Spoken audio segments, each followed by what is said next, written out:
topped. That is a world-class leg. I think he enjoyed that one. Pretty indeed. Found convincingly. 4-14 darter. And this is pressure being applied. Does he tempt the bullseye? He does tempt the bullseye! To book his place into Saturday night. And a very fine finish. Happy Feet takes the little fish.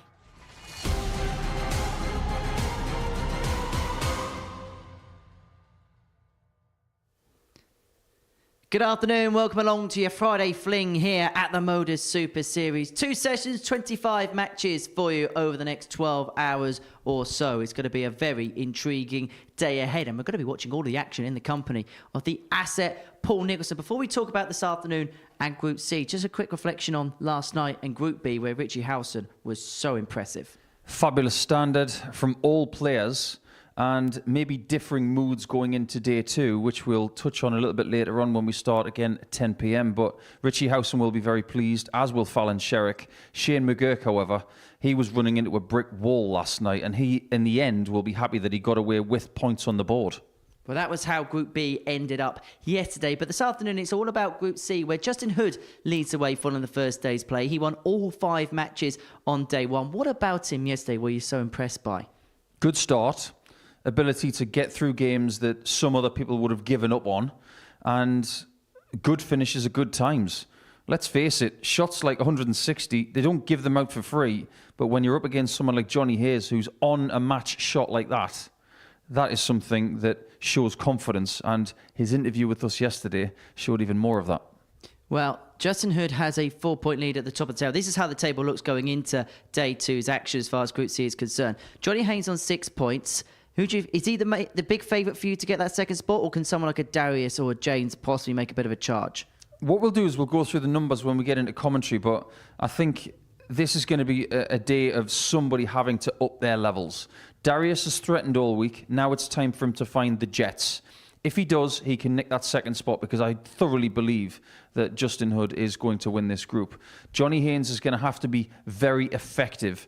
If he leaves tops and takes it a lot today, he could well be the person to do that. So that's the table. Let's have a look and see what the bookies think about today's proceedings. Justin Hood goes off 1-5 favourite. The 9-2 on Haynes compared to the 14-1 of Darius is possibly there favouring for him to get second place. Yeah, I think so. You look at someone like Vanbesien, Hamilton, Nash. They're not expecting them to get through in second spot, or even to have any sort of chance to win the group.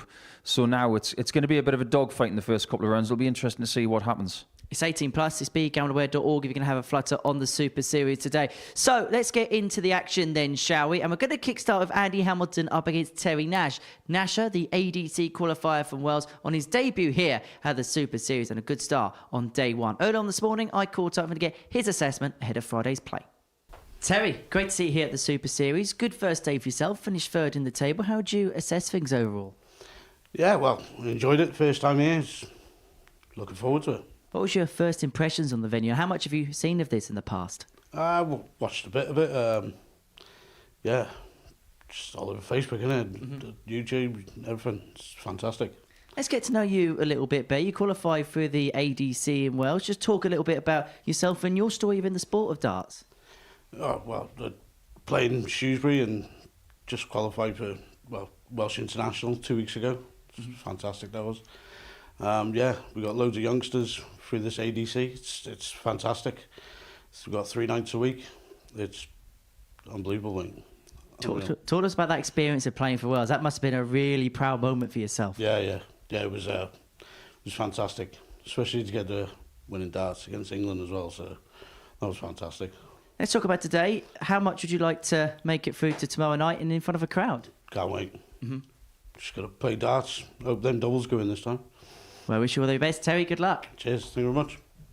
And Nash is in action up against the hammer, and the first of 25 games are going to be bringing to you on this Friday afternoon from the Modus Super Series. Myself and Paul Nicholson have made the trip over to the commentary box to describe all of the action as far as the afternoon session is concerned. And it's a session where Nash will be hoping to make it through to the final debut. The Boss Baby, 36 years of age. 2 wins on his 5 matches on debut. Finds himself in 4th position. Whilst Andy Hamilton, well, he's the man who's chasing. He's bottom of the pile, just 2 points to his name going into the second day's play as far as this group is concerned. But he had a big end to a group in Group A, and he's going to need something similar this afternoon if he is to preserve a good record in terms of making it through to finals here at the Live Lounge in Portsmouth. But if you look at Andy's numbers for yesterday, if he can rectify it this afternoon but improve on his doubling, he's got more than a chance.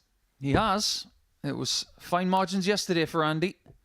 First lag, it's Terry to throw first. Game on. Those margins today must be even finer when it comes to rectifying mistakes and things like that. But what a start from Terry. 180. Nash with his 6th 180 of the group. Already averaging 180 per match, but we were informed yesterday that maybe he can do more. And after 46. having that first day in the bank, we might see more from Terry. But Andy is going to have a day like Wednesday. 140. If he does, he gets 10 points. And I wonder if that's going to be enough to get through in second spot. I'm not sure. He may even have to go through everybody. And based on the start of this match, 51. he already knows that it could be a very tall task. Hamilton, who prior to today had a 5-7 record in terms of qualifying for 93. a finals night in the Super Series format. But Nash has left himself 88 after 9 for a potential 11-dart leg to kickstart the day. And it was a day littered with brilliance across both sessions last night. Ted Evans with that 111 average, the real highlight 64, moment. Terry, you Nash require looking to start 88. today with an 11-darter. Stay on the treble 20 if you're feeling conventional. Well done. 84. He's still got me confused from the previous visit. He had 181. He scored 80 with the first 2 darts, then went for the 13s with 101 left. Please tell me why. However, he does 93. find himself on double Terry, you 2 require after 4. 12 darts, which is a position you don't find yourself in very often. Tell me why. Because now, Nash finds himself in the that's Queensland madhouse, on the but first he'll line. have Terry. it that way. He leads 1-0, does Second the lag, it's Welshman. Andy to throw It first. was a good first day Game for on. Terry. 86.49 is average for the day. He, like Vanbesien and Hamilton, all had 30% on doubles, which was at the bottom of the pile of the doubles charts. 58. That's why they find themselves in these positions in the table overall. Terry was right in his interview with you, Henry. It was about the doubles 41. yesterday. Nothing wrong with his overall standard, because if we gauge his average against Justin Hood, there's less than half a point between them. Well, we mentioned it yesterday that possibly the big difference as well for Terry is back home in Wales in the ADC and in the Vault events, he's probably got time to take out those fish. He's got time on the doubles because he outscores opponents, where 140. in this format his scoring is competitive, but if you miss those 1 or 2 opportunities, the major difference is you're going to be punished. If you're going to step up a level, expect to be punished for your mistakes. It's just the way it is. 97. If you want to speak to somebody about that, speak to Shane McGurk today, and you might get a very concise answer. And every time Andy Hamilton looks up, 140. he's seeing Terry Nash hit a good score. His best average overall yesterday was in a losing performance of 93.63. Twice he averaged 93 and lost. 123. Dem the breaks, as they say. Hamilton returning for a hold. 83 to square this opening encounter of the day up at 1 apiece. 100. And you require 83. And he might have to take it.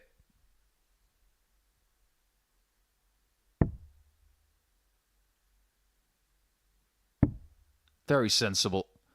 Bullseye.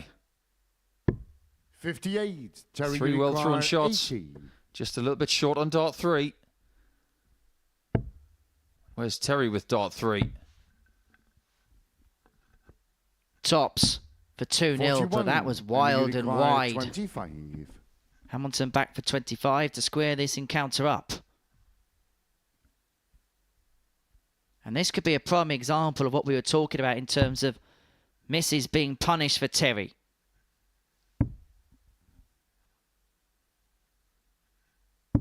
And punished he is. Level we are. 1-1. Hamilton. Well, could have been a perfect start. Third leg, it's Terry to throw first. He now has to change things around, really. The way he scored so far, he will feel like he should be 2-0 up. It's a very fair sport, in my opinion, especially in this format. They will have equal amounts of games this week where they will have the darts. The only time we have a bullseye shoot-off to see who goes first is in the final on Saturday night. Saturday night that you could be a part of here at the Super Series. Tickets available for the live lounging pause of each and every Saturday evening. We're based in Portsmouth on the south coast of England, and tickets are available until the middle of July. Head over to www.dartshop.tv to be able to obtain your place in this auditorium. The back of the room may look empty now with all of its lighting and fittings, but it is packed to the haunches and the rafters on a Saturday evening, and you can be a part of the action yourself. 43. It was rammed in here this time last week when Bo Grease picked the title up. Yeah, it certainly was.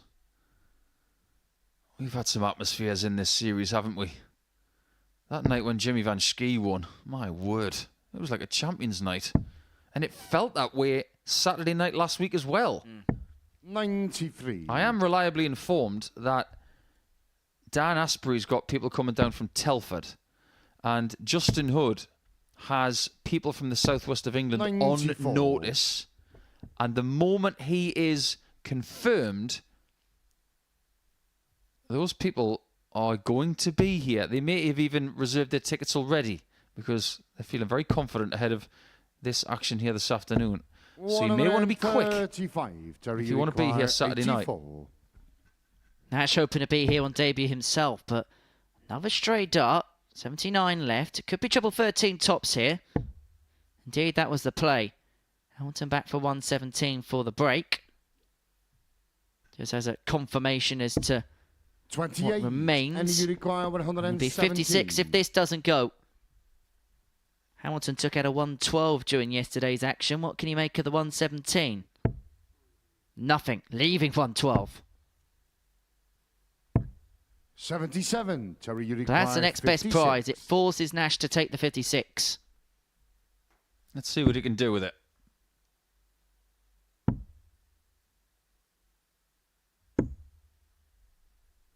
$48. And he goes into the green 40. bed, which matches his shirt. Well, what he wanted was the colour of the trim.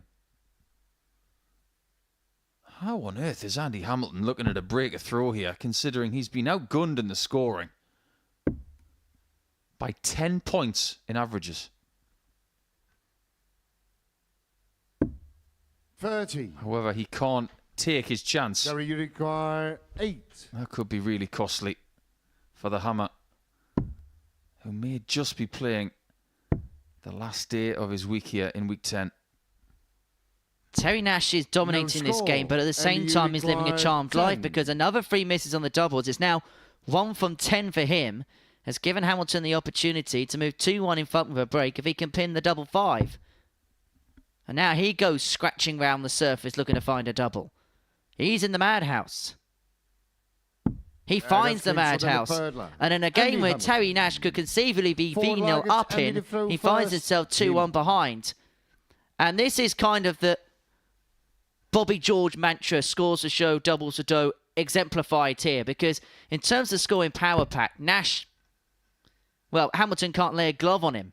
5-1 compared to 1. He's had a maximum as well, Nash. Hamilton 60. hasn't had one. In fact, Hamilton's only had 4 scores of a ton or more in this game compared to the 7 of Nash.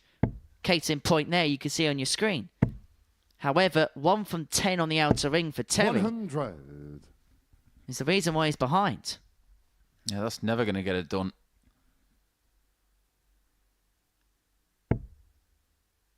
However, we have seen this week, people have maybe fortuitous beginnings to daily campaigns 134. or destructive beginnings by putting in that big performance.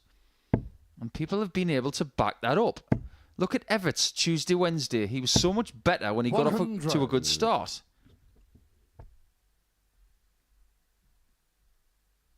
On the other side of things, if you get a bad start,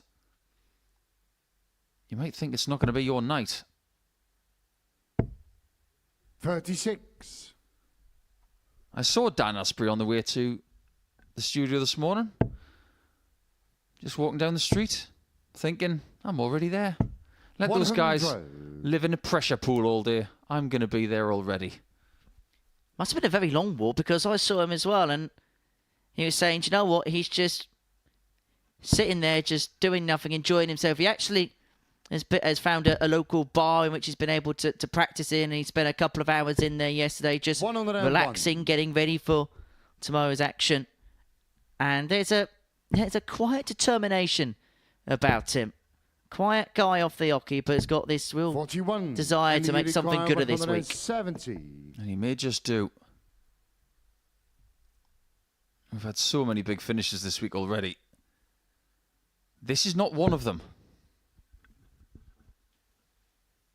160 was the finish of yesterday in Group C from Justin Hood. 96. Terry, you require 160. And we're going to see him against James Vanbesien in game number 14 today. That will be his last match.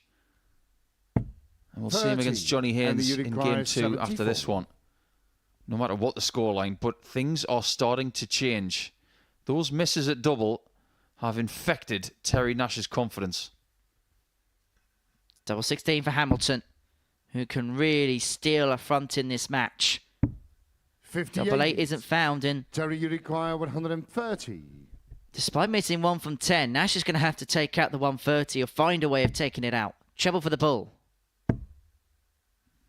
Just below. 90. And he would have found the bullseye in any instance. But Hamilton back for double 8 to take full ascendancy in this contest. He's only averaging 75. But he's been given way too many chances. Yeah, that's game shot. That bottom portion of double 8 has been very friendly to him. And he's now had 12 darts at a double. Flag, it's Terry to throw first. Game on. And after that start from Nash, where he got his first 180 with his first 3 darts, 120. things have gone awry. This is a performance that Hamilton has had to ground out. Using every single fibre of his experience to try and draw something from a contest in which he knows, we know, he should have been out of, but now he's favourite to win 4-1. 55. You know that dart shirt of Terry Nash, it really does remind me of the PDC World Cup shirt that the Welsh adorn. I really like it. And what I also liked was how passionate he was about playing for his country 81. recently. When he was talking to you, he couldn't help but bring up the fact that he had the winning shot to beat England. I think that might have meant something to him.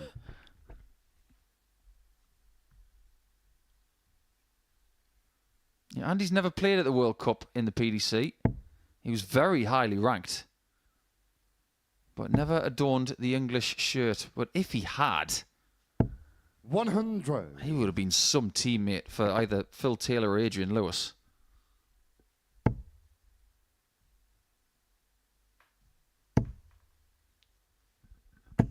That's a glorious 140 from Terry. And I'm sure Andy wants to get rid of this in 5 legs. A lot of these players were experiencing a lot of 4-3s yesterday towards the end of the schedule. And Hamilton does not want that to happen here. 145. Well, we saw 6 4-3s in a row between Game 9 and Game 14 of the session. The bullseye for 3-2 doesn't go. And so 41. Hamilton has the opportunity to claim the first spoils of the day. 41 for a 4-1 success. It will move him on to 4 points. And just a couple behind Johnny Haynes, who plays Justin Hood next. But it's the Good Hammer shot. who claims the Dynamite, first Andy points of Hamilton. Friday. A 4-1 success against Terry Nash keeps him in contention and just halts the progress of Nash. Well, it was a game dominated by the missed doubles of Terry, 1 from 11 on the outer ring. Hamilton picking up the opportunities when they came. Outscored to a large degree. It's Hamilton who wins 4-1. Hood and Haynes follows next.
And it's a very warm welcome back to the Modus Super Series. For the breakthrough, Andy Hamilton get the better of Terry Nash by 4 legs to 1 in our opening game of the afternoon session here in Portsmouth. Game 2 sees the top 2 go toe-to-toe.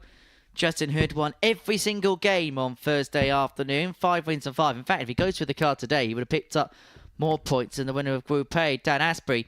He takes on Johnny Haynes, the only other player other than Justin in this week who has previously made an appearance at Champions Week, and he's looking to do so for a second time. Justin, well, he was just a step above everybody else on day one. The 31-year-old from Glastonbury who played at the World Championships when he was at the Indigo 2 complex. Well, as for Johnny Haynes, 59 years of age now from Swindon, played in World Championships in both codes. First lag and is the Punk Justin is to throw hoping to first. double up Game on. as far as weekly successes are concerned here at the Super Series. But as far as yesterday was concerned in this group, Justin Hood was the man. That he was. 23. And he started very brightly when he beat James Vanbesien by 4 legs to 2, averaging over 97. His best performance of the day. 60. He couldn't replicate that for the rest of the day, but he always had enough in the tank, including that 160 checkout to beat Johnny in the penultimate match of Thursday afternoon. 80. Now, can we get the obvious out the way after game 1? That result was brilliant for Johnny Haynes because it stopped 100. Terry Nash from getting to 6 points. So he's got 4 people behind him, but now if he can beat Hood, 96. he will get this 4-point cushion between himself and the chasing pack. I'm not sure how that could have worked out any better for Johnny. 41.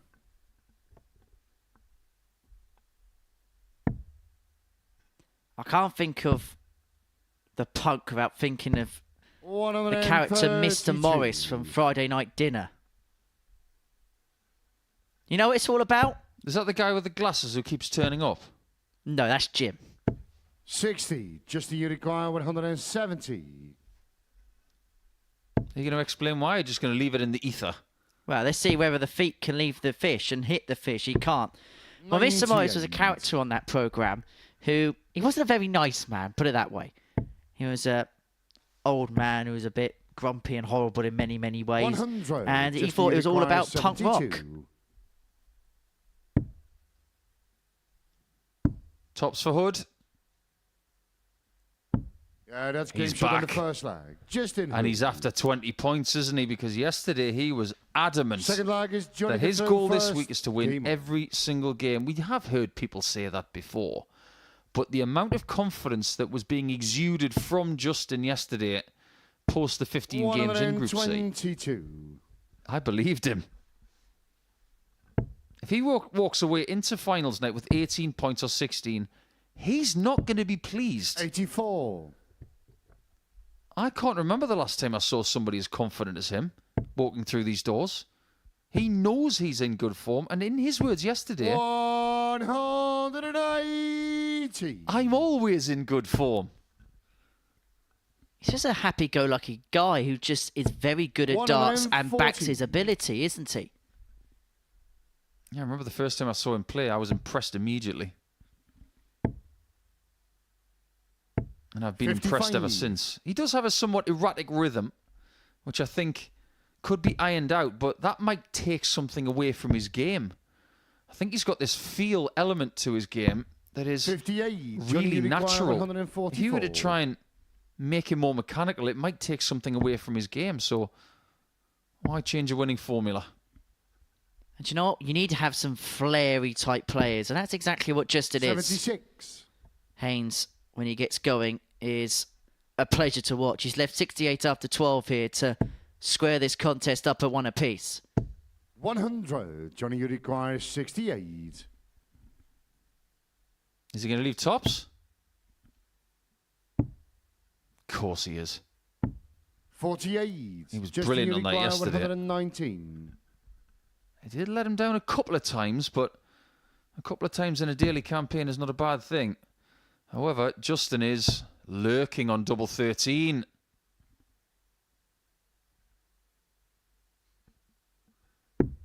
$93. For a moment, he was not Johnny, you best require pleased 20.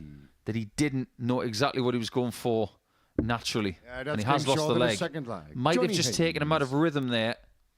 And that miss cost him a 2-0 lead Third leg against is Johnny. Justin the throw first. Game on. Who's still acclimatising himself to the stage, it seems. When you've played darts for a while on different stages, 100. playing on a stage just becomes natural.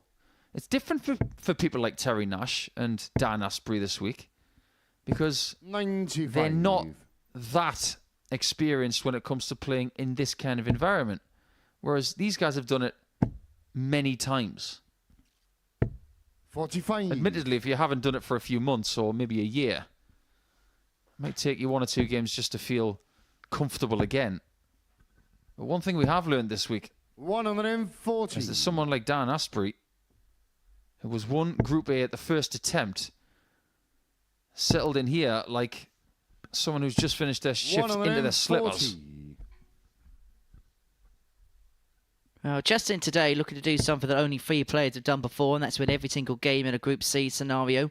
Only Richard North, James Wilson and Colin Osborne have gone 20 from 20 in a 94. Group C here at the Super Series. In fact, actually, we went a long time without anybody getting one. North got it at the beginning of January 2023. Went a whole year between drinks for it to happen again, and now we've seen 2 in the space of a couple of months. 140. However, how many of those people won the week? None. Winning a group is one thing, winning a Saturday is another. Well, a matter of fact, 95. Just Bo the Greaves requires actually broke the trend 76. because prior to that, any player who'd ever won every single game in a Group B or C had never won the week. Double 18 would have 40. been for Johnny, 2-1. you Haynes has require now got a break 77. opportunity on 77. Not going to get a shot at tops this time. That's game short in the third leg. Didn't Johnny need Haynes. it. That is clinical from Johnny. Forward leg is Johnny to throw first. Game on. Why does it feel like already the trend is games going against the run of play somewhat? Now, if you look at the way that Haynes played yesterday, it was 59. very interesting stuff. Hood won 5 games, and his numbers were very good. He was hitting a third of his doubles, averaging 86.91. That's a decent campaign, numerically. Look at Haynes. 87.44. So he's got a better daily average than Hood. 140. And he had 43% on his doubles, which is world class. 10% better than Hood. 100. So is this against the run of play entirely? Maybe not. Because we do have number proof 100. that states that Johnny is a potent threat against Justin. And of course, if it wasn't for that 160 checkout from 57. Justin in the last leg of the encounter yesterday, there's a possibility that this would be a game where if Haynes had won, he'd be top of the group on 10 points and Justin Hood would be sat on just 8. 60. And doesn't that show how timing in this sport can mean everything?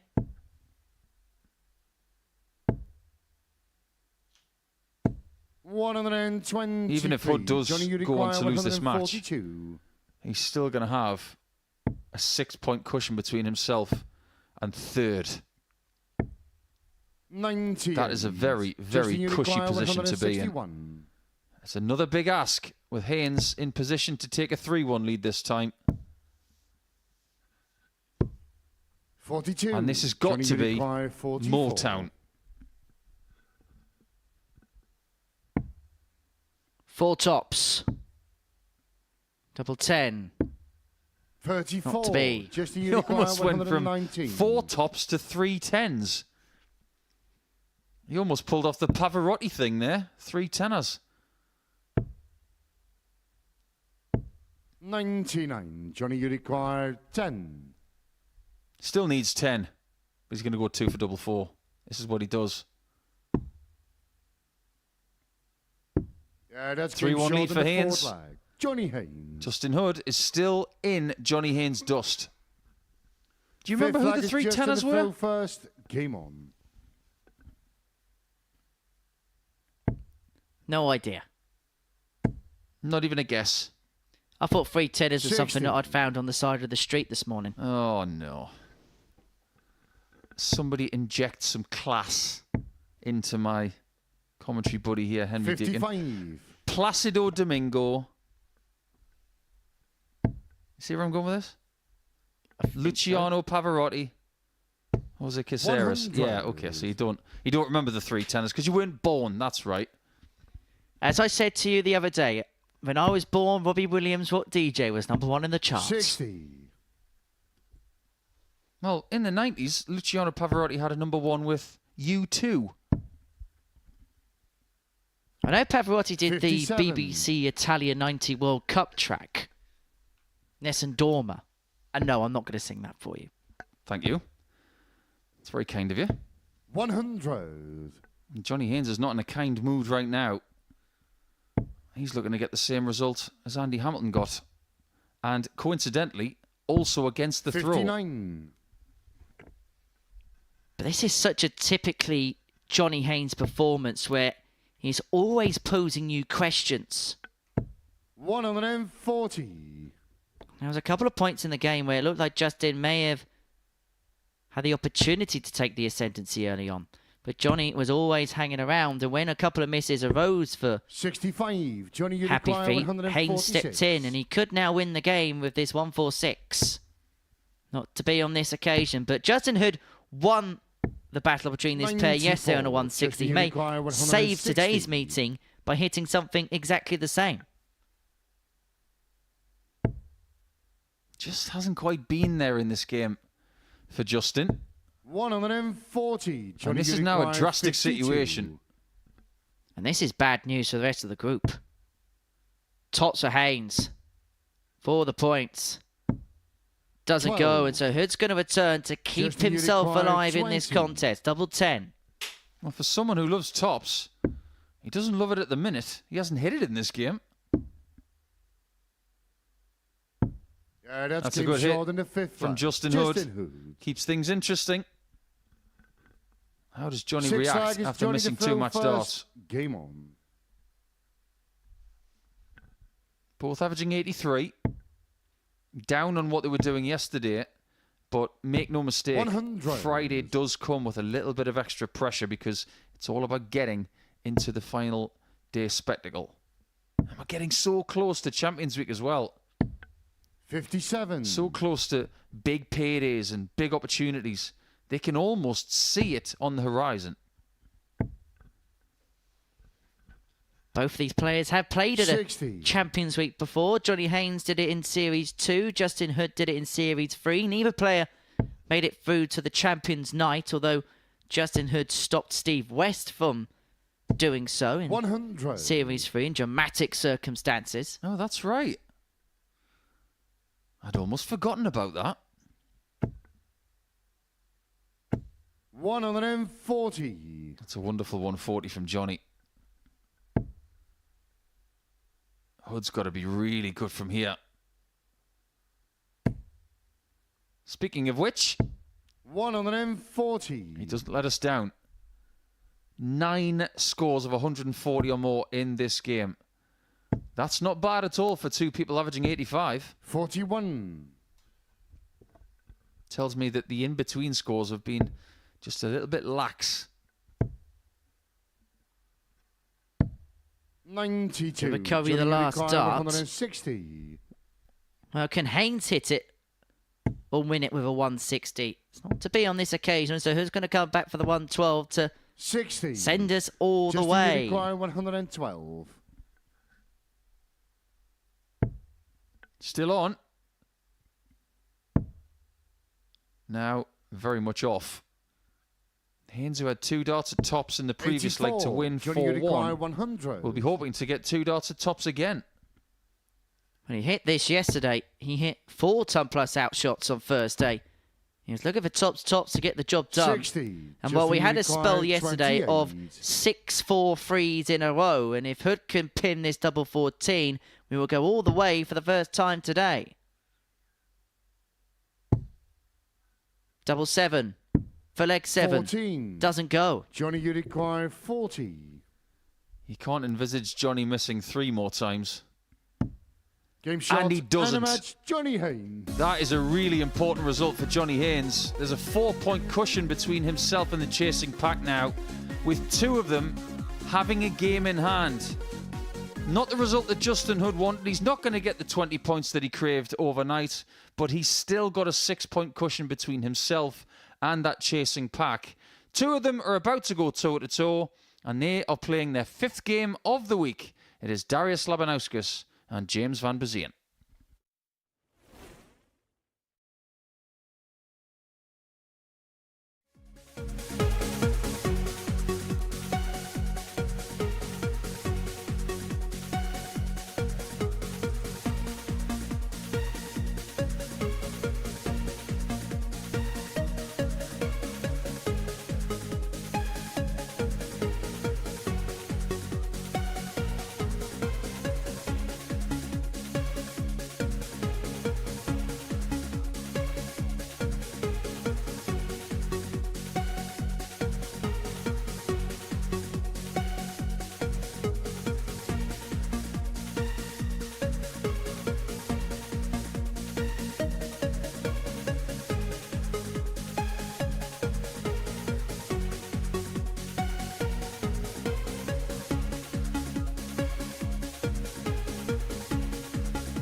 Welcome back to the stunning live lounge here in Portsmouth, the home destination of the Modus Super Series, where we're in the midst of a race towards the line as far as Group C is concerned. But it looks like it's a two-horse race appearing for those two spots, because before the break, Johnny Haynes strengthened his grip on a Saturday night appearance, getting the better of the league leader, Justin Hood, by 4 legs to 2. So that means Hood's on 10, Haynes is on 8. The winner of this match between Vanbesien and Labanauskas will move on to 6 points, but we'll know that they have work to do as the day moves along.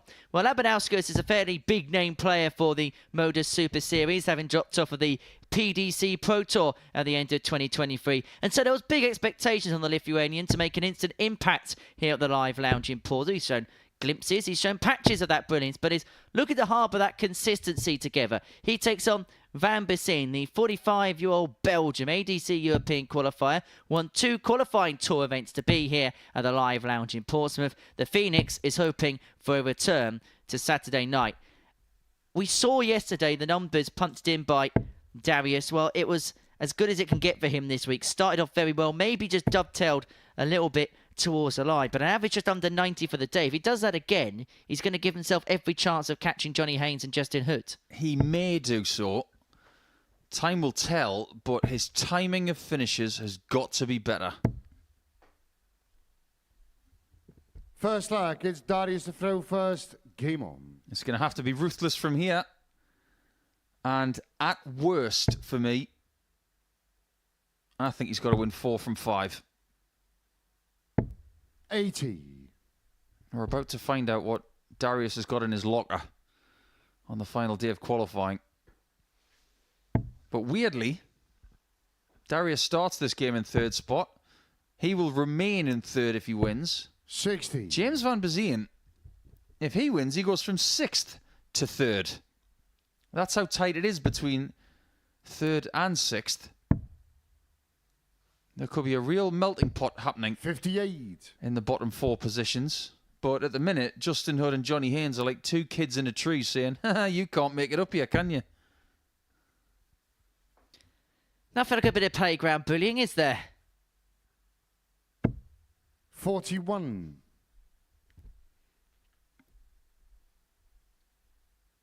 Well, James this week has been full of ups and downs. He had the lowest average yesterday of anybody by a little bit of 99. distance as well. And he, like Nash and Hamilton, had 30% on doubles. Sometimes that's good enough, but not yesterday. Not when the likes of Labanauskas were doing 60. 35%. Haynes was 43%. And that's what I mean about the timing. It's not necessarily about having tops and needing to hit it first start. It's about those shots where you're 100. only getting 1 dot at a double on the end of a combination. That's got to happen more often for these two. If it doesn't, they're not going to make Saturday.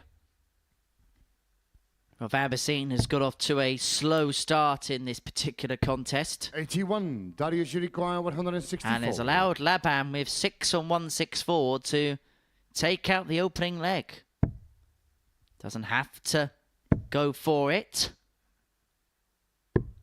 But he did have a go and he grazed the 25.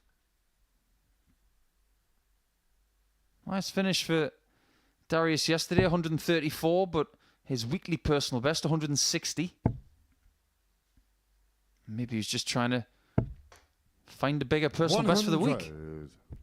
He's still got 6 darts from 25. 25. The less said about that approach shot, the better. Yeah, it's been one thing that we've picked out with James 9. as an area to improve.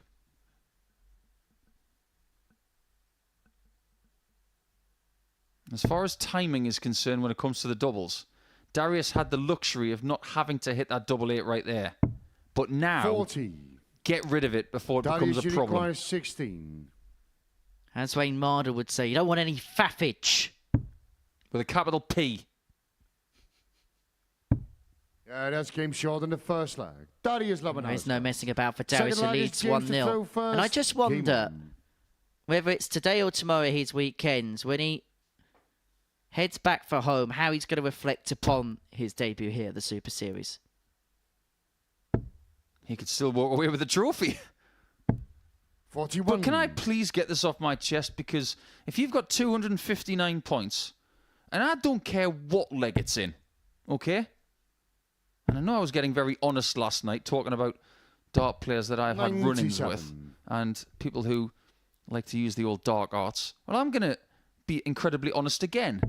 Because if you've got 259 and you do not leave a finish because you've hit a straight ton, 100. that's not good enough. At this level of play, if you don't know how to leave a finish from 259, then I'm sorry, but that's just not good enough. You got to fix it. 60. Could be the difference between losing a game and winning a game. It just so happens that it didn't have a great impact on leg one. But if anybody knows James very well, and know Brian Roman does because he's coming here next week, might even have a chat with him on Monday about it. Tell him to stop doing it because it drives me up the wall. And it will cost him eventually. Did Chris Murphy upset you last night? Because since he stepped to the commentary box, you've been on your soapbox ever since. Not at all. It's the truth. You could even use the 19s. What does 95 leave? 164. If you've got 80 with the first two, you go to 19s and you take the 9 off the end. It's 55. It's fundamental thinking in darts in this format. If you can't do that, especially when your opponent's already on a double, I mean, come on. It's almost page 1 of the textbook. 140. Well, this could be a textbook break for Darius, leaving 64 after 12 darts, and Vanbesien, this time of hitting the treble 5, has left himself on 165. Honestly, this is doing my head in already. 2 legs, 2 bogey numbers, and he's got 2 treble 19s.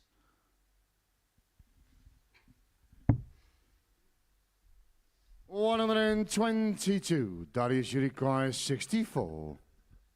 I am speechless. Double 8 for Darius. 48. And that's what James, I mean you about require timing. 43. Darius's leg difference is very good compared to everybody else in the chasing pack. But you can't afford to miss shots like that. That's came short in the second leg. See, he knew what he was doing all along. 1-1. Did he really? Third leg is Darius to throw first. Game on. Let's face facts. He had 51. He was going for an 11. It was a bad dart and he hit an 8. But 165 after 159. What's going to happen this time? What's he going to leave? 162. I really like James. I think he's got potential. I think he's a late bloomer. He's obviously shown this week, averaging 103 in a match, that he's got talent.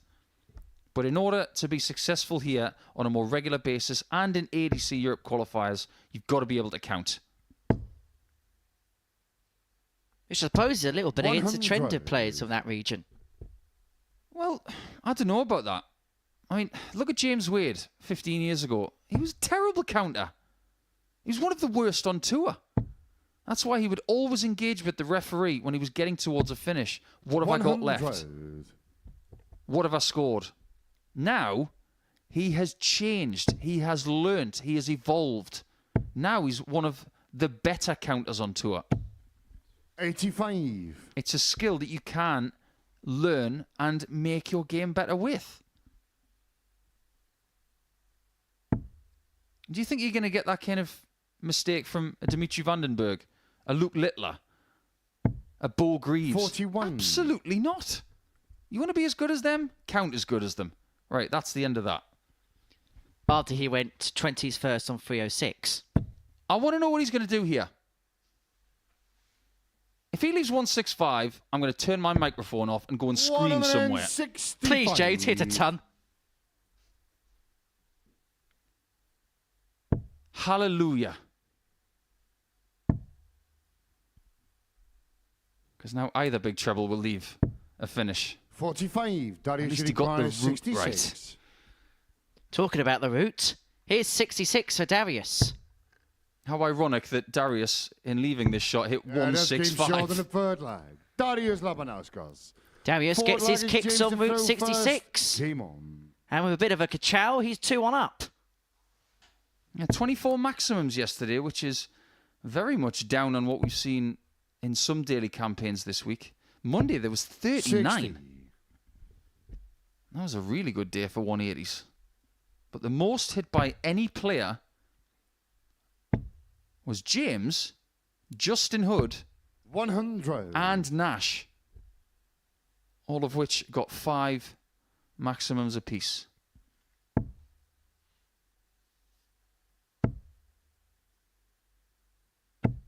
$121.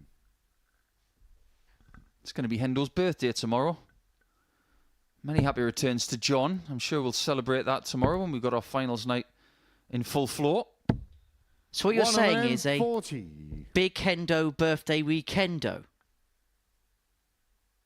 On May the 4th. It's the most important thing on May the 4th. It's the fact it's John's birthday.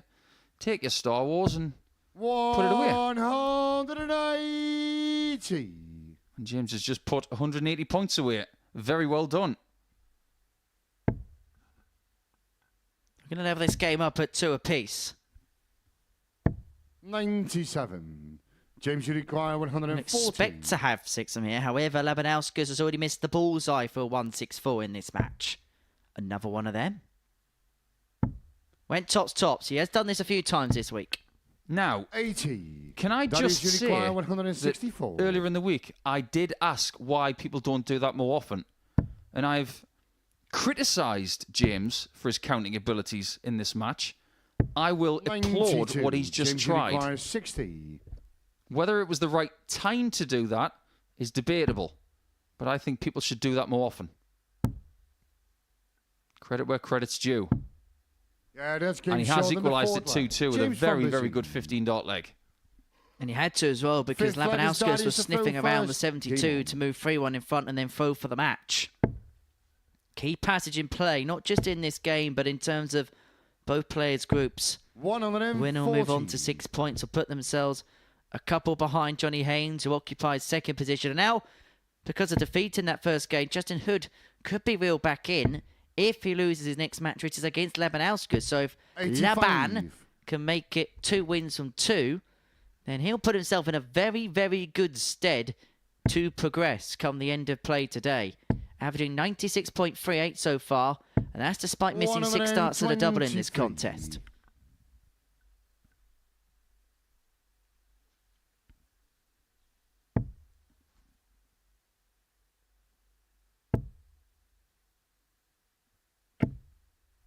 Get that one quickly. Otherwise, that was going to tumble to the floor. Yesterday's game saw James win by 4 legs to 3. Pretty much in the middle of that 78. hot spell of 7-leg matches. A lot of darts at double in that match. 7 hits collectively out of 24. It's not terrible. Well, James was given way too many darts at double. He had 16 shots 160. for the 4 successful ones. And Darius is going for another 160. His PB of the week. 81. That was a good visit until dart 3. It's felt like a finish that has sort of typified the week, the 160. Hood's hit it, Labanauskas has hit it, Ted Evans has hit it. 60. Darius, you require 79. 6 on 79 for Laban to move 3-2 in front. And to put himself 1 away from victory. Went for the 13s, doesn't have to play around with the bullseye. And so will now set himself up 47. for double 16 upon his return.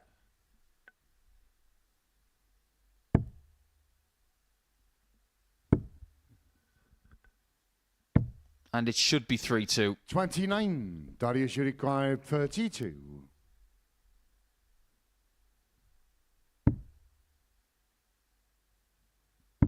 Yeah, that's game short And in the it 5th is. leg. Darius Labanauskas. He doesn't 6 mind legs, winning by James to a throw short first. margin here, Darius. Game He on. just needs the points. Started with a leg difference of +1 compared to James's -5. We are going to have our 4-pointers today. When you get 60. 2 points, you're denying someone who's maybe behind you a vital 2 points to try and get in touch. It may be Labanauskas that is the danger man for Johnny Haynes in that second spot as it stands. 100. But don't underestimate Andy Hamilton and Terry Nash just yet. Haynes has got Nash next, which is an enormous game. Round 2 always tells us a lot come Friday afternoon. 140. Why does this feel like such a typical Labanauskas performance? 93.22 the average, 30% on the doubles. It's not too far off, really, where he has been for the year. His 12-month stats, 88.05 his average. Doubles percentage over the 2023 and early 2024 season, 37.28%. He's very good at playing at that higher mid-range, isn't he?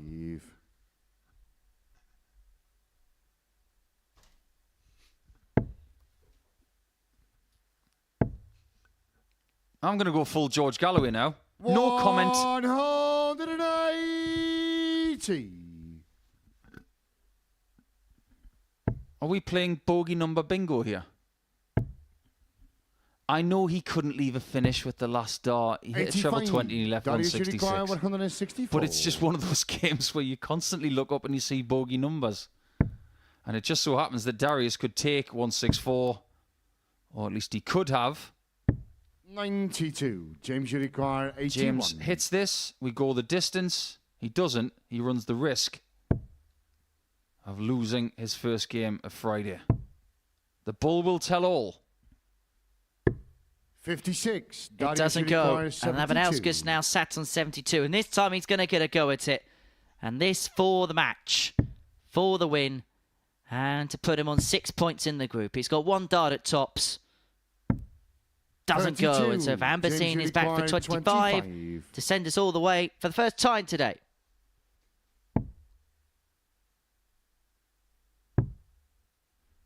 Must hit this. 1. Darius, you require 40. In this game, Labanauskas is 3 from 11. He's had a lot of darts at double again. He doesn't need any more. A vital win for Lucky D. That takes him to 6 points in the table, only 2 points behind the top two, Haynes and Hood. As for James Vanbesien, he will stay in the basement on 4 points and a leg difference of -7. That was a good performance from Darius. 1 out of every 3 darts at double successful and a 93 average will give him confidence before we start round 2, which is going to start after this break.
Welcome back to the Modus Super Series. That's your referee, Marco Meyer, in charge of all 15 matches this afternoon. And he's about to officiate Johnny Haynes up against Terry Nash in our fourth fixture of the afternoon. Haynes, who could move on to 10 points with a victory against the Welshman. He beat Justin Hood by 4-2 in his opening match of the session. While as for Terry, well, he completely outscored Andy Hamilton in the opening match of the session, but lost 4-1, 1 from 11 when it came to the outer ring. Before the break, the final game of the first round of fixtures saw Darius Labanauskas get the better of James Vanbesien by 4-2. The Lithuanian averaging 93.13 and 4 from 12 on the doubles. He has put himself hot on the heels of Haynes, for whom if he loses this one, and Labanauskas beats Hood, we could have an intriguing three-horse race for 2 spaces. But it is the man from Swindon who has the darts in the opening leg and the odd-numbered legs, and he is hoping to make it count. 140. I wonder if Terry is still stirring from that first defeat. 58. Because the way he got out of the blocks, he was like one of Gezi Price's greyhounds. You can't start a day better than a 180 with your first 3 darts, but it just 81. wasn't sustained. That second leg was really bad for his confidence. Missed a bucket full of darts. 140. From that point, there was only going to be one winner, and that was Andy Hamilton.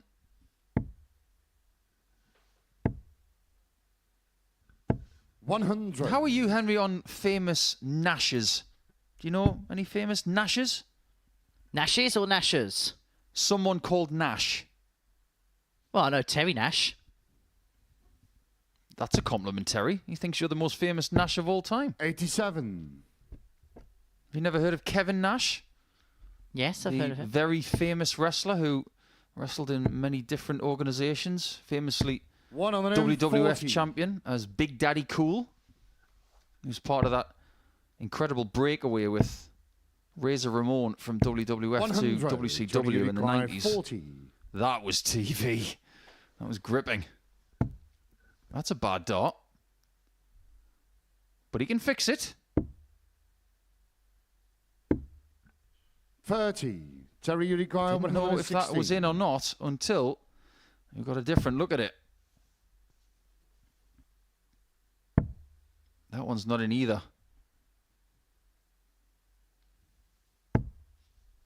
42. Johnny, you require 10. So no powerbomb finish there from Terry. And no finish at all No for Johnny. score. Terry, you Well, require that is 74. a real unforced error. We know Johnny likes to go that way, but that's one of the risks that you won by doing that. Tots on Nash missed 10 at a double against Hamilton. 54. And Johnny, we saw you a couple, require didn't we, on that 10. top target drag low, and it did so again there. He will split again for what we called yesterday the King of the Rascals finish. 8. Terry, you require 20. This has not been the end to the leg that he wanted. Yeah, that's And game Terry than the takes first it. leg. Terry Nash. A miraculous break of throw, he will think. Second leg is Terry to throw first. Other famous Game on. Nashes then? What about Steve Nash? Famous three-point shooter from the LA Lakers. He was brilliant. Got one more for you. What about Kate Nash, who sung Foundations? 85. Yep. Absolutely. I can get behind that. 100. I suppose if Terry's going to go on holiday, he might go to Nashville, home of the Rock and Roll Hall of Fame. 60. A few of the guys in North American darts, I've asked them, where's the right place to go for a holiday in the United States? And they all said at the same time as they looked at each other, Nashville. Apparently it's 85. amazing. Raymond van Barneveld went there a few years ago and he said to me he did not want to leave. I've got a couple of friends who like country music, and they say Nashville's one of the best 100. places in the world for that. Yes, the biggest thing you found out there is I have friends. 100. I might go there next year. I might go with Jolene. Yeah, good luck finding Dolly over there. There is a song called Nashville as well. A very good song. 100. Terry, We'll come you back to require that, actually. 156. Because Terry is possibly looking at 2-0 up. 60. Johnny He's Uruguay still fourth in the 160. table. And he could get to within 2 points of Johnny Haynes if he beats him. If you think Johnny's going to have any time to relax today, think again. 42. Terry Uruguay 96. Nash 96 to square, well, to put himself 2-0 up, otherwise Haynes could square what? Triple 19, double 19. Doesn't go, and so Haynes is going to return for the 74 58. Johnny Uruguay 74. to square this game up to get the break back. One dart and a double top. That's his 34. 9th missed Terry dart of the double Uruguay in this contest 38. already. Double top has not been cooperating at all today. 2 8s. 22. Johnny Missed Uruguay doubles 40. everywhere at the minute. And so Haynes gets another pop at double top. That's And it game short in the goes second 1-1. round. He Johnny gets the break Haynes. back. There was another line to that rhyme there, Henry. Third and the leg rot is does Johnny to throw stop. first. Game on. Yeah, but there's a song called Nashville by one of the premier country artists 140. in the United States and the world, Tim McGraw. Great artist. Very much of the Garth Brooks sort of ilk. He wears a cowboy hat, cowboy boots. 100. But what a lot of people don't remember is that Tim McGraw was one of the lead characters, or one of the lead actors, in the Oscar-winning movie The Blind Side with Sandra Bullock. 140. He played Sandra Bullock's husband in that movie. A lot of people don't know that that was Tim McGraw. 81. Every day is a school day when Paul Nicholson's in the commentary box. It's easy when you're talking about your favourite subject, which is movies. 60. Not The Simpsons, not American football. Movies, it's just a bit more widespread. I'm pretty good with darts as well. I know a few things about that. Won a few things, didn't you? 41. A Johnny few. Uruguay 161. Johnny would like to leave himself in 2-dart territory here. 81. And he does, but only just. And that's worked out really well for Haynes, because now he can climb his way to tops if he needs to. 58. Because Johnny he needs to Uruguay start putting 80. tops right if he's going to feel confident on it for the rest of the day. Well, he's not going to get a go at tops. It's going to be double 10. 60. And he can't find that either, although he has got the luxury of time. Terry Nash will feel that there's been openings in this game of which he has not been able to take advantage of. 100. Leaves Johnny himself on Uruguay 1-2-1. 20. Haynes returns for double 10, having missed 12 darts at a double already in this contest. Make that 13. Dart 14 will be a double 4.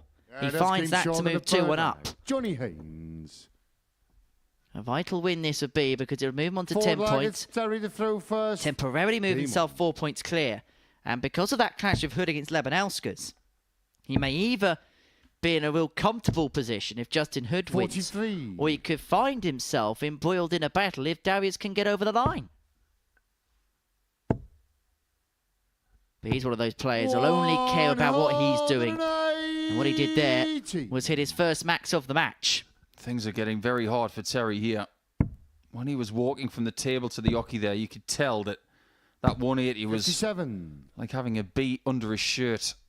It was annoying.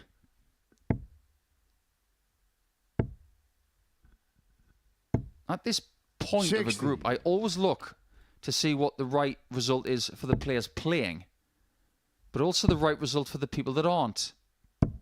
39. The right result for the chasing pack is probably, in fact, there's no probably about it, it's for Nash to win. 140. For the top two, it's for Haynes to win. It's either going to be that gap that is created, or it's going to be closed. If it's not closed soon, 100. Johnny Uruguay that gap is not 121. going to be bridged. It's a bit like the gateway that's created in Tron Legacy. It's only open for so long. 81. If you don't get there, you're not going to make Saturday. Johnny Haynes doing what good players do. He's had to ride a little bit of luck in the 92. opening Johnny three Uruguay legs, and now in leg 40. 4 has left himself tops after 12 against the darts. and will pin it that's getting first short time in the for forward 13 line. dart Johnny leg Haynes. to break the throw to lead 3-1 and now have the Fifth darts leg to is win the Johnny match. to throw first. Game on. Pain for Terry. I'm sure overnight he was dreaming of a scenario where he could get second spot or possibly 100. first. It's looking less likely now. There's a lot of darts going on over the weekend. Our finals night 96. here in week 10. Darts happening in the United States as well. 60. They've got the Cleveland Extravaganza just outside of Cleveland, Ohio happening. Everybody who's going to that, all the very best to you. Denmark opens this weekend. 180. And the development tour over in Hildesheim started this morning for 5 consecutive events over the next 3 days. 140. And some of our Super Series friends are in action in the quarterfinals of development tour number 6. But that's 6 perfect darts for Terry. He had spells of this yesterday, didn't he, Terry? And he could be on for an 11 dart Terry break require back 45. after Haynes went out in 13 in the previous leg. Tops. Every single dart out of that that's game target's short gone in the low, fifth but he's leg. recovered Terry well in the Nash. double 10 to bring it back to 3-2. The game returns to throw, and he now has Sixth the leg is ascendancy of Terry having to the throw darts first. to take Game us to a deciding leg. That was a great leg, wasn't it? Didn't take long either. 60. If you're curious about what's happening at the development tour, one person is already through to the semi-finals, and that's young Thomas Banks, 100. who has beaten Victor Tingstrom by 5 legs to 2 in the quarterfinals of Dev Tour 6. We've seen both of those 60. young players in this series. Cam Crabtree was here on Sunday. 100. He's currently playing Roy Rietbergen, but is 3-1 down. Roman Benetsky of the Czech Republic is taking on Dylan Dowling. He's 3-0 up. 49. And Jan Vanbesien, maybe the godfather of the Dev Tour at the minute, is 4-1 up on someone who's got a fabulous name from Germany, Finn Prokop. 60. Can you have a godfather on the Dev Tour? Yeah. He's called Jan Vanbesien. 100. Well, when Haynes broke and went 3-1 up, we were thinking maybe El Tel, they'll be thinking about checking out of his hotel. But he has brought himself back 100. into this contest, although Haynes 141 to win the match.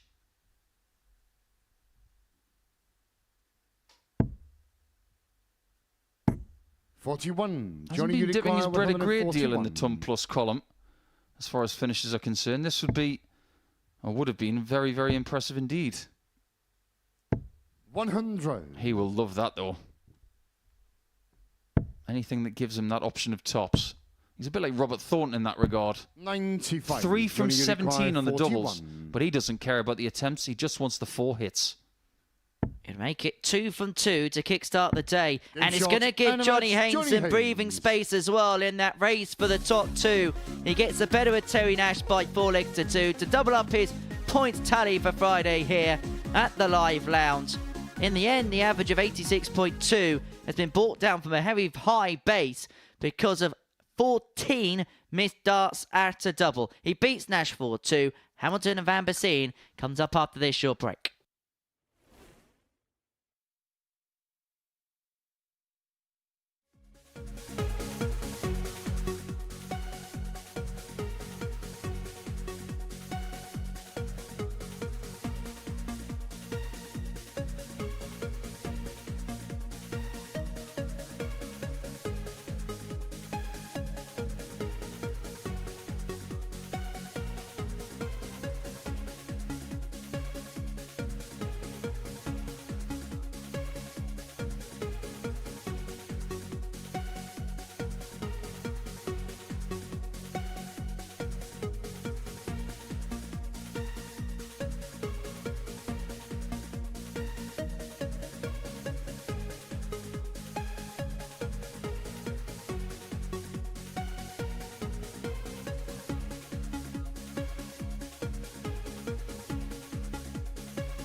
Welcome back to the Modus Super Series, where before the break we saw Johnny Haynes get the better of Terry Nash by 4-2. And now we're going to watch Andy Hamilton and James Vanbesien on the hockey here on the south coast here in Portsmouth.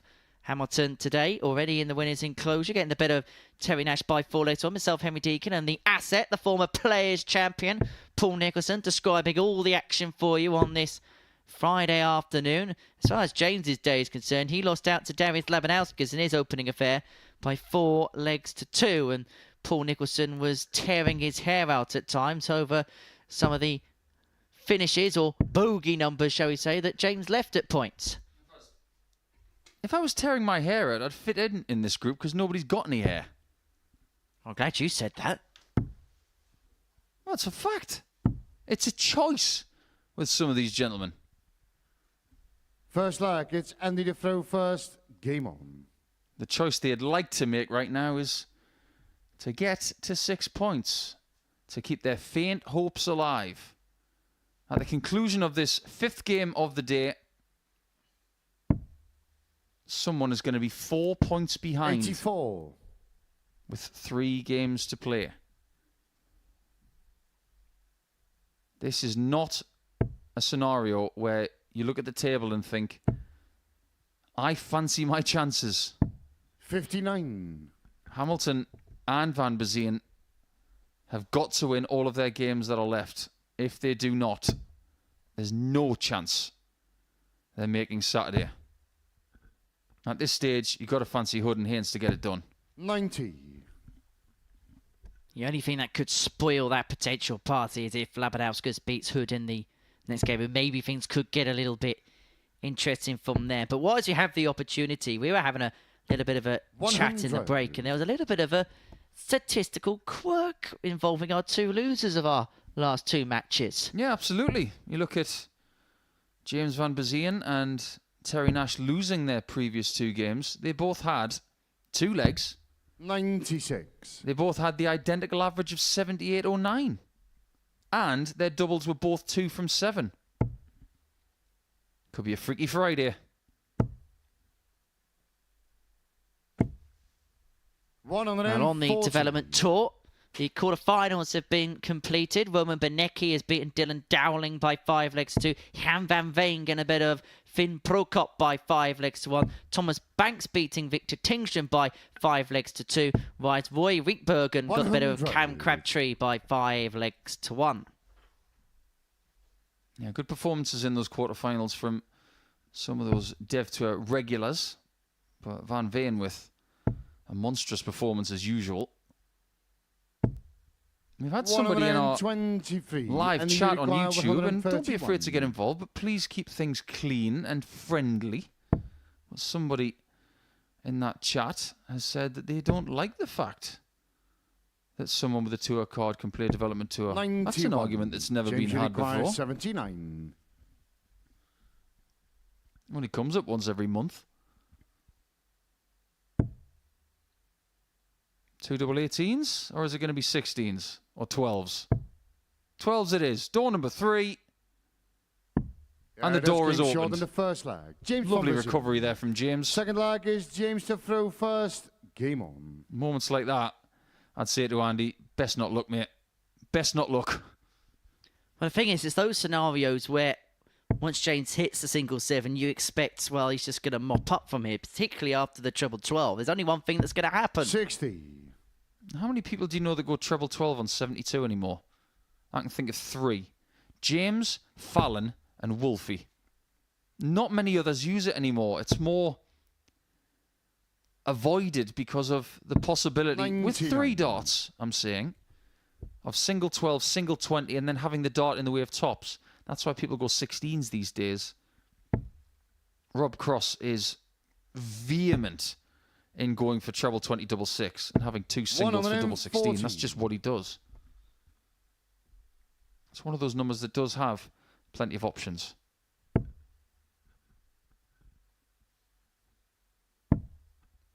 James, a product of the ADC European Tour. The ADC UK Tour is going to hit Middlesbrough at the end of this month, the 25th and 26th of May. There are still places available. If you want to play in that tournament. Head over to dartsatlas.com where you can register and play in those events. Now, at the end of the year, the top 8 players are playing a tour finals here at the Live Lounge, which we'll be broadcasting here on the Super Series YouTube channel. The top 4 get week-long invitations, and if you win one of those events, you're not going to do your chances of playing here much of a disservice either. 99. We've seen some big results from ADC Darts this year and last year. Bigger names being added to their tournaments by the quarter. 100. This will be the last game that these two play this week. And whatever happens in this fixture, James will have a winning record against Andy this week because he is currently 3-1 up. 64. The only game he's lost was on Wednesday when Andy was playing his best darts of this week. For 2-0. May get 6 from here. He's going to persevere in the 54.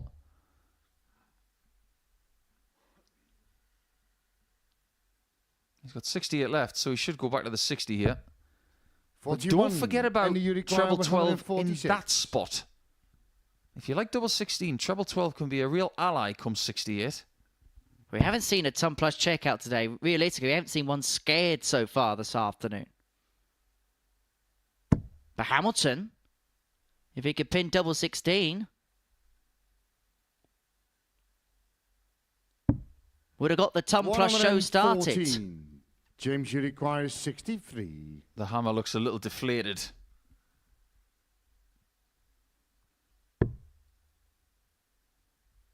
Okay.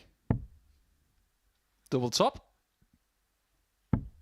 23. And you require I can get 32. behind that one, actually. We will talk about that one in the next leg. Because this leg's over. Than the second leg. Andy so if you've got 61, you're going for 25 for double 18. Why are you going 25? Because you want to get 2 darts at a double. Makes complete sense. It's in the textbook. Everybody thinks it makes sense. Okay?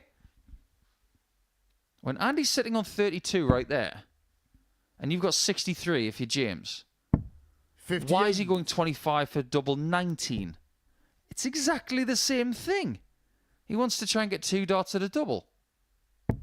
It's a bit unconventional, but I can get behind it. 94. I feel like every game he plays today, I'm going to have an opinion about something he does, either on approach or through a finish. Sometimes he gets it right, in my opinion. Sometimes he gets it wrong, in my opinion. Well, it is a game of opinions, and you can have your opinions as well by getting in touch with us via our social media feeds. It's at MSS Darts on Facebook, Twitter, Instagram, wherever you like to get social. 100. Yeah, check out our TikTok account as well. I'm constantly sticking new content up there. I love how, and I'm going to show my age now. 99. I love how most influencers have names on social media sites and the sites themselves are spelt wrong. When somebody created TikTok, they probably thought, well, 100. Here's a good idea. Let's spell both of them wrong. Seems to have worked out pretty well. So what did Elon Musk do with Twitter? Oh, we'll just make it one letter. Nobody's going to spell that wrong. I don't know, I can think of 1 or 2 people that could.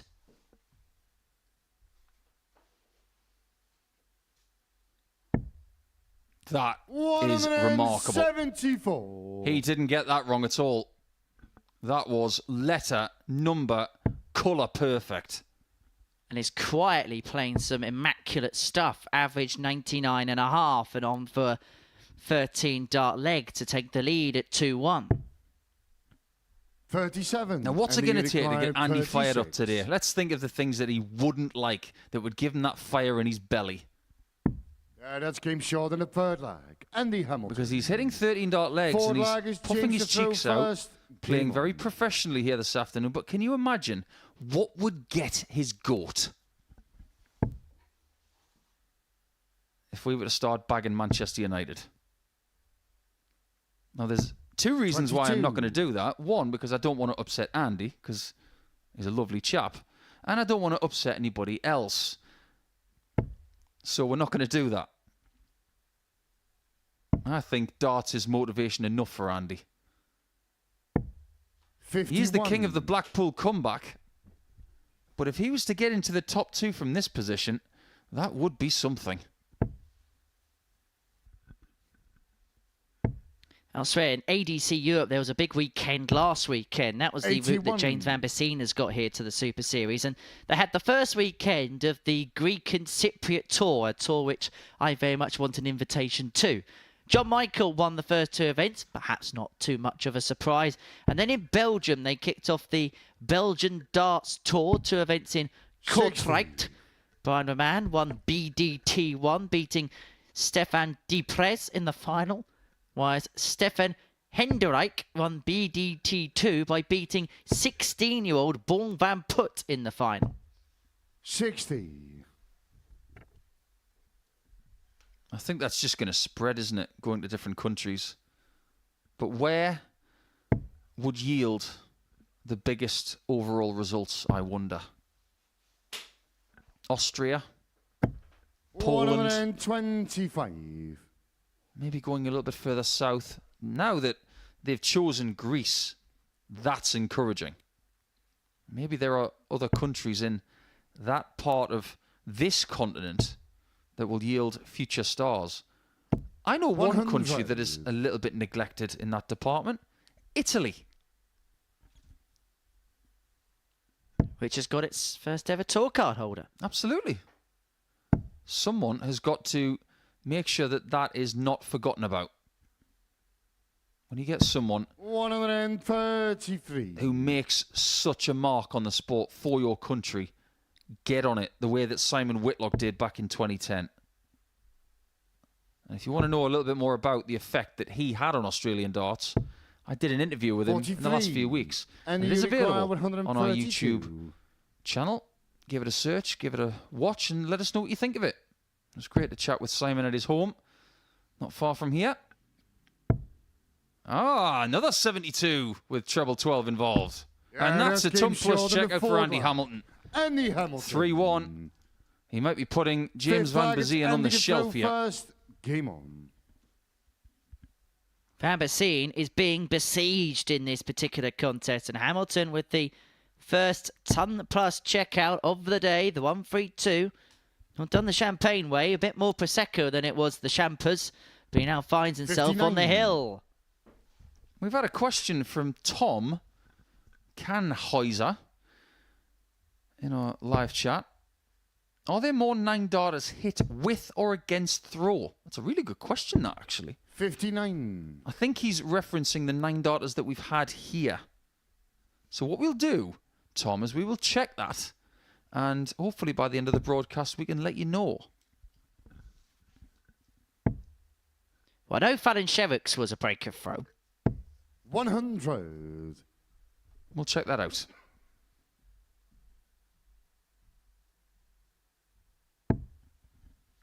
Sebastian Białecki's were in leg 5 when he had the dart, so I believe that. So that would have 60. been with throw. I'll never forget that day when Fallon hit the 9. I was with Chris Mason in commentary, and for all of the celebrations, Mace on his notepad just wrote 9 next to Fallon's name. Sometimes that's all it takes. One number. 140. Who's going to be writing the final chapter as far as this group is concerned? Hamilton may just give himself an outside squeaker victory in this one, but then he's going to have to hope and pray that Darius does some damage. As Vanbesien hits a maximum, leaves both players on 202 after 9 darts, but Hamilton with the advantage of throw means that he's going to have 6 to get the game done. This is a sustained effort from Andy. 140. He's going to get a look at 62. If he takes it into, this is going to be 100 average for the second time this week for Hamilton. What's it about the final day of groups that just seems to get Andy going? It seems to get the 41. juices flowing. And you require 62. 62 for the match and a comprehensive win. As just around about 12 points difference in the averages between this pair. But he's missed the big number. And he's given 30. Vanbesien James, you an require outside 161. chance on 161. We have not seen many darts at double in this match. Are we going to get a look at the bullseye here? That's a no. 137. But there's only been 6 attempts at a double 32. in this match for 4 hits. Double 16. For Game 4-1 shot, success and for Andy Hamilton. He gets the better of James Vanbesien and just about keeps himself in the mix for qualification. It's an outside chance, but it's a chance nonetheless. A 4-1 win for the Hammer with an average of 98.6, 4 from 5 on the doubles, and that 1-3-2 checkout. Coming up after the break, big game at the top of the table as Justin Hood takes on Darius Labanauskas.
Welcome back to the Modus Super Series, where we're about to kick off our final game from the second round of fixtures. And it sees Darius Labanauskas take on Justin Hood after Andy Hamilton got the better of James Vanbesien by 4 legs to 1, averaging 98.6, 4 from 5 on his doubles, a 1-3-2 checkout in there as well. But this game between Darius and Justin Hood has huge implications as far as the top of the table is concerned. The winner of this one will strengthen their cause. The loser will just get pinned in a little bit. If Darius wins, we'll have the top 3 players separated by just 2 points. But if Justin Hood can win, he'll have a 4-point buffer to that of, 6-point buffer from that of Darius at the top of the pile. 82. We were just talking off air, Henry, about what result would be best for Andy Hamilton, who's won his first 2 games of the day. And by virtue of winning them both by 4 legs to 1, has eroded his negative leg difference completely. Andy has done his job so far, but 58. Has he given himself too much to do? That led us to the discussion we've just had. Which result is best for Andy right here? 45. In fact, whoever wins, it doesn't really affect him that much, does it? It's really a case of pick your fighter. Would you 41. rather just be happy to fight for P2 and just have Justin run off into the sunset? Or would you like Labanauskas to win, where there's just a little bit more carnage involving the top three involved? 140. It's an interesting discussion point. I think if someone's going to win this game heavily, he wants it to be Justin 62. Hood. So he's in the distance. That would bring Labanauskas closer to Andy leg difference-wise. But if Darius wins, he wants it to be tight. 60. That's how intricate this group could potentially be.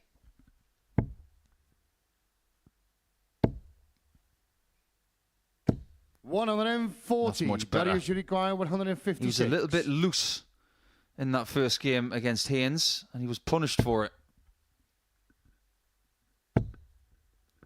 Dart number 2 is loose from Darius. 100. Justin, you require 118. This to save foe in the opening leg. 98 left. Stayed there. And so Labanauskas 56 for the 44. break of Darius, foe you in this require 56. opening salvo. 2 in hand at tops. Now double 10. 46. Doesn't go. And Justin Hood, you who's been a little require bit of 74. a bystander in this leg, has now got an opportunity to pinch it. Well, there's the 4. At least the shot's still on. With single to bolt.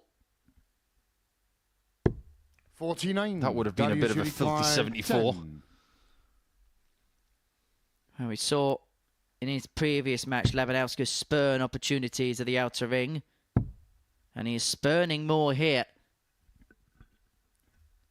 Death stares from Darius there to double 5. 6. Justin, you require 25. 2 hits for Justin Hood. That's game He's so then a the first lucky leg. boy. Justin Hood. To be 1-0 up. And Darius Second is leg is still Darius to throw stirring first. from missing Game those on. darts at double. Of which there were 4 of them. Well, it turns out the luck wasn't with Lucky 60. D, and it was with his opponent Justin Hood on that particular occasion. We had a question on our live chat during the break 96. asking which players from this week would you fancy making Ali Pali by the end of the year? Well, here's the thing. I think there are only 2 that might. 140. One is Sherrick, because of what she's doing in the women's series. The other one is Darius, because he could qualify through Nordic and Baltic stuff. 58. As for everybody else, how would you envisage them actually getting there? Ted Everts would have to go bananas in the Challenge Tour to make the top 2 spots in that order of merit. 180. Ross Montgomery, he's not going to get there. Richie Howson isn't going to get there. 96. Shane Darius, you McGurk, require 121. maybe? He might have a chance at some point.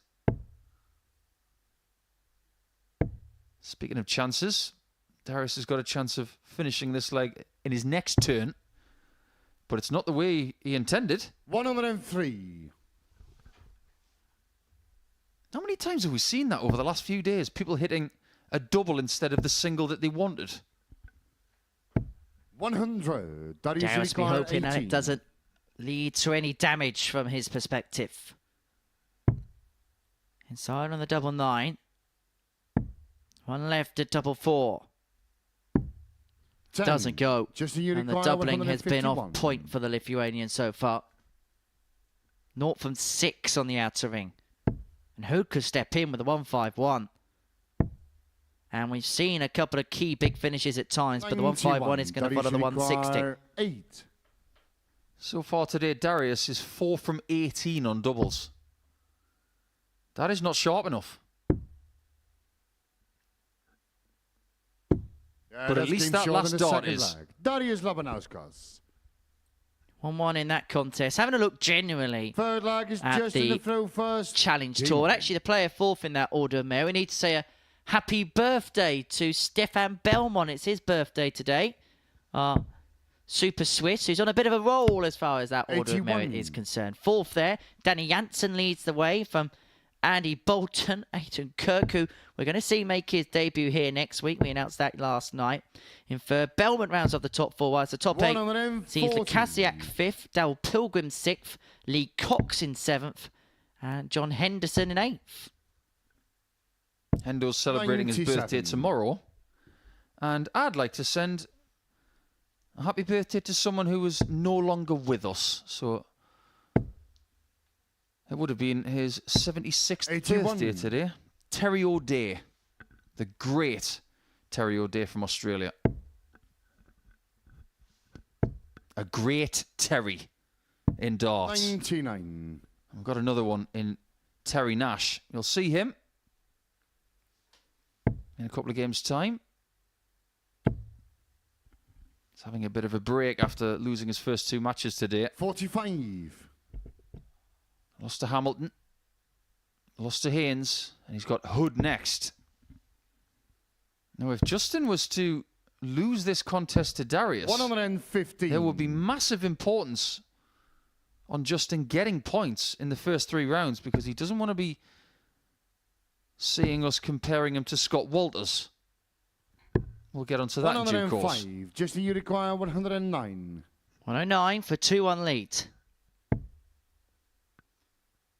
Darius has dominated the scoring phases of this match, but hasn't been able to take opportunities. 77. Darius, Hood you was a require whisk of a while away on the 130. double 16 for moving himself 2-1 in front.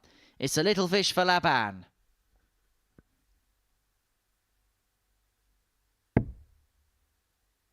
Low and left. He got the left. He didn't get the low. 90. Justin, you require 32. Double 16 then.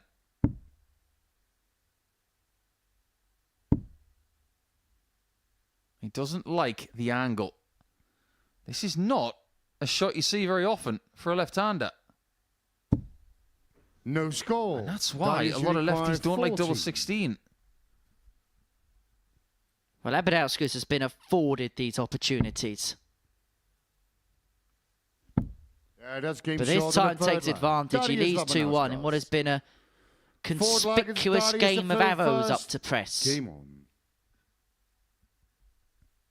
If 170 is the big fish, 130 is the little fish. What's 90? 95. Because 170 is 2 treble 20s in bull. 130 is 1 treble 20, 20 in bull. And as the fish gets smaller, 81. 2 singles in bull for a 90 checkout. What could that be called? So if you go from big fish, little fish, it'd have to be something very small along the lines of plankton or krill. 59. Something that catches on. What do you think, everybody? What should a 90 checkout on the bull be called? Careful, because you carry on talking about plankton. A load of Karens will appear. 120. Yes, I've just made a SpongeBob SquarePants reference. Because Plankton had a wife called Karen who was a computer. Oh, I thought you were talking about different types of Karen.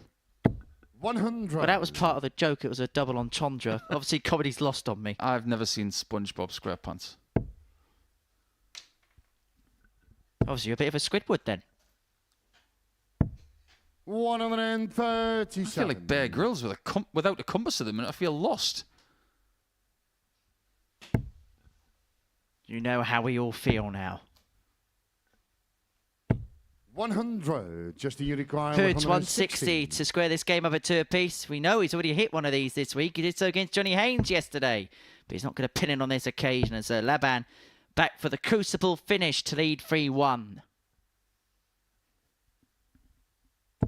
100. Darius, you require 147. What a lovely first start that is. He's just shy on dart number 2. 95. Justin, you require 60. We haven't had a 4-3 yet today. I get a feeling we're about to get one. There's that's not a game great deal short in the between forward these line. two. Justin Hood. It's not a classic game by any means, but they are sparring with each other. Fifth flag is Justin to Can throw someone first. Game spring on. forward to get these two crucial points? It's an encounter where they're going punch for punch, pound for pound, blow for blow. 41.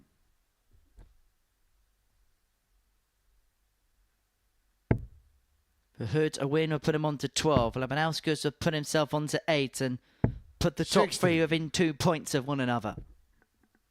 What a really simple question from Alan Green in our chat. But I think it's a good question. 60. We are commentators and analysts who remain impartial, and we have our little spurts of honesty. However, Alan has asked, who are our favourite players to watch here? 45. Mine's Conan Whitehead.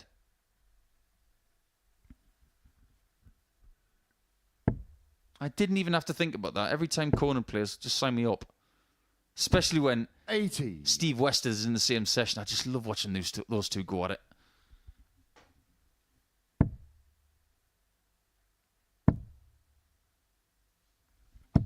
$95. That noise you can hear is Henry's brain ticking over, thinking about his favourite person to watch here at the Modus Super Series. Well, the problem is I've seen a 56. lot of players play here. You haven't got one favourite. Give us an idea of someone that really makes you want to watch them play and see what they do. 133. Big scorer, bit of flair, bit of pace. And they are? Big scorers, bit of flair, bit of pace. Well, Alan, I've tried. 140. It's like asking him who he's going to vote for in the regional elections. He says, well, Tell you what, do you think 20 minutes later. now that's SpongeBob. I didn't even know that, you see. 81. Justin, you require 124. Darius left himself on 168. I'm not going to say anything about that. But I am going to say that Justin Hood has got a shot at the bull. 99. Darius, you require 87. Very, very close. How close is this? This game is toing and froing. 69. It's gone more Justin, you towards the require man who 25. uses his dart shirt to clean his darts in between visits. That's not something you see every session here in Portsmouth. That's a game short of big-time the lead fifth for flag. Justin. Justin He's Hood. working very hard to get legs today. It's not coming naturally to him. He's Sixth still in flag is front of the Darius fancied to throw Labanauskas. first. Game on. And Laban starts down on the 19s to kick off leg 6. I'll tell you what, I'll give you 39. a couple of names. I mean, it's always great to watch Hendo here, just a bona fide legend. Very good. Bo was great fun to watch last 140. week. Yeah, we've got some Tom Sykes fans out there. Some Steve West fans, some Bradley Brooks fans. They're going to be happy because he's in Champions Week. 100. I love watching Andreas. There's just something about that man. By the way, I don't know how to pronounce your name in the chat, but somebody has come up with a name for 90 on the ball. 137. It's perfect. Cardboard box. I've actually, do you know what? It's funny because I've had a message from our good pal, the silverback, Tony O'Shea, 95. who said exactly the same. Big fish, little fish, cardboard box. Hope you're well, Tony. Hope you're well, pal. In that case, because we have 60. had discussions like this before, we came up with trapdoor for double three. Because there's trouble down there. We will now forever know the 90 checkout on the bull as the cardboard box. If the silverback agrees, then we shall all agree. 180. Well, if anybody argues, I'm just going to send them to Tony. 164. Yeah, they won't last very long. 164 for the match for Justin Hood.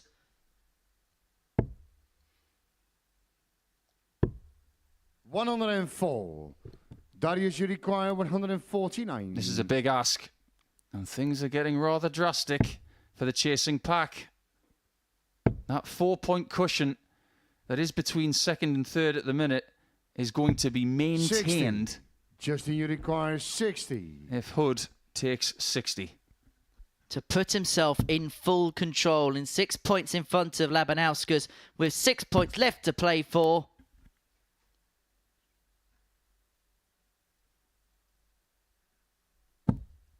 But he hasn't taken advantage of the opportunity, and maybe we will have our first last leg decider of the day if Labanauskas can take out the 89. 89 was a very good year. It's also a very nice shot. Yeah, that's game short in a 6 leg. He agrees. Darius Labanauskas. Takes a lot to get Darius to smile in game, but he very much enjoyed that one. First, game on. Sit back, relax, and enjoy a leg 7 with big consequences. Justin does not want to go back into the practice room after 2 games, 37. having lost twice, because things will start to quiver a little bit if he doesn't get these 2 points here. 140. We did say the result that Andy Hamilton wanted 93. was if Labanauskas won, he wanted it to be tight.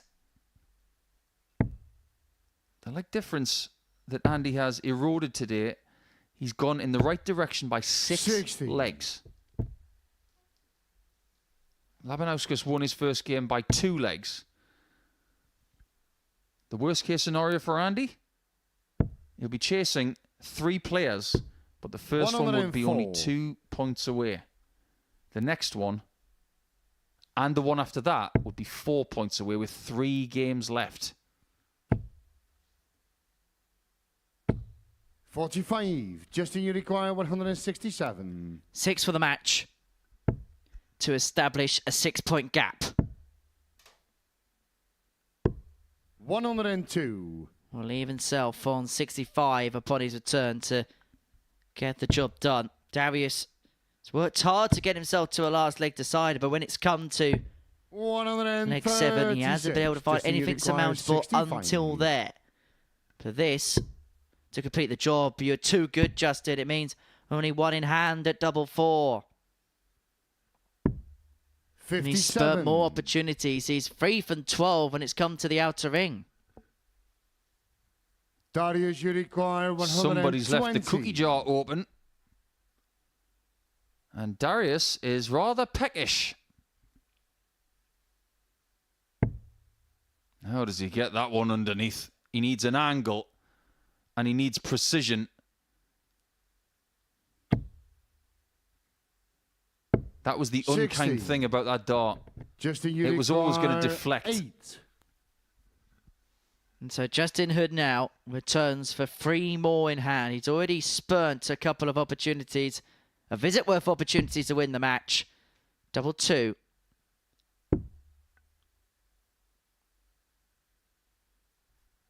Has to shuffle across. And he 4. cannot find. And Labanauskas can sneak Darius, this game from requires underneath 60. Justin Hood's nose. From nowhere to everywhere. But Laban can't nick the points himself.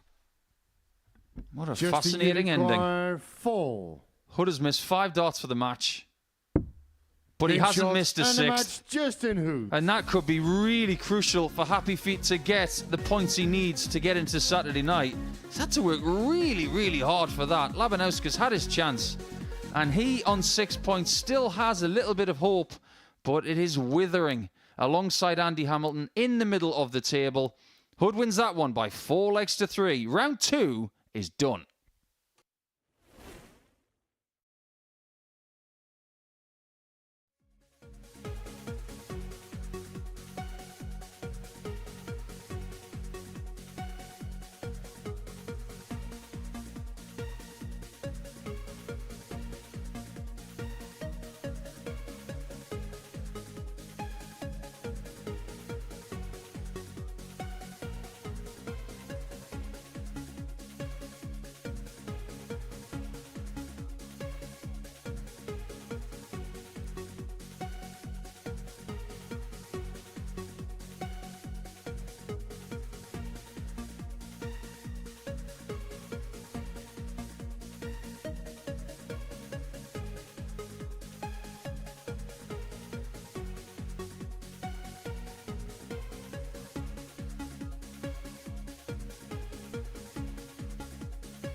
Welcome back to the Modus Super Series. We've completed 2 rounds of fixtures on this Friday afternoon. And before the break, we saw Justin Hood get the better of Darius Labanauskas by 4 legs to 3. That now means that he is 6 points clear of Darius in third place at the top of the group.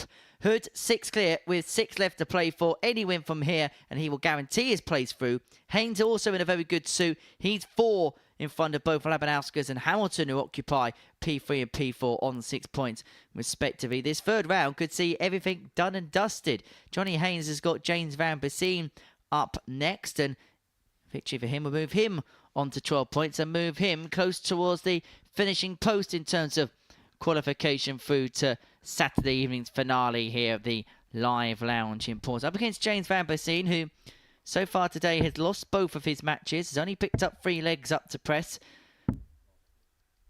What do we expect from this one? Because Johnny at times rode his luck against Hood, but came good when it mattered, and then got the better of Terry Nash, kind of doing the same. Missed a lot of opportunities to put it over the line. Yeah, James is done now. 4 points at the bottom of the table. Terry Nash on 4 points. All they can do is get to 10. That's not going to be doing it. Johnny Haynes is going to win at least one more game today. First leg is James to throw first. Game on. But if Johnny wins this, it is awful news for Darius Labanauskas and Andy Hamilton.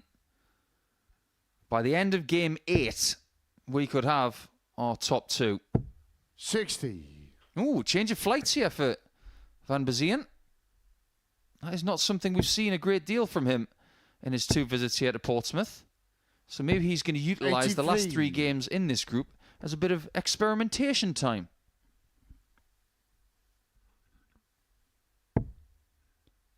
Change of equipment from a change of manufacturer. Now, we should confirm that if 43. Haynes wins this game, Nash and Vanbesien will officially be out. Although if either of them did make it through, I think I'd turn up tomorrow in some kind of forfeit type garment. 95. A Southampton top.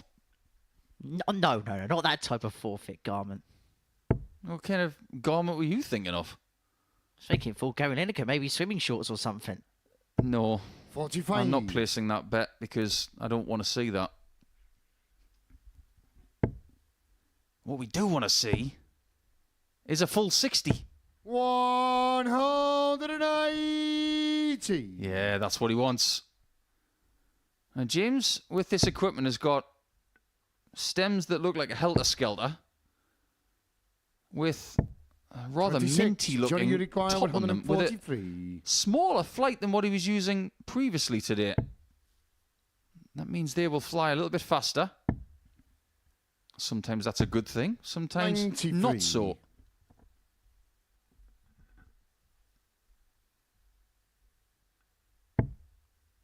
If it's an all-in-one combo for James, who needs all these trebles in one go here, because Haynes lets himself 50 and he has got all the time he wants to pick apart this opening leg. 10 for tops. Will do anything in his power to leave this target and then finds it for the break in 15 darts. Second leg is Johnny to throw first. Game on. I think it's starting to become very apparent that James is not going to make Saturday this time. He only just about made it the last time he was here. And when you've been there before, you want to make it again. But it's not going to be his week. What he does still have to play for is the incentive of places meaning prizes. The higher up you finish 22. in the Group C table, the more prize money you'll accrue. Yeah, performance-related rewards. That's the way it should be in this sport. 41. It's the same in other sports. When you're in the FedEx table in golf or the DP World Tour rankings when you go to Dubai at the end of the year.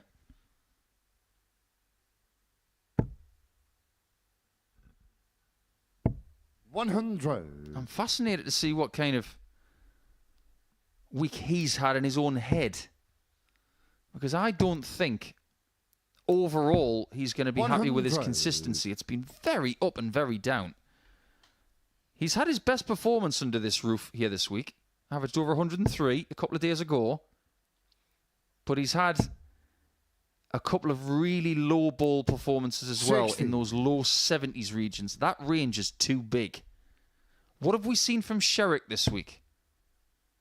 A very small range from top to bottom.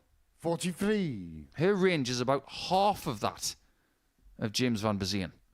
That's what you've got to do to become a better player. You've got to shrink that range to somewhere in the region of 20 points and not 35. 58. Well, I had a chat with James on Monday afternoon following the end of the first day in Group A, and he said for him, he's using this as an opportunity to really test himself against the best in the world. The way that his work and the way that his job goes means that he can't take all the vacation time that he'd like to play on all the Challenge Tour events. And in fact, he had to make a decision the last time he was here.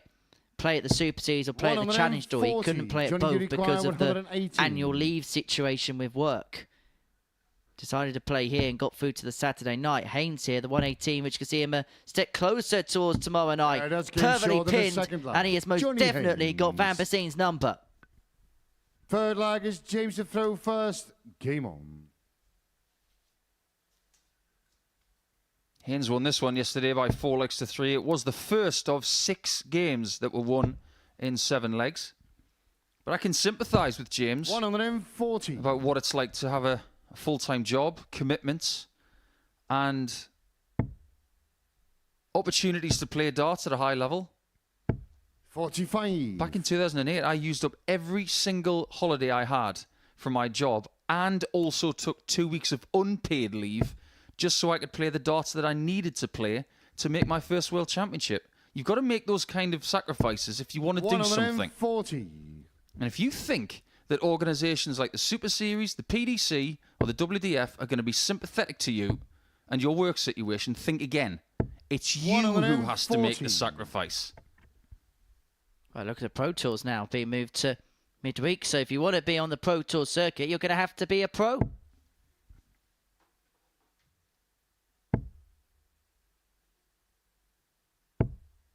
$60. Well, think about a player like Owen Bates, for example, this weekend. He's going to be playing 5 Challenge Tours, 2 Pro 35. Tours, and then 2 Euro Tour qualifiers. Want to be a pro? You've got to test yourself. James, you require 161. You want opportunities? Keep winning.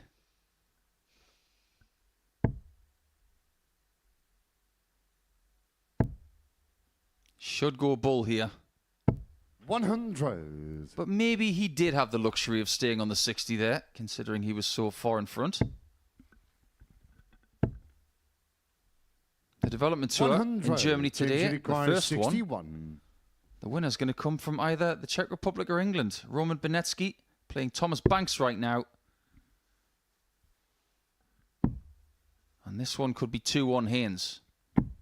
25. And that's a little cruel. It's going to come back for 3 more, though, at double 18, but Haynes this time is going to put it under much more severe pressure. 85. 85 leaves himself on 36. 96, but Vanbesien to bring it back to 2. And still going to have to find a break at some point, mind.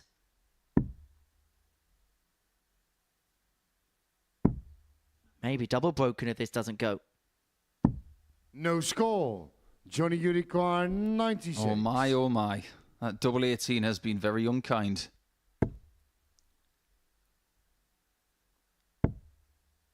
And Johnny's not going to get a look at it. 36. James, you require 36. Third time's a charm.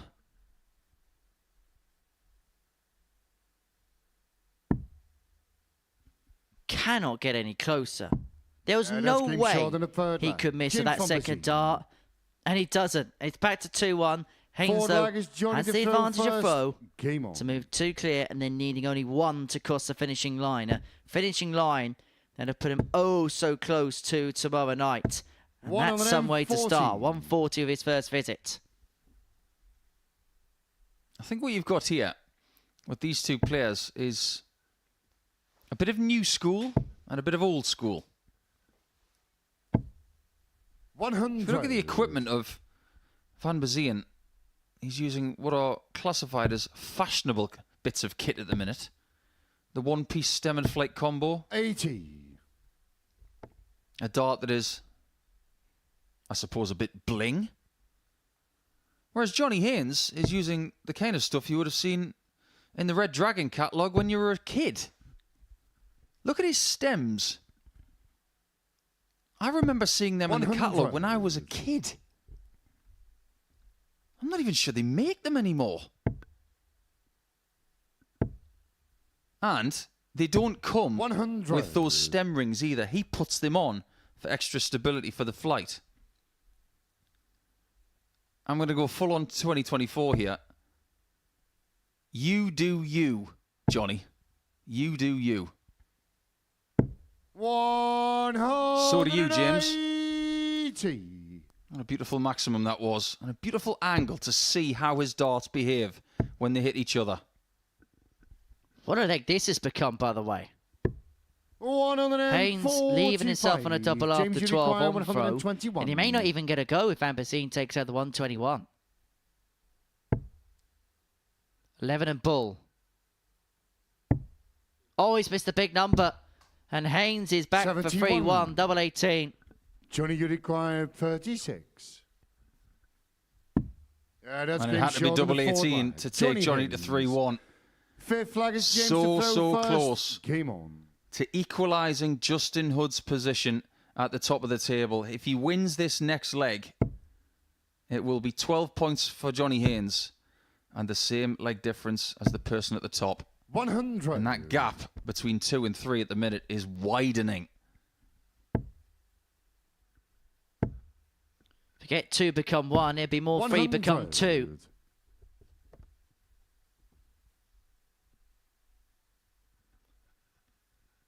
Terry Nash and Justin Hood up next, and then Labanauskas and Andy Hamilton. And an effective knockout match to see who may have just the 60. slightest of potential sniffs if there is a slip up from Hood next against Nash. I just get the feeling that Hamilton's left himself with too much to do now. Haynes has not put a foot wrong today. 132. He's done such a professional job. As for Hood, he may have skirted one against Labanauskas, but somebody in the top 2 needed to falter here in the early afternoon, and they aren't. 100. And props to Andy. He has won 2 very good games for him, but he's running out of matches, and he's running out of positivity.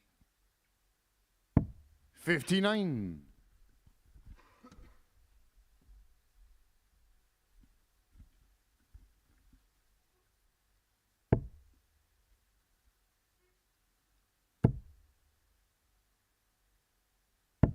$59. I was just breezing through the sports pages this morning. I couldn't believe that I saw that former Newcastle United right winger Norberto Solano is now the manager of Blythe Spartans. The infamous Blythe Spartans who used to create FA Cup upsets every single year. Back in the 70s, they were the best non-league team. And they had a great women's team 180. during the war as Johnny, well. you require 110.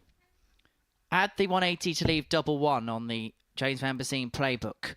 May be irrelevant. Tops of the match. Oh, shot, that's and superb that's from Johnny Johnny Haynes. The punk with a real rocker's finish. A 110 to get the better of James Vanbesien by 4 legs to 1. And the man from Swindon is so close to qualification. Doing so with a 92.85 average, 2-ton plus finishes. Well, that was superb. Coming up next, it's Nash against Hood.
Welcome back to the Modus Super Series, where we are halfway through the afternoon action as far as Group C is concerned. And before the break, we saw Johnny Haynes get the better of James Vanbesien by 4-1, averaging 92.85 in the process. So it means both him and Justin Hood are both on the cusp of qualification.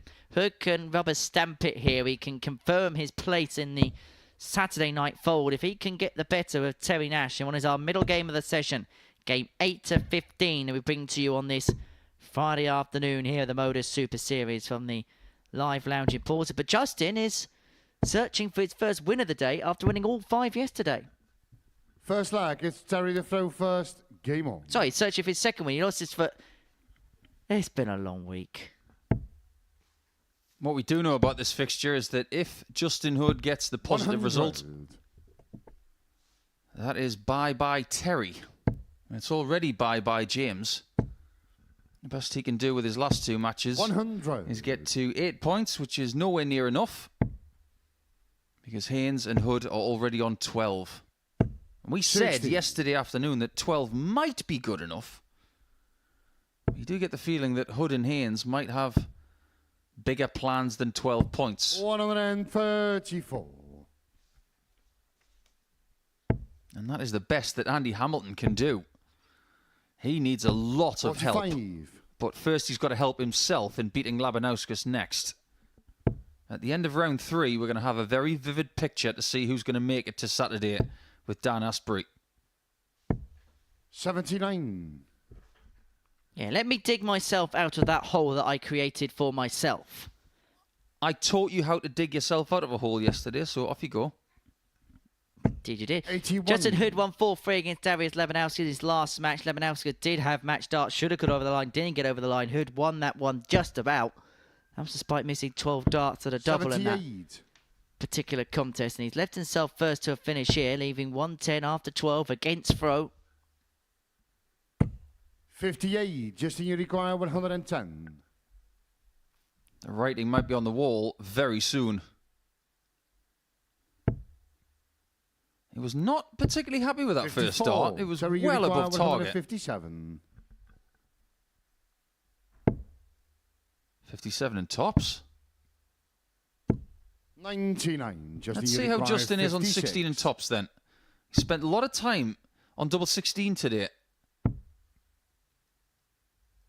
And every Yeah, time he that's goes for game shot in the 10s, he first doesn't leg. aim. He just Justin Hood. thrusts at it naturally. And a lot of the time he hits it.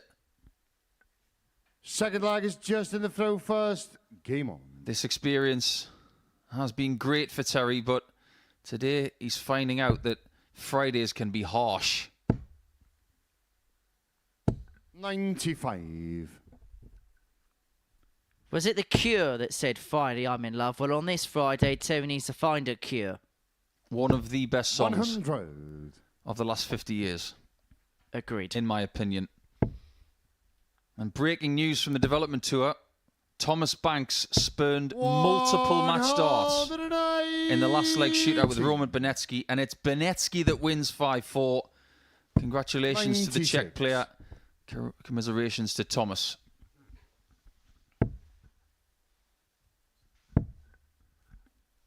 Yeah, good first event that of the day on the 134. development tour. The second one from Hildesheim, the home of European darts, will start very shortly indeed. 5 Dev Tours there, followed by 2 47, Pro Tours just and the 2 Uruguay Euro Tour 92. qualifiers. It's going to be a busy week at Halle 39. Double 16. Yeah, that's game That is shot a of the world-class second leg from Jay Justin Hood. Hood. Come on, Third leg Justin. is Terry the You know throw it makes first. sense. You got yourself Game this on. swanky dart shirt. You're a great player who could be going places in the next few years. I want a Justin hoodie. 135. Can you imagine if he was to make them in the same colour scheme as his shirts? They would fly off the shelves. The amount of people out 59. there these days that want a rascal piece of clothing. I'd say they fly off the shelves, but penguins can't 140. fly.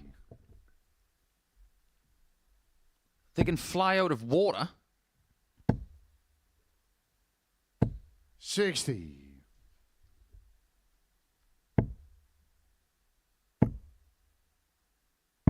$59.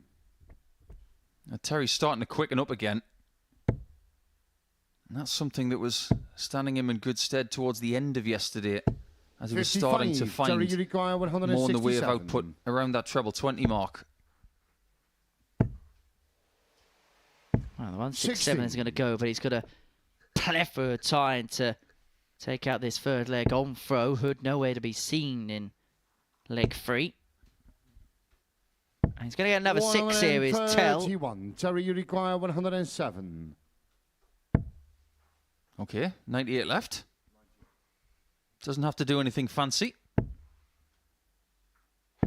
85. Something very handy, though, is found.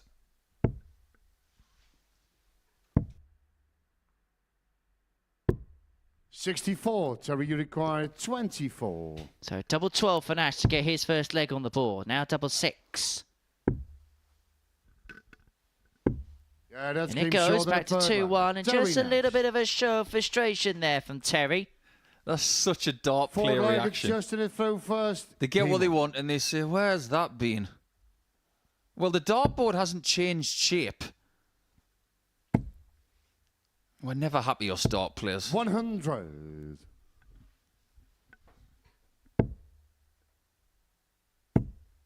But Nash is working away back in this contest. That's his first max. And when it looked like Judson Hoover was going to run away with this contest, Nash has penned him back in and could peg back. 100. That's 4. That's 5. 127. We've had a question in our live chat. How do you qualify for Champions Week? 81. This is week 10. We have 12 players per qualifying week in our group setup. If you win your week, 96. you do qualify for Champions Week. It's that simple. When we sometimes straddle the end of a year going into a new calendar year, sometimes we have people who have been in 100. finals in Champions Week 98. based on people going to the PDC Pro Tour. But at this point of the year, we're going to have all of the winners 120.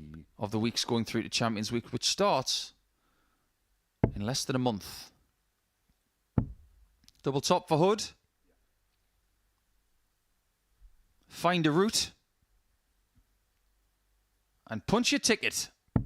100. Terry, you require Just didn't have the 54. line on it, did he? Nash back for 54 to square this game up at 2 apiece. It's 2 in hand at tops. Yeah, No that's game short mistake. in the Smack fourth bang one. in the middle of the Terry bed. Nash. 14 darted. 2-2.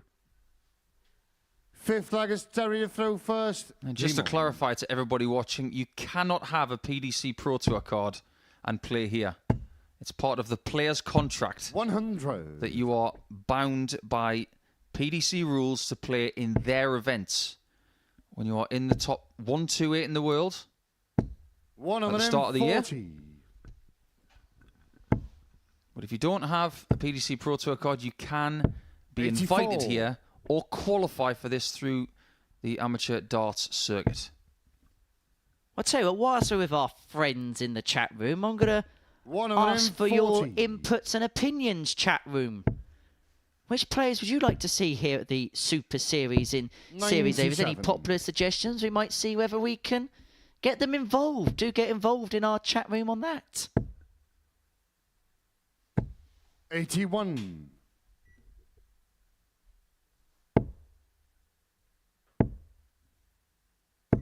100. That's a very Just cool you leave require there from Terry 140. Nash.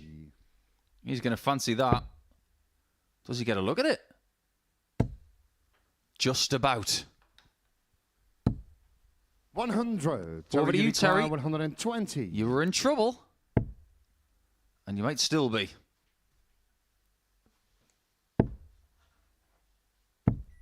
80. Justin, you require 40.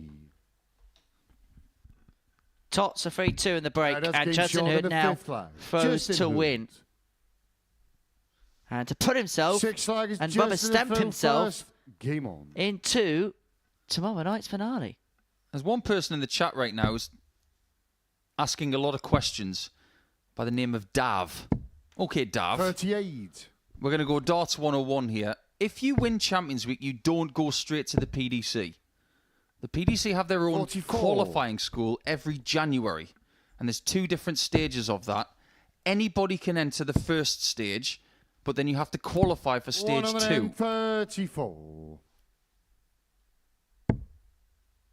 That's how you get a PDC tour card. If you don't 60. get one, you can be invited here or qualify to get here.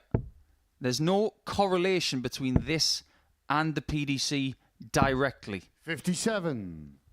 But we have players that play on the Pro Tour because they're invited as substitute players. 100. It's a slightly intricate system, but if you know it well, it's fairly simple. Right, we've got some players for you, Nico. Max Hopp, absolutely. Taylor Haberfield, Rusty Jake Rodriguez, and David Schlichting. 121.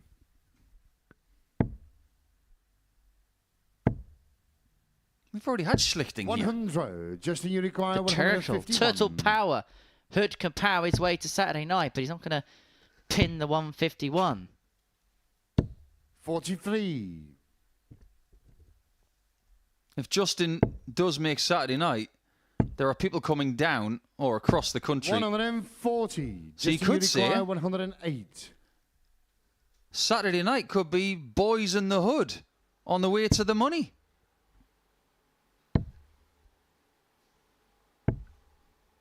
31. Terry, you But not require just yet. 57. Double top for Terry. Yeah, He that's does stop short than a Hood 6 leg. from Terry winning Nash. 4-2. Another last leg decider coming your way just 7-10 now. final The last leg. time It's Hood was in Terry this to throw position, first. he did win Game by on. 4 legs to 3 against Darius Labanauskas, but he did have to survive a couple of scares. 96. Ryan Wilkinson. Has Crabtree played this series yet? No, but we're going to see Cam at some point soon. 98.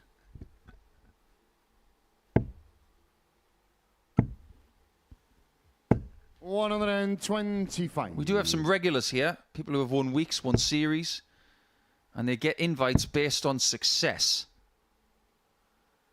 But there are so many opportunities for people 59. to qualify via the ADC, more than ever. And those qualifiers are getting harder 140. because everybody wants to be part of this. Justin might be on 2 points today after 3 games. 121. Terry, you require 140. 140 for the match. Doesn't go. Patel has got a couple of visits from here to complete the 100. job. And he's going to set up tops after 12. Some last leg decider this on throw. Really upped it from a low base in the first couple of legs. 100. Terry, you require The shackles are off 40. now for Terry, and he's going into overdrive. Tops has been helpful Game to shot. him, and it And is a match, helpful Terry again Nash. as he seals a 4-3 success against Justin Hood. And so that means that things just get a little bit interesting. That the total of the tape from that one. Hood loses with a 93 average. Next up, Labanauskas against Hamilton.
Welcome back to the stunning live lounge here in Portsmouth for the Modus Super Series, where we have a knockout match on our hands. The loser of the battle between Darius Labanauskas and Andy Hamilton will be eliminated from proceedings. That was because of, before the break, Terry Nash beating Justin Hood by 4-3, keeping things interesting. And Hood now still being kept waiting in terms of calling home his qualification through to Saturday evening's finale here at the Live Lounge in Portsmouth. And you can be here on a Saturday night here at the Live Lounge. More details on how you can obtain tickets to the Modus Super Series as this game goes on.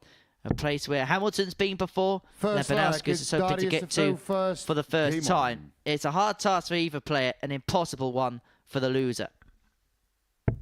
And an impossible one for Terry Nash and James Vanbesien. Even with that win, Terry Nash can only get to a big total of 10 points. That's not going to be enough. But it is the last chance saloon for somebody. 100. Somebody's going to be thrown on the heap. And considering how many darts they've thrown this week, it's not going to be a week wasted for somebody. It will be a week that ended in disappointment. 100. Yeah, one of these players are guaranteed not to make it to Saturday night, but you can be here on a Saturday here in Portsmouth by heading over to dartshop.tv and obtaining your tickets to the Live Lounge in Portsmouth. You can also scan that QR code, which you can see on your screen there, to be here for a Super Series finals night, where tickets are available until the middle of July, and also available in very short supply, I should say, for Champions Night, which is on Saturday the 25th of May. You could watch the FA Cup final between the two Manchester clubs from free, and then be here for the big night here, where the big cup's going to get lifted. No second string outfits there. Are you trying to tell me there's something else happening apart from our finals night on Saturday? FA Cup, Super Series, Champions Night. It's not a bad day of sport, is it? Championship playoff final the next day. Oh, it's also the final of the Premiership Rugby. Oh, it's a great day of sport. Great day of sport. Is there a parrot in here? What, is there a parrot in here? Don't start a game you can't finish, Deacon. 96. Darius, you require 170. Here we go. Well, we started this discussion earlier. Starts with a big fish, ends with a little fish in a cardboard box. 130. There you go. There's the one in the middle. And you require 140. This is just simply known as the 140 for the break. Show him how it's done, Andy. Give us a roar. Yeah, that's game short There in the you first go. leg. Do the roar. Andy Hamilton. Second leg, it's Andy to throw first. Game on. I can say from experience that when he hits a shot like that against you, and there are thousands of people behind you, he does it loud. You can almost feel it go through your body. Why do I get the sense that your favourite Shrek character would be Lord Farquaad?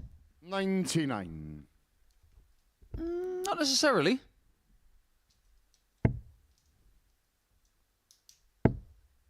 Puss in Boots, probably.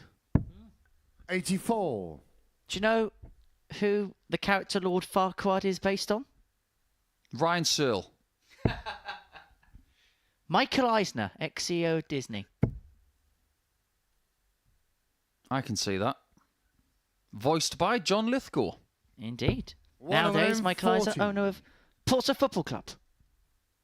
Oh, is he really? I didn't know that. Okay. That'll be why you know it then, because you know everything about this place.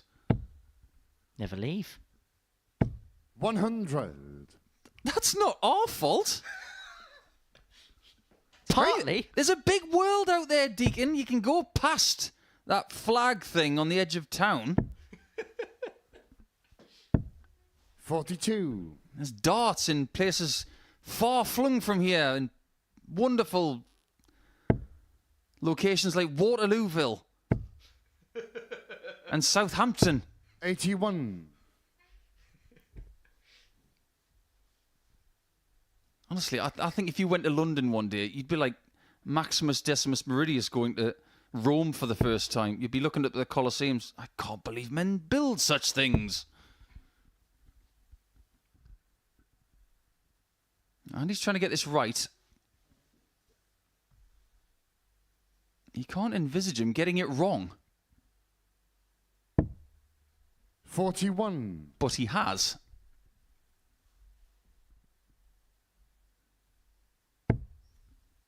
It was the right route, but it was just the wrong result. 100. And he's just taken a 140 finish in the previous leg. Here he's looking for one less to leave tops.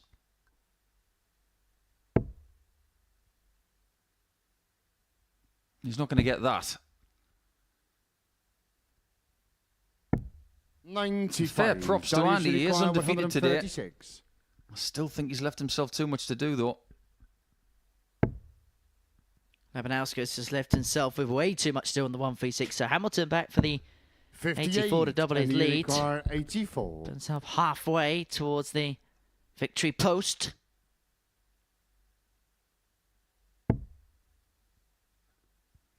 $14. Treble 14 leads double 11. Doesn't go. Labanauskas may Darius only get a solitary requires dart at tops here. 78. As it stands, their leg difference is identical. Every leg is important. That's game short than the first. Darius goes back in front on the legs difference. Third leg is Darius to throw But first. they're still tied Game on 6 points, which is 6 points adrift of the top two. Now, there's been a question in our live chat, which I cannot ignore, Jay. Do you think 60. MVG has underachieved? Is that a joke? He's won 150 PDC titles. He's won 10 times as many PDC titles 99. as Colin Lloyd. That's right, 10 times. 3 world titles. Michael would probably say that he's underachieved in that department. 85. But come on. No, he hasn't underachieved. I think he's won 28 more European Tour events than anybody else. Yeah, but he could have won 30 more. Oh, come on. 100. No is the answer. He hasn't underachieved, and he's far from done. It's just a lot harder to win titles these days than maybe it was back in 2015, 2016, 2017. Well, here's one for you. What will be, in your opinion, the World Championship tally Michael ends his career on? 4. I think he's destined to finish on 4. 162. There's only one person who actually has 4 world titles at this point in time. That's Lisa Ashton. And he's left himself 140 again. 140. And you require 140. 140 for Hamilton to make it 2-1 and get the break. Already taken it out in this game to break the throw. Rinse and repeat. Just clatters of the barrel of the first. 100. Darius, you require His 156. left tops after 12. He has forced Labanauskas to take out this 156, of which he is not up to the task of. And he looks more likely at the minute. He's playing some beautiful stuff. 95. And you require 40. I know his first win of the day was a bit scratchy. But 98.6 in beating Vanbesien in round 2. That was the best performance we've seen in the group. And this is a bit more of that.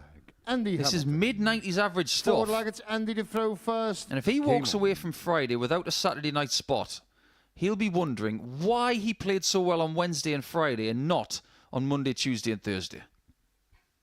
Yeah, when he reflects on this week, he'll be thinking of too little, too late as his prognosis. Next question from the chat. 100. Do you think Adrian Lewis will make a comeback? That is an excellent question. Hand on heart, I'm not sure. 125. If he does, I don't think it's going to be this year. I don't think it's going to be next year. I think it may take a bit of time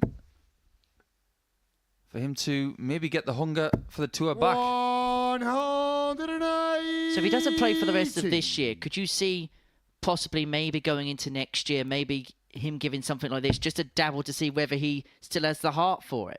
I never thought about that, actually. 100. I suppose the PDC's loss would be our gain.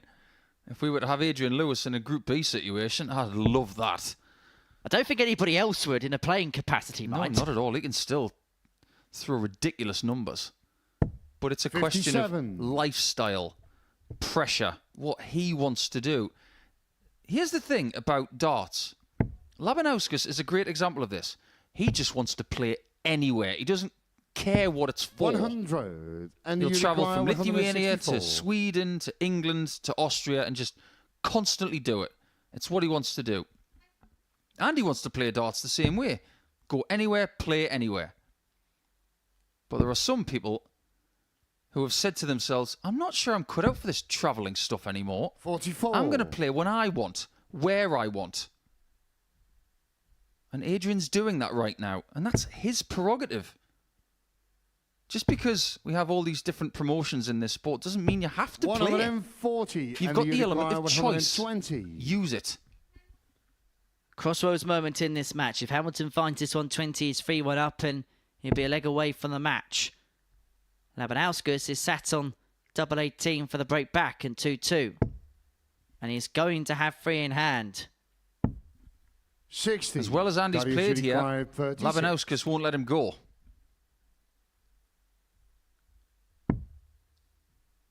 Double 9.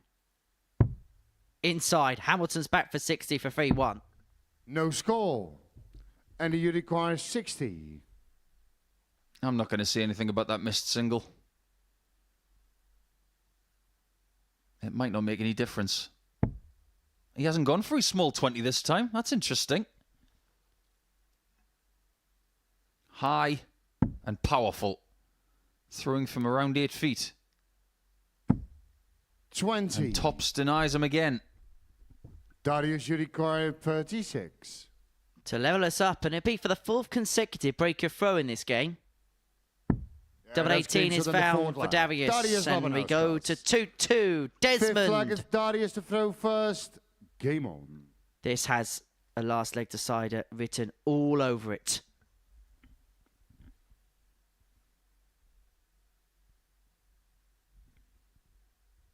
I'd like to get your opinion on this one, Henry. Alan Green has said Luke Littler and Luke Humphreys will win 6 world titles between them. 100. So one of them might get 5 and one gets 1, or 3 and 3, 4 and 2. I'm not sure about that. I think in this day and age, if we have someone who gets 3 world 100. titles, they will be considered a great. Look at Gary Anderson. He's only got 2. I say only. But after 15 and 16, did you envisage him not winning another one going into the 97. 2025 championship? I don't think many people would have predicted that. Adrian Lewis has only got 2, and he won them back-to-back in 11 and 12. I don't think you can predict anybody winning 3 world titles at the minute. 43. I don't think you can make any guarantee for any player to win a world championship. No, it's up for interpretation, but there are so many people at the minute who are playing very, very well. I wouldn't even want to hazard a guess who wins the Premier League. 136. And the thing is, you've got to look at the conveyor belt of players that are coming through the system. Okay, Littler's the big example now, and look, he's going to be a player for a number of years. Of course he is, but you look at players coming through the Dev Tour system, that are coming through the JDC system. 140. Titles are going to be more competitive now than they ever have been. A bit like tennis, where now you're going to now Djokovic now on the down, now Federer's era dominance has come to an end. The Grand Slams are being shared out more than ever before, and darts is entering a period a little bit like that, where anybody in a 100. half decent radius in the rankings could pick up any title at any point. Look at the Crucible, for example, in the snooker. No one would have had that Final Four.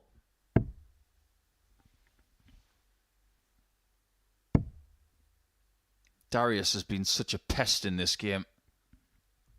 And I mean that in the nicest possible sense. Stuck to his task. and has 82. created this Darius pressure requires environment for 68. Hamilton. And the tighter this game is, the better it is for Hood and Haynes. And Darius goes for 4s. That's game short. And in the Andy fifth doesn't leg. even get a look at Darius 136. Labanauskas. Six Last leggers ending chance the throw saloon first. now. Game on. Has now just become the moment just before you're turfed into the dust. Here's a stat about tennis. If you started picking up a racket now and you played in every Grand Slam semi-final for the next 12 years 93. consecutively, you still wouldn't have been in as many Grand Slam semi-finals as Novak Djokovic. How long did it take you to work that out?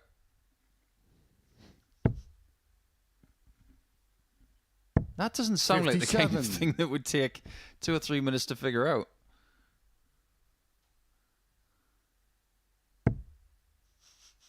I've not played a lot of tennis in my life. But I know someone who has 40. from the PDC Tour. Simon Whitlock's rather good. But he tends to play barefoot. At least the one time we played in Australia he was, and he was very, very useful. 85. Labanauskas has been useful here. It's a typical Darius display, isn't it? Almost a 90 average, 42% on doubles. It's reliable. Hamilton's average has come down by a good 6 to 8 points over the last couple of legs. 68.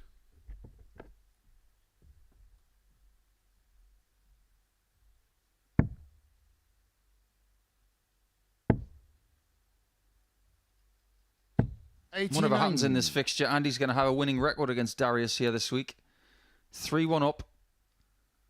Darius' sole win came on Tuesday, but Andy's had the lion's share of stuff of week 10. 58.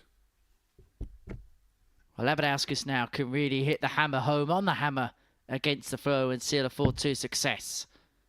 Keep it just about ticking along. It'll be an outside chance, but a chance nonetheless. And that 140 leaves Laban on La Little Fish.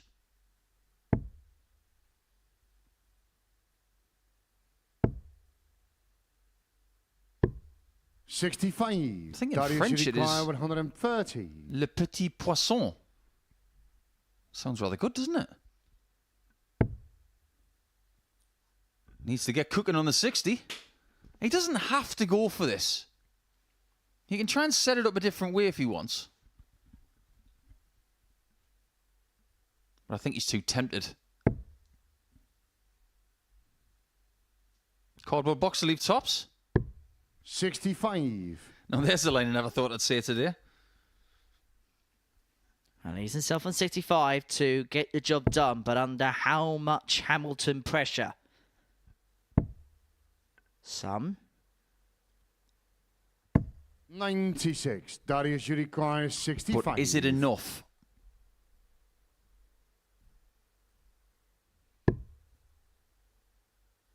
Seven or a 3? Your choice.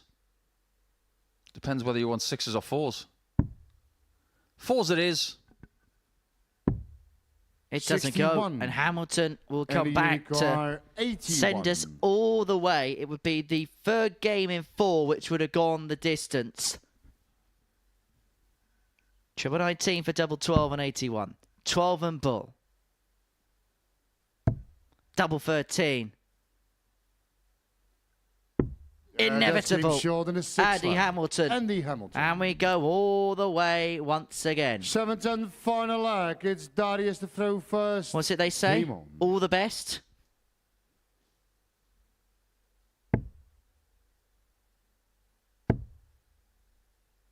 I'm waiting for you to say the next bit. 95. Just all the best. Oh, okay. It's a cracking line, that. First time they've gone the distance this week, miraculously, in their 5th game. 4-2 3 times, and a 4-1 on Monday.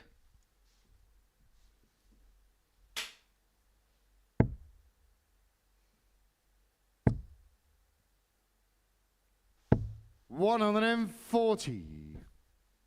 This is a good leg from Darius. That mid-leg zone after 6 starts is always good. But nobody's been as good in a game here this week than Ted Everts last night. That 111 he had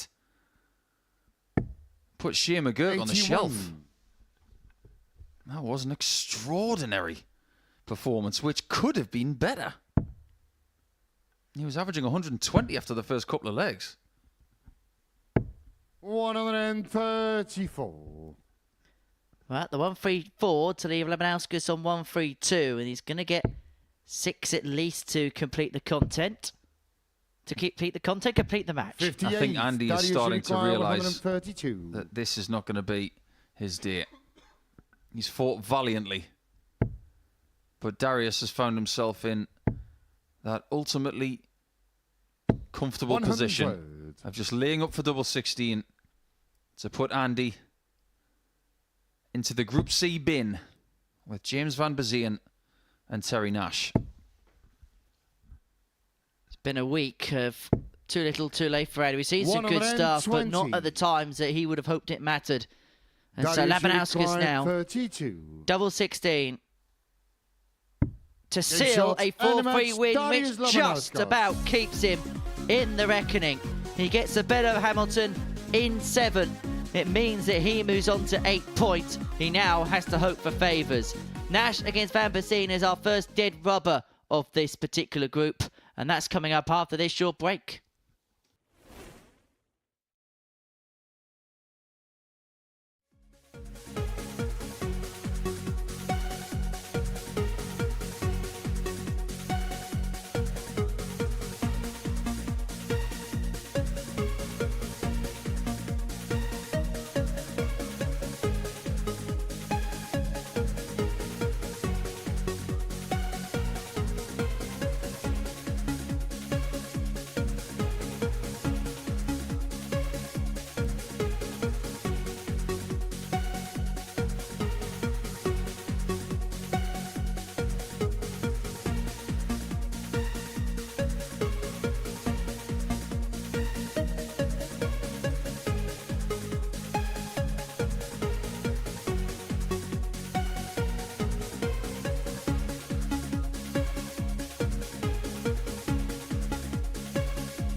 Fascinating times ahead, but we do have games to bring you over the next couple of hours that have no consequence on who qualifies for Saturday night. Andy Hamilton has now been eliminated at the hands of Darius Labanauskas.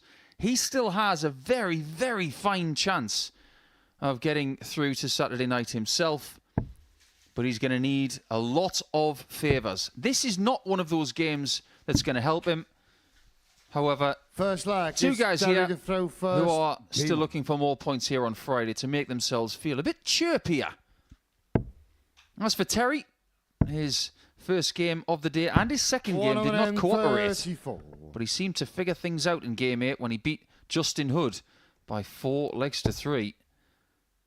You don't think that's going to damage Justin Hood's chances of qualifying, but 100. we've still got 2 rounds to go. He is not out of reach yet. You get the sense this round is pivotal to 140. see whether he makes it through or not. If he loses his next game and Darius picks up another win, then things get a little bit twitchy. They do, and add to that Darius is playing Johnny Haynes. 60. So in this round, it will tell us almost everything we need to know. 100. But we know that Darius must beat Johnny, and he must beat Nash in game 13. But on top of that, he's going to need maybe James, maybe Hamilton to do him a Terry, you favour. require 127. Nash is playing like he's got a bus to catch. He is flying around the hockey.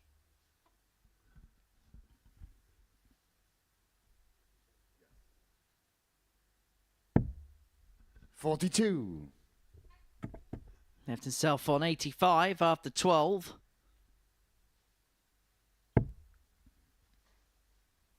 I've had a communication from our good friend Bradley Kirk in the chat, 125. saying that if Labanauskas qualifies, I've got to learn big fish, little fish, cardboard box and Lithuanian. I can tell you categorically, Brad, that's not happening. 75. And neither is an James, you 85 require checkout for Terry. 158.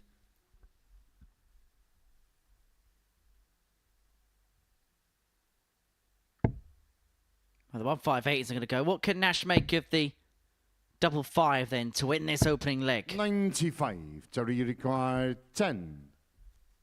Now, don't give him a look at 63 because he'll go 25 double Short in 19. the first leg. Terry Nash. And before my Second sentence is leg over, James he's to already throw 1-0 up. first. Game on. Nash looking to get his teeth stuck into proceedings as we head towards early tea time here on the South Coast. 140. I'll tell you another famous Nash as well. Do you remember a show called Nash Bridges? 60. Back, you weren't even born.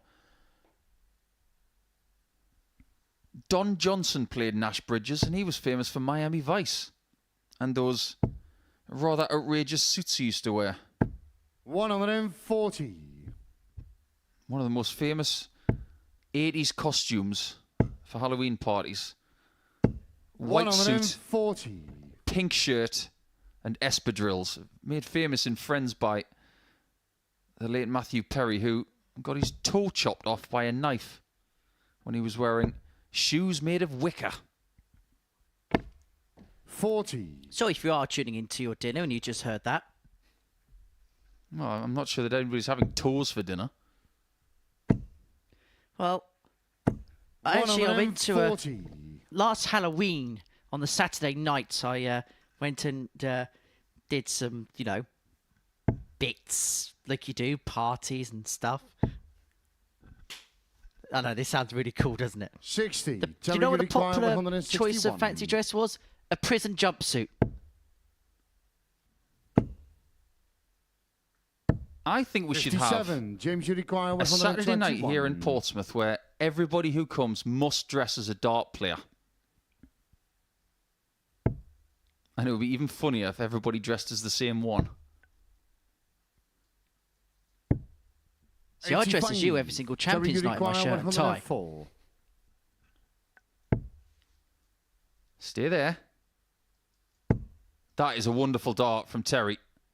Double 12. 92. That could have easily been a James, you 2-0 require advantage. 36. That second dart was so good. That's But game short look in at the the second beauty leg. on that James one. Vanbesien.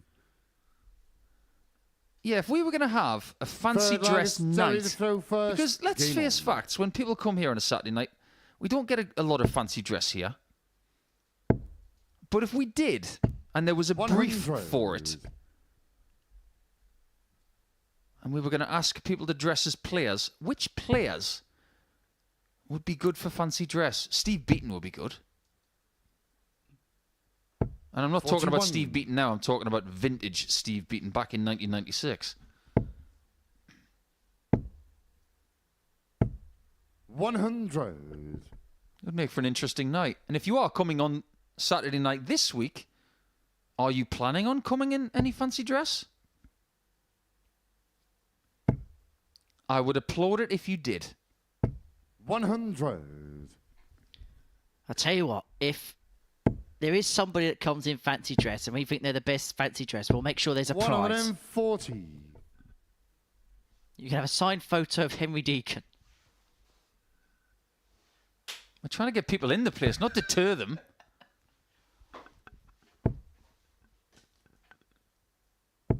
$45. Terry, you require 161. Here's your motivation, Terry. If you don't hit this, you're getting a signed photograph of Henry. So it's in the mail. 100. All right, I'll loosen the restraints a bit. If you win the leg, you don't have to have that in the mail. Hey, I'll have you know that's a collector's item. 65. Terry, you require For 61. 2-1, then 61 it is for Terry. And treble seven's becoming more popular these days. 41. Starting to sense a little bit of... Well, exasperation's too strong a word here. Maybe a lessening of adrenaline on the stage from the people who can't qualify anymore. 38. Definitely from Terry, you James, who require hasn't been able to 20. qualify for a little bit of time now. Yeah, that's game short and a But third. Terry is still zipping around the stage, and he's now 2-1 in Forward leg is front. James to throw first. I get the feeling that if he's not going to enjoy the results, he has definitely enjoyed the experience. And a tiring one at that. Now, this is an audition for Terry now. If he's to go out and win this game and the next one, put in some big numbers, 140. he's then in the shop window of maybe getting a return.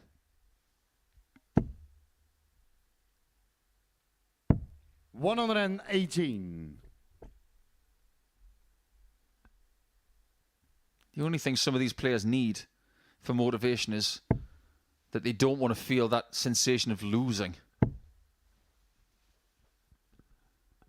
I've never really done any 100. research about how the chemicals in the body work when you lose, but it's not a nice feeling. 59. And it's something that people genuinely despise. When I say the best winners make the worst losers. I've got to be careful what I write some days when it comes to things like that. I once said that Gary 100. Anderson was one of the worst losers on tour, but the whole spectrum of the article I wrote was he's one of the worst losers, but he turns it into being one of the best 60. winners. James, you require 161. He read half the article and gave me a bit of a telling off. 161 for Vanbesien. Had 6 from here. It's not going to go to level this game up at 2 apiece. Stevo99 has come up with a suggestion. 65. Bobby George would be good, full of gold. Yeah, but an expensive one. 100. That's a good suggestion, James, that. you require 96.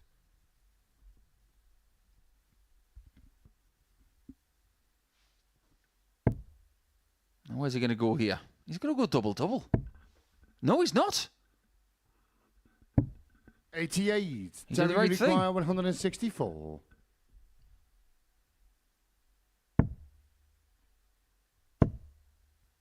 He really does chuck those darts, doesn't he? He gives them a really good wallop. require 8. There's no finesse about it. It's just throw them as hard as I can. Double 2. Up for the Madhouse. Doesn't no go, score. and can Nasher Terry, you require find 106. a ton topper with a 106? This would be a banger for Nash. Tops. Beautifully that's done. been He short gets in the the break. He forward leaves line. 3-1. Terry And that's the Nash. moment he could put in his personal highlights reel. Fifth And he now flag is has the Terry to darts throw to get the first. better of the Game Belgian. on. It's only the 5th ton plus out of this session. And not the same as yesterday, which was littered with them. 95. The quality of last night, by the way, in Group B, that was very, very good. Richie Howson averaged almost 91.5 for the night. Ted Everts nearly 95. 43. Shane McGurk Bottom of the table, averaged nearly 92 for the night.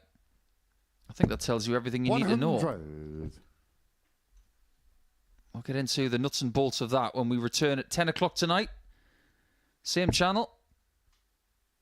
And a bit of late night darting action for you. Whatever you're doing on Friday night, wherever you're going, take us with you. 100. Stick your smart device in your pocket. Remember to subscribe, and we will let you know when the session begins. And on top of that, playing the bonus code. If you want to watch that Ted Evans game back, incidentally, that is available now on the YouTube channel. So if you want a bit of tungsten viewing between sessions tonight, why don't you have a little bit of a look at that? Also look back at Bo Greaves' history-making win last week. Nash looking for 2 ton plus outs to get the job done, but it's not going to be completed at this turn. 95. Leave himself tops upon his return after 12 darts to complete a 4-1 victory.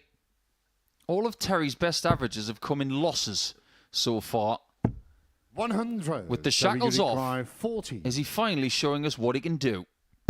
Game shot. It's and a 13 darter Nash. to win, and Terry Nash with a 95.88 average gets the better of James Vanbesien by 4 legs to 1. He most definitely enjoyed that. Coming up next, big game in the race for qualification, Haynes and Labanauskas.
Welcome back to the Modus Super Series, where we have a massive game upcoming between Johnny Haynes and Darius Labanauskas. And this is as to why.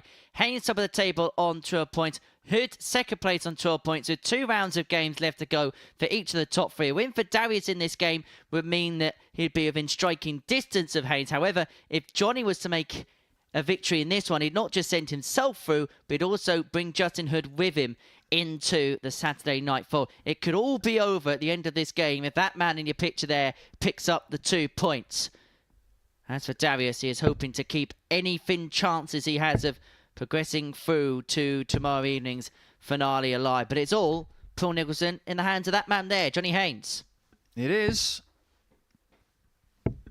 Darts does not guarantee things. But maybe what we've got in this group is very close to a guarantee of not getting a 4-0. Because so far, we've First had leg is Johnny to throw first. Game on. 25 games in this group, and only one of them has gone to 0. Closely fought.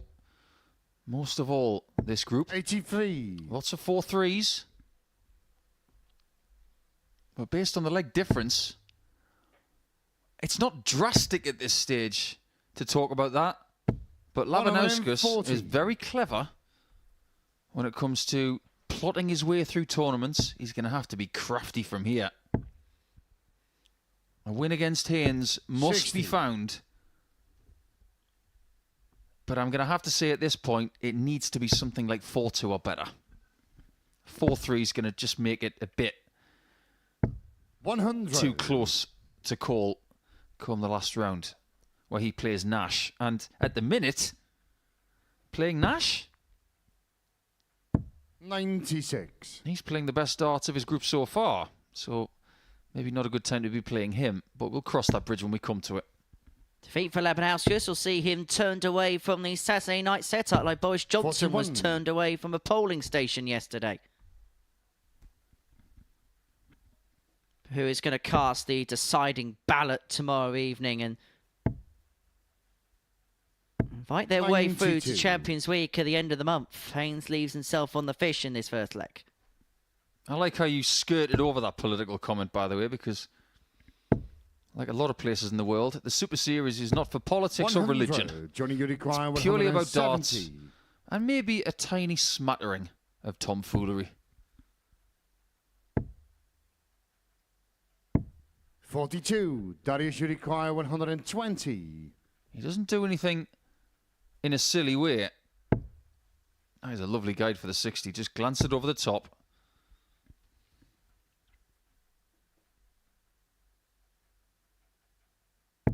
$60. Johnny, you require 128. So 128 for Haynes to take the lead in this opening leg. Another one of them would have left double 10.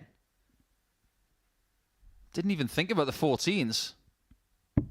88. Darius, you require Because 60. he'd rather leave 10s than 32. How is top Sir Darius? And if you are going to get a 40. win by Johnny, you 4 legs to require 2 or better, 40. you're better off taking the lead early. Totsa Haynes, no That mistake, game's from the into the first top line. left-hand Johnny corner. Haynes. And the man from Swindon leads 1-0. Second leg is Darius. Not to often you throw get to say first. 1-0 to Game on. Swindon, is it? I'm going to tell Johnny you said that. I'm going to sell you right out. 100. Well, Swindon, a town which is famous for its magic roundabout. It's the roundabout with the most exits in the United Kingdom. Well, Johnny Haynes may have a straight-lined, 140. progressive passage through to tomorrow evening's final if he can win this particular match. If not, then it may feel like the magic roundabout for him. 131.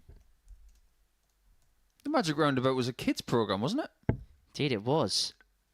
One of my parents' favourite 100. kids' TV shows when they were a child.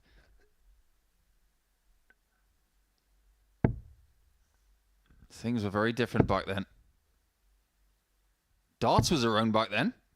60. Just starting to get popular. Becoming a big thing. But it's never been as big as this.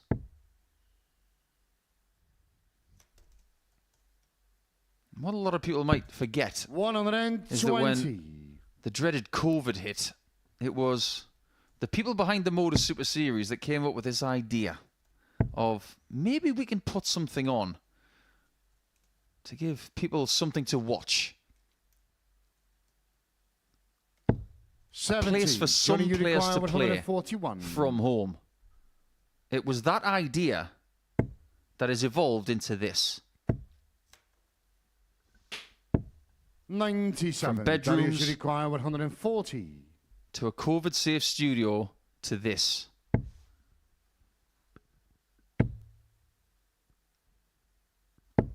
100. Johnny, you require 44. Back then, getting players from places like Lithuania was just a pipe dream. Tops.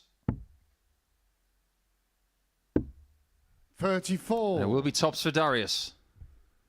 Darius, He has you had to require skirt 40. through one or two scary moments today, has Labanauskas.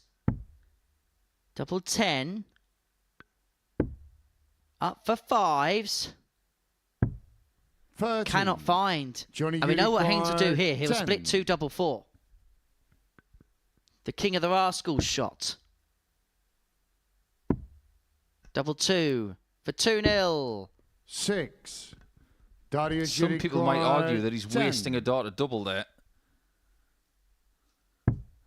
But it's That's his way game of for the doing second things. leg. Darius Labanauskas. And Darius does go for fives and takes it. Third leg is Johnny to throw first. An interesting Game on. comment in the chat window here is that I mentioned no politics, no religion. And Aaron said, well, darts is my 46. religion. Good point, Aaron. Well played. Yeah, well played indeed.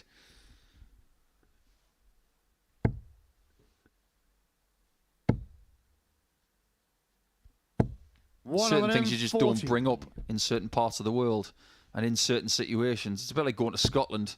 Don't bring up football. It's just going to end badly. 98. Just like saying to Paul Nixon in the advert break, I've got sausage rolls, would you like one? There's a time and a place for a sausage roll. 140. Going back to the Magic Roundabout in Swindon. It's got 5 roundabouts inside it. So it's 5 roundabouts in one massive roundabout. 140. Who created this thing? Why would you do that? You can blame Frank Blackmore of the British Transport and Road Research Laboratory. I bet that was a lot to put on his business card. Hi, Frank, what do you do? 20 minutes later. 115. It's not like he's going to walk into a singles club and say, do you know what, I make roundabouts. It involves the ring road to Cirencester and a route out to Marlborough, Burford and Oxford. Darius, you require 106. Thanks for that factoid about roundabouts. And Darius is trying to get to 106 in a roundabout sort of way. Well, Haynes is looking to get off at 54. junction 3 in this term, Johnny, you require 40. in terms of this match. And double that's top game shot of the 5. third He has leg. been Johnny so Haynes. good on that target today. 2-1 Haynes. He does not play darts Forward leg is Darius the to way throw the roads first. are in Game Wiltshire. on. He plays it like an American road trip. Route 1. Straight line. Leave tops. 96. Move on. And there's nothing wrong with that. So here's a question for you. Because he likes chops so much, is it a surprise that when 46. double 5 is left, which is next door to his favourite target, he splits 2 double 4? Yeah, that's a very good point. Everybody's got their own little foible within their game. I used to go 666 on 18. And it worked for me for years. Despised double 9 so much that I just didn't want to go for it. 125. And maybe it's something that's happened in Johnny's career where he is tired of maybe leaving one dart and he's got 5 points left. He just said, you know what, I'm going to try something different. And he stuck with it. 125. And I applaud that kind of tenacity and the obstinate nature of, it's my route, I'm going to stick with it, fair enough. 60. Labanauskas here, 6 and 185 to level this match up at 2 apiece.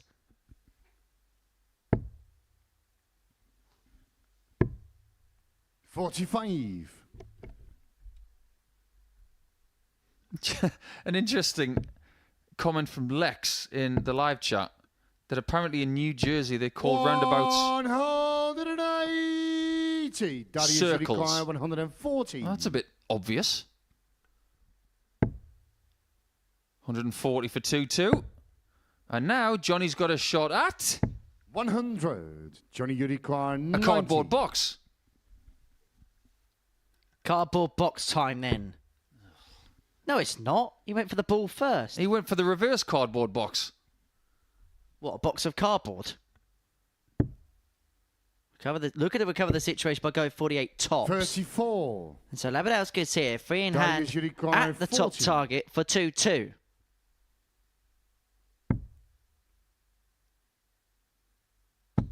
Yeah, that's And game level shot on we the are forward at 2 line. apiece, Darius and he just Labanauskas. peacocks his arm out again. Fifth flag is Johnny to throw first. Game on. But how many more chances is he going to have to do that here this week? He's running out of wiggle room. And based on what we said at the start of the 45. match, we think he's got to win 4-2 to have any sort of doable opportunity of getting into the top 2 at the end of the day. That window is closing fast. 60. Yeah, the window might be open if he wins this game, but if he can only win it 4-3, it'll be open with one of those catch safety locks on it. 99. He did beat Johnny yesterday. Good display as well. 93.5 average. 40% on doubles. A typical Darius style display. He had the darts on that occasion. 60. Have you noticed as well, now that darts has become a global game, 36. everybody's nickname is in English. Doesn't have to be. Why doesn't he have Lucky D in Lithuanian? If he did, we would respect it and 100. call him that. But for some reason, everybody seems to put their nickname in English. Never thought of it that way. Makes you think. Like 60. Thibaut Tricol is the French touch, but he could call himself whatever the French version of the Yeah. French touch is. Absolutely. Martin Schindler calls himself The Wall. Why doesn't he call himself The 45. Wall in German? I'm just really keen to know why that has become the thing. 60. Maybe an idea for somebody outside of the UK or a non-speaking or non-English speaking country to maybe change things up a bit.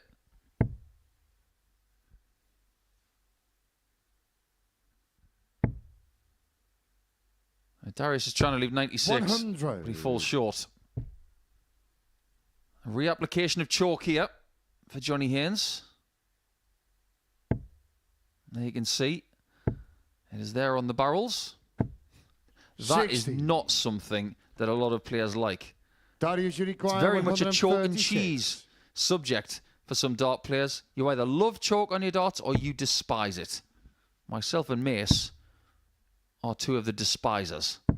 58. But it's not just that. A lot of people Johnny, don't you like the require fact that because 141. the resin of the chalk stays on the board, it creates an effect of it altogether. Well, this would be some way to turn the game in his favour. Double 12 for 141. It just moves 129. inside. It would have been his third ton Darius, top you of the require day. 78.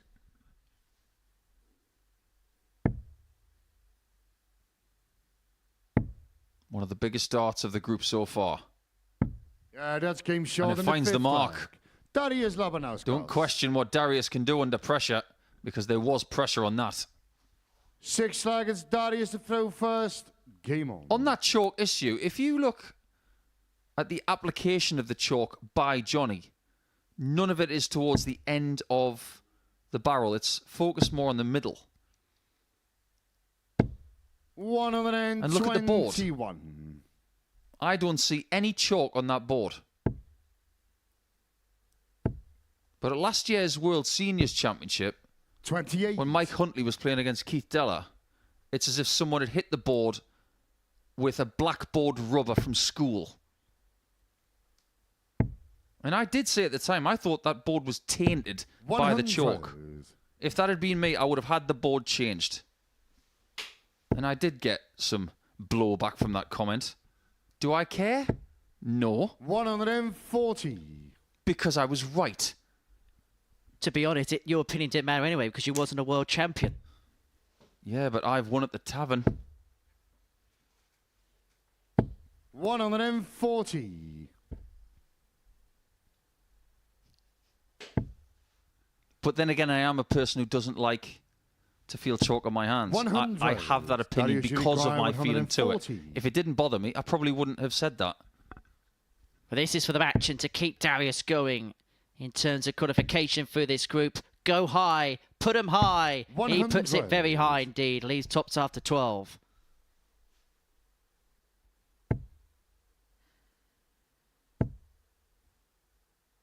If Darius 90. gets through to Saturday Darius from this Uruguay, position, 40. we might have to start calling him Darius Lazarus.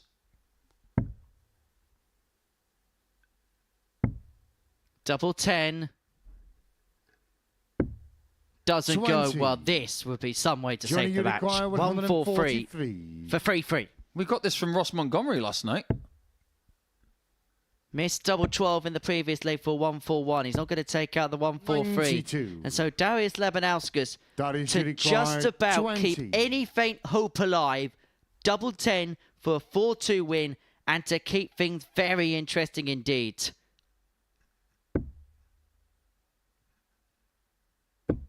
Double 5. Doesn't go. 10. Haynes is reprieved. And this will Johnny be for Uruguay, another game 51. which goes the distance. Can't leave him here. 11. Apparently you can. Darius Uruguay, 10. Double 5 for the win. 1 double 2. To keep himself in the equation. He's 6. missed more match opportunities. Johnny Uruguay, 40. Double top for Haynes. We Yeah, go that's game all the short on the way. 6th lap. A shake of the Johnny head from the Haynes. Swindon man. We have a last leg decider, which is game on or game 7th over and for final Darius lap is Labanauskas. Johnny to throw first. Game on. We have a certain Mindaugas Barauskas in the chat. How's it going, Mindy? 85. I like his input in the chat room as well. It was just 78 and the Lithuanian flag. Love it.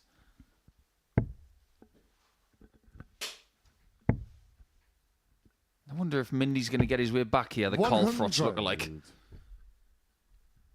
He played 5 days here through Group A and Group C and didn't get through to Saturday. It might be the same for Darius now. 100. We might have Mindy on the chat, but things ain't quite mint at the minute for Darius. Do you know in Cockney rhyming slang what it means to be a bit mork? 92. Now, there was a really famous comedy show back in the, I think it was the late 60s, early 70s called Mork and Mindy, starring 100. the late Robin Williams. If you say it's a bit mork out, it's a bit windy.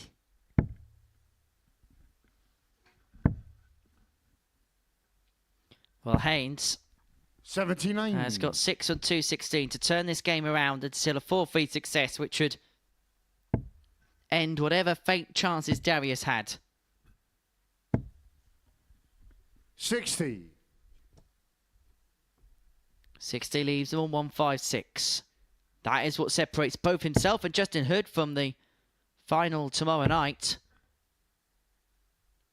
Haynes has got Hamilton in the last round.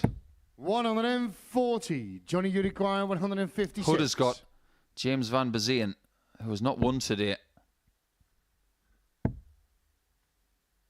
Darius Labanauskas 140. is looking Darius to open the Uruguay, cardboard box 90. to a must-win. Bull. Huge Game, start, huge shot, moment, and a match. and Darius Labanauskas is still in the mix. And it means we're going to have an interesting race that will go down to the final round. Labanauskas beating Haynes by 4 legs to 3. There was an opportunity there to finish it off as far as Johnny Haynes was concerned. Justin Hood now is going to have to get the job done himself when he takes on Andy Hamilton after this short break.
Welcome back to the Modus Super Series, where that man in your picture there, Justin Hood, could find himself into tomorrow night's final if he can get the better of Andy Hamilton in our 12th game of the afternoon session.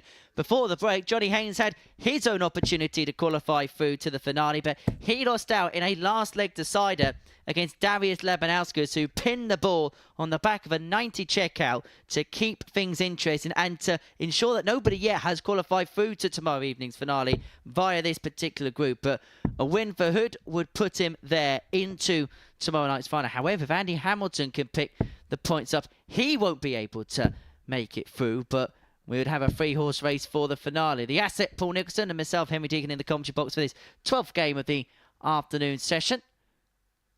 Coming up after this, the final round will see Labanauskas against Nash, Vanbesien against Hood, and Hamilton up against Haynes.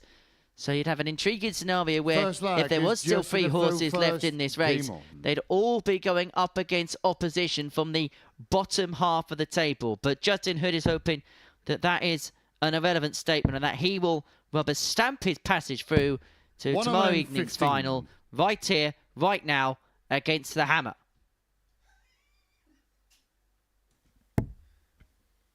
We've just had an answer in the chat from Mr. Barauskas. 60. He's just had maybe the comment of the week in the YouTube chat. He just said, "Windy Mindy boom." That I'm not going to forget that, Mindy. 60. That's brilliant. Thanks for your input and thanks for joining us this afternoon. Darius is doing Lithuania proud as usual.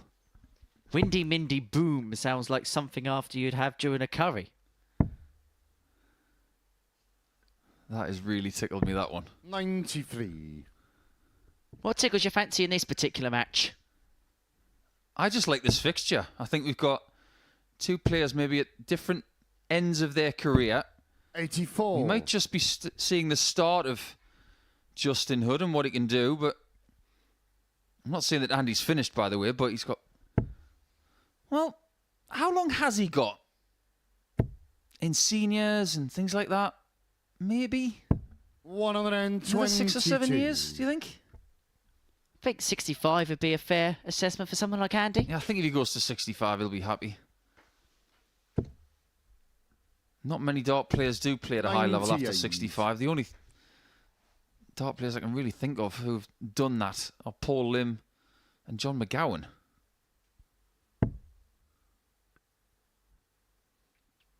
Of course, Martin Adams still doing the business late into his 60s. That's a great example. Just you require How can I forget about Martin?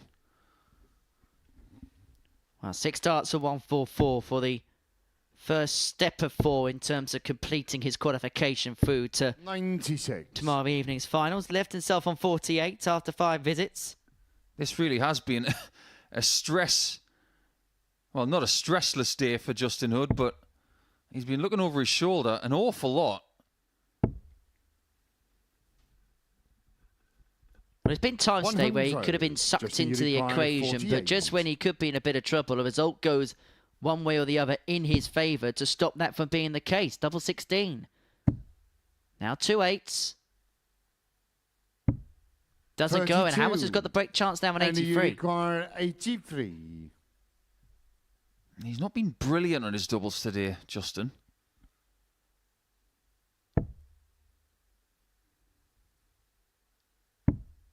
Bullseye for Andy. 58. Justin, you require 60. He can't hit what Darius hit at the start, well, the end of the last match. That wonderful 90 checkout to keep things alive. It's been this corner of the board that has denied Justin Hood most of the day, but it doesn't deny him there. Second leg, it's Andy to throw first. Game on. And by winning that one leg, Justin Hood in the live table goes to the top. For now.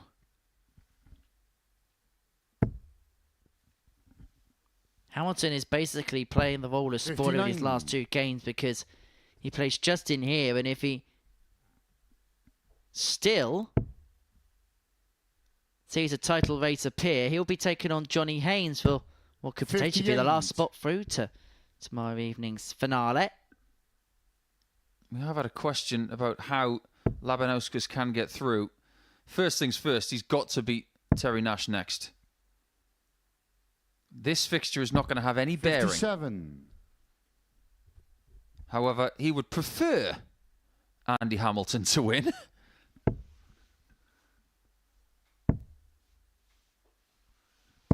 Because it does mean that Darius would have a shot at beating 2 people.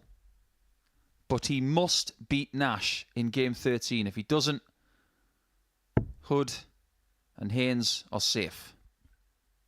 Which you'd sense would be a fair reflection of the group, 86. if the truth be told. Yeah, that's fair. Andy's been the best player at times for a 1 or 2 game spurt. Darius has had his moments. If you think about some of the games that Justin has bossed over the last couple of days, yeah, it's fair enough to say that he deserves to be in the top 2. Johnny Haynes has been so consistent.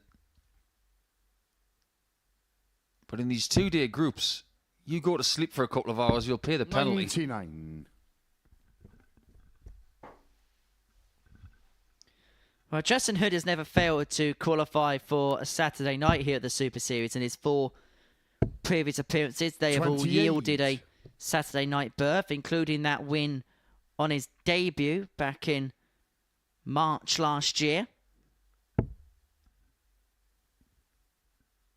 But in a leg where after that 140, an opportunity to really take command of things, that 28 80. has just let Hamilton in on throw. On 20 to level this game up, but what has Hood got in terms of a leave?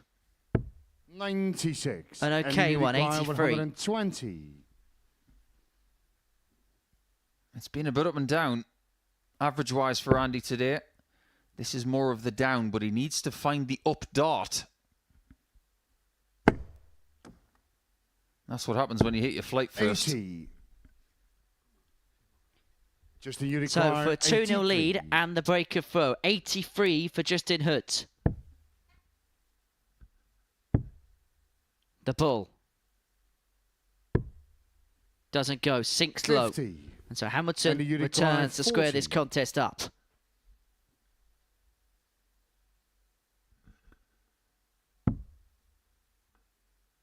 Double 10. Don't hit the flight this time. That's game shot in the Very second well leg. done. Andy Hamilton. And just to clarify, if you are tuning in Third leg is and just wondering the throw what first. the permutations are, any win for Labanauskas in game 13 is not the only thing that needs to happen.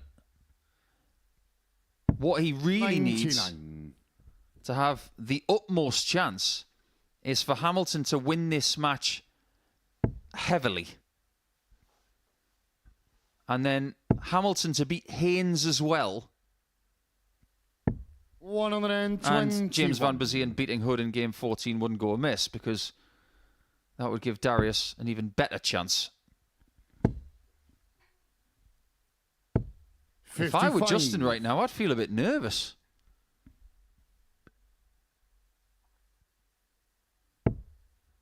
Dare I say, 1 or 2 darts are being thrown in this game a little bit tired. I wouldn't be surprised. I want to cast your 57. minds back to game 6. When Justin Hood beat Darius Labanauskas 4-3. How big a result is that right now? A game that Laban should have won, remember. 28. Had darts too in that contest, but couldn't convert across the finishing line. And that could be the difference between Justin Hood being here tomorrow evening and him heading for home. 60. Not so happy feet at the minute. That's the first start he's looking for. 140. Much better.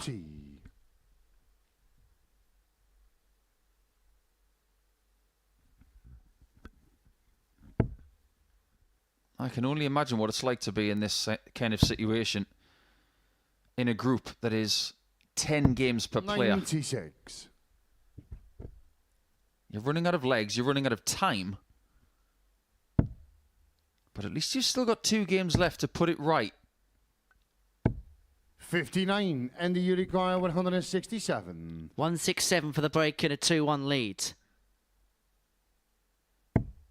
isn't going to go. And so Hood's going to have a go at the Shanghai to put himself in front. And Hamilton needs to find a triple here. He hasn't cleaned it up at all. And so Hood is a real makeable favourite to win this third leg, to put himself halfway towards tomorrow night's final. Finds the treble. Now looks for tops. Gets the tops. And how key an exchange could that be? The 120 puts Justin Hood 2-1 in front with his first ton topper of the day. And he's now 2 legs away from the final tomorrow evening. Question from Paul Jones in the chat. Did we find out the weight of Johnny Haynes' darts? Yes, we did. 14 grams. Copper tungsten, by the way. I'd like to say I hope that answers your question, but it did. 123. The only question on Justin's mind is, am I going to be safe after this game? One of the beautiful things about this sport is you can answer your own questions. By playing well. And I'd be right in saying that Justin didn't play well yesterday, even though he did beat Andy. 38. The same's happening again. So is it something about playing Andy Hamilton that doesn't agree with him? Is it the pace of the game? Is it something else? It's not the time of day because this is a lot later than their game yesterday. 140. But there are certain players that you just don't like playing because of the pace of the match. What we like to call bogey players. 57. And you require 121. I suppose you could call them that. So Hamilton has 6 here to square this game up at 2-2. And he's going to set himself 89. Up perfectly to leave double 16 after 12 upon his return. Hood needs a big reply, needs another treble, doesn't find one. And you require so Hamilton's 32. got all the time and space he wants to level this match up.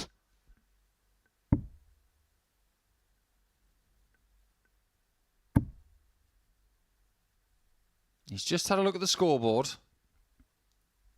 He's not going to lay up for something. He's going to go for it, but he's not going to put himself under massive pressure to hit it. Maybe next time there'll be pressure.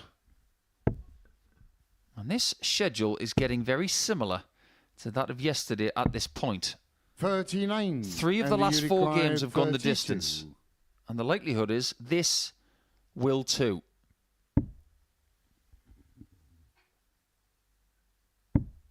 Double 16 is found, and we have a level game. 5th flag is just in the throw It really is getting nervy for Happy Feet, who will be twitching his toes, not with happiness, but with sheer nerves. And if you think 57. that Hood playing James Vanbesien, who has not won a game today, is an easy game, cast your mind back to the last game that James played in Group A, where he had his best performance of the week, averaging 103.66. 180. Justin needs something to happen. He's embroiled 96. here. He really is embroiled. And Hamilton has taken the darts in this 5th leg and is running with them. He's now 5 into the 9. 6 into the 9. Amidst the chaos, we could have a moment of perfection.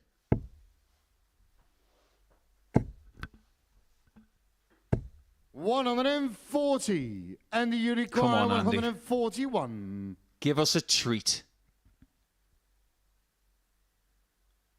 Take us back in time. Oh, the hammer. So close and he went for the 12s.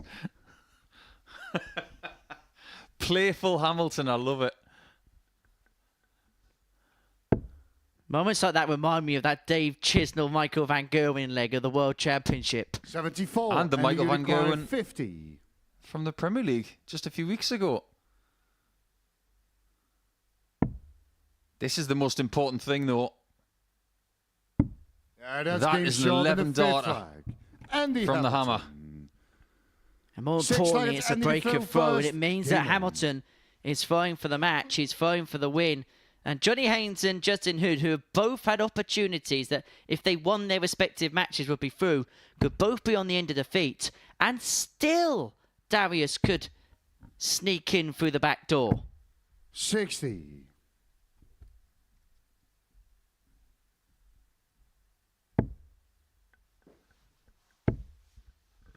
I genuinely didn't think it was going to happen, 57. but it still could. Darius Labanauskas is like that stain on your carpet that you just cannot remove. That's me nodding my head. 140. They are horrible. So what do? You tear it up and you get a new carpet. However, if Justin Hood can turn it around, he would 140. vanish any hopes of Laban, potentially. Of course, he'd still have the secondary chance.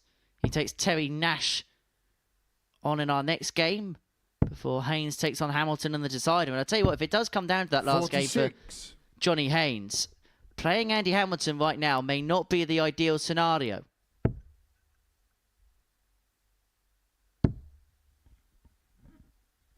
$96. We've come a long way from game one yesterday when Haynes played Hamilton then.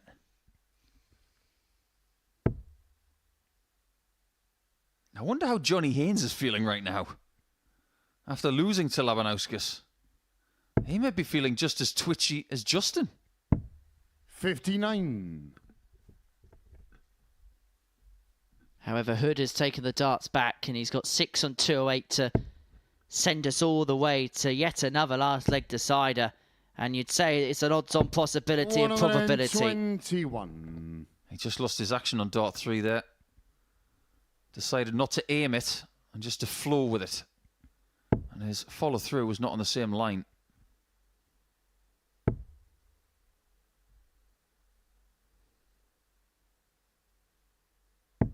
$100. Justin, you require 87. How much he would covet this. Especially in 2. 36 left.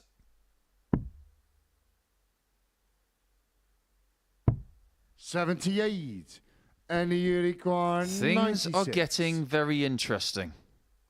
If Hamilton wins this, Labanauskas will only be 2 points behind and 2 legs behind. Double 8. Game To shot. put the hammer Animax, down on Andy Justin Hamilton. Hood, and it will go down to the final round of matches. Nobody yet has guaranteed their progression through. Haynes and Hood still hold the ascendancy, but Darius Labanauskas is just hanging around the periphery. He takes on Terry Nash next, and if he wins that particular match, he'll move on to 12 points and will then hope for a slip-up from Hood or Haynes.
Welcome back to the Modus Super Series, where we enter the final round of fixtures as far as Group C is concerned. A round that we're going to call Contenders versus Spoilers. This is how the table looks. Johnny Haynes and Justin Hood both on 12 points respectively. Any win for them in their final round of matches will see them through to the finals tomorrow evening, whilst Darius Labanauskas is still in with a chance. He wins this game against Terry Nash. He moves on to 12 points and would then hope for a slip up from Haynes or Hood, and should that arise in the final round of matches, he could well see himself into Saturday evening's finale. It looked for a long while that Haynes and Hood were pretty much dead certs, pretty much guarantees, but Labanauskas has stuck with the task throughout the course of the day. At times he's had to ride his luck, but when the opportunities have come his way, Lucky D has been plucky at the outer ring, and he is hoping that a win against Terry Nash could be the step that sends him through to tomorrow night's final. And for a player of Darius's calibre and capabilities, a Saturday night final would have been exactly what he came here for. Are we going to change his nickname to Plucky D then? So, Team Lithuania at the PDC World Cup this year is going to be these two people. Game on. Plucky D and Windy Mindy. Well, they've got my vote. 85. Terry Nash, at the start of today's play, was probably thinking, I'd love to be involved in a really important last game to see what happens. But he was dreaming of him winning the last match to try and get through to Saturday night. But he can have a huge say 60. in who gets there. But while we are allowed to do this, Labanauskas has at no point in this group been in a qualifying 57. position. If he wins this game by 4 legs to 1 or 4 legs to 0, he'll not only still have a chance, but he will be top of the table. 100. It's been a weird group, but it's enthralling all the same. 140. It's been such a strange group. It's been such a strange week of tight tungsten tussles in our groups. We saw Dan Asprey win Group A with just 18 points to his name. 100.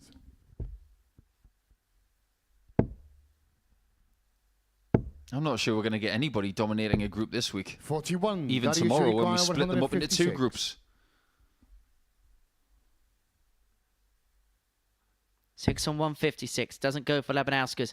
Oh, this week has got 9 dart shootout written all over it tomorrow night. 100. Nah, not feeling it. I'm happy to be wrong, by the way. 40. Darius There will be a 9 dart 56. shootout tomorrow night, I reckon. And if there isn't, you're going to have to return your crystal ball to the shop on Bank Holiday Monday. Plenty of darts left for Darius. 36. He's going to need them. Only issue is they could see me returning the crystal ball on Monday, so it's going to be shut because it's a bank holiday.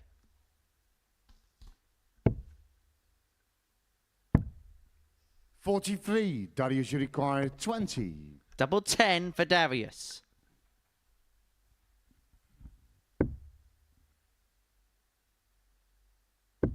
Yeah, that's game shot in the For first 1-0 lead. Darius First blood to the Labanauskas. Lithuanian. We are still looking for our first 4-0 Second of the leg, day. it's Terry to throw first. And Game only on. our second in the group. On experience, there are 3 players in this group 45. who sail above the other 3. Labanauskas, Hamilton and Haynes.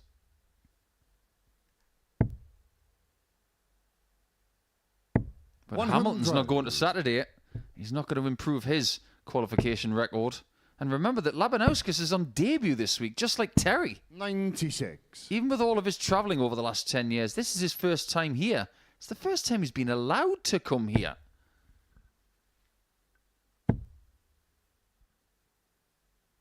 Because of what he's done in 60. recent times, there has been a huge heap of expectation ladled on the shoulders of Laban.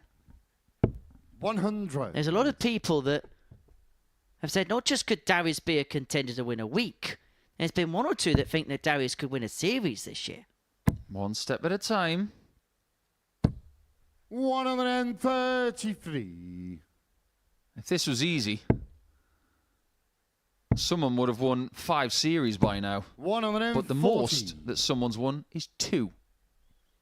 And he can't play in here anymore. Maybe ever again. Put it this way, the only person with more than one title here is currently top of the Premier League table. Terry, you require 120. Say no more.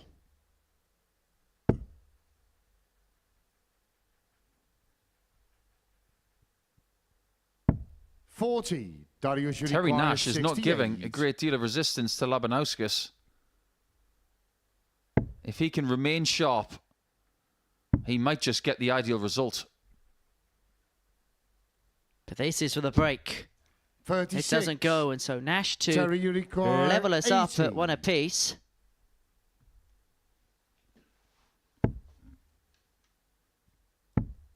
Double top for Terry.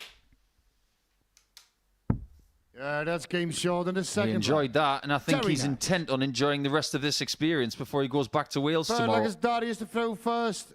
Game And on. why shouldn't he? He's worked so hard to get here. He's won a qualifier for the ADC in Wales to appear at the Super Series. He deserves his moment in the limelight. He's earned it, merited 81. it through his performances.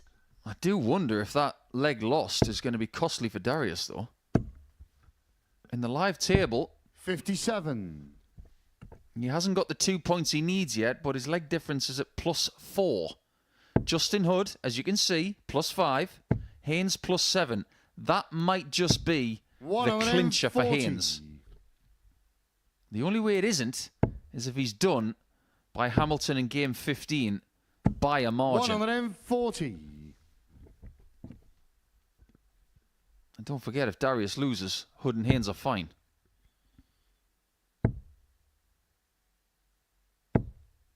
Hasn't hit a lot of 180s this week at all, Labanauskas.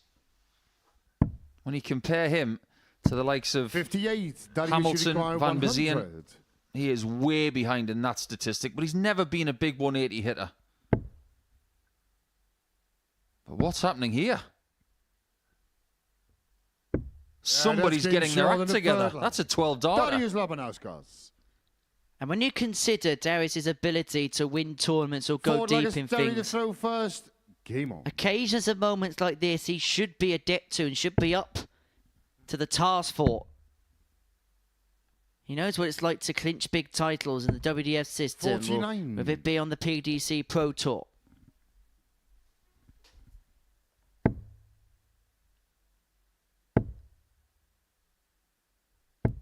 And actually, possibly, the knockout element and the knockout nature of this particular match could actually work 140. in his favour.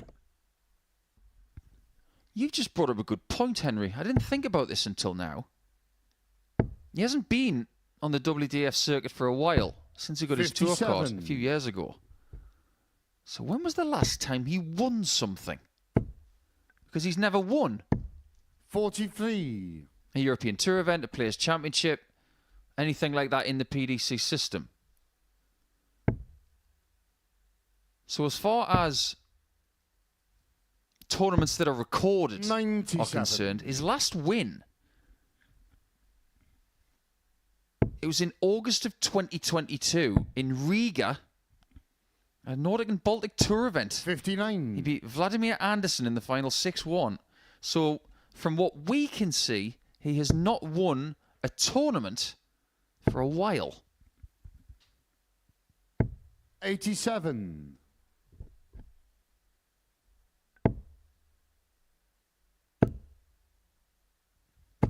And the longer you go without winning anything, 120. you might start to think, where is my next win coming from? His next leg is not coming from that shot. 48. Terry, you You're require going to cause him 110. damage, Terry, if you hit this. And he went for bull. So Labanauskas is going to come back for the break and for 3-1. And if he does do that, he's then going to throw 4-4-1 win, Darius, you which require should give him the best 72. possible chance if there's a slip up from Hood or Haynes. One dart at tops. Doesn't 52. go. And he has needed chances to Terry, you require finish off legs as 56. Labanauskas today. He may not get a second opportunity. I think that's been the tale of his week. Missed chances. There's been too many of them. On this 36. occasion, he's getting Darius, a you bit require lucky 20. to come back.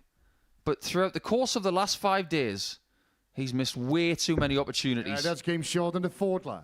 Darius Labanauskas. Has he got any more tricks Fifth up his leg, sleeve? it's Darius to throw 4-1 first. will give him Game this on. position at the end of the group. 12 points plus 7. That will be the clubhouse lead. 100. And I think he's got to get there. I think he has to win this leg to stand a chance. Because I thoroughly believe Justin Hood will beat James Vanbesien next. 43. And then he needs a huge, huge favour from Andy Hamilton. But if he's got the same leg difference as Johnny Haynes, all he needs from Hammer 85. is for him to beat Haynes, not by a margin. It would just have to be the defeat that he needs. 58. Are they the tired darts of a man who's had a long 2 days, an enjoyable 2 days, but a couple of days and experience which is heading towards its conclusion? And you know what as well? 132. If Labanauskas makes it through this group, there'll be a lot made of the fact that he did it. But let's not forget, he was third overnight. He was in the 59. next position to qualifying, so he had the best view to the top 2. He's just left it as late as possible. And it looks like he might just get 140. that 4-1 win, which would take him top of the table for now. Well, Terry Nash has had a fantastic couple of days, but Darius Labanauskas, 44 to keep himself in contention. Double 16. Now double 8. It's a big shot. W for And the Lucky match, D, but now he has to Darius sit and wait. A 4-1 success against Terry Nash means that he is top of the league, top of the table. However, he has to await his fate ahead of the games for Justin Hood and Johnny Haynes. It's Hood first out to bat against James Vanbesien next.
Welcome back to the Modus Super Series, where we have a couple more games to go.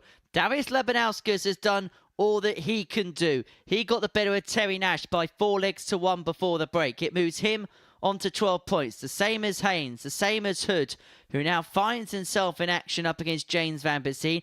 If he wins, he is through, he is safe. If not, then Darius Labanauskas will be okay, incredibly.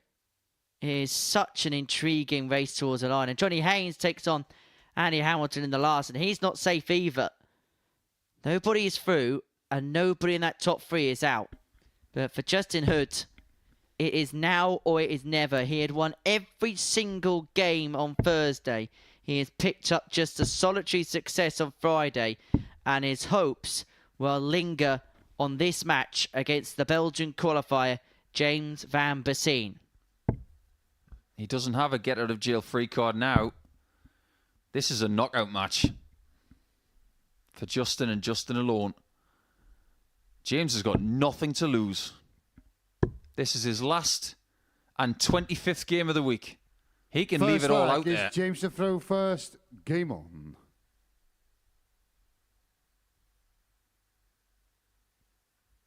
That infamous Friday when Scott Walters won all 4 games the previous day and came here and didn't win.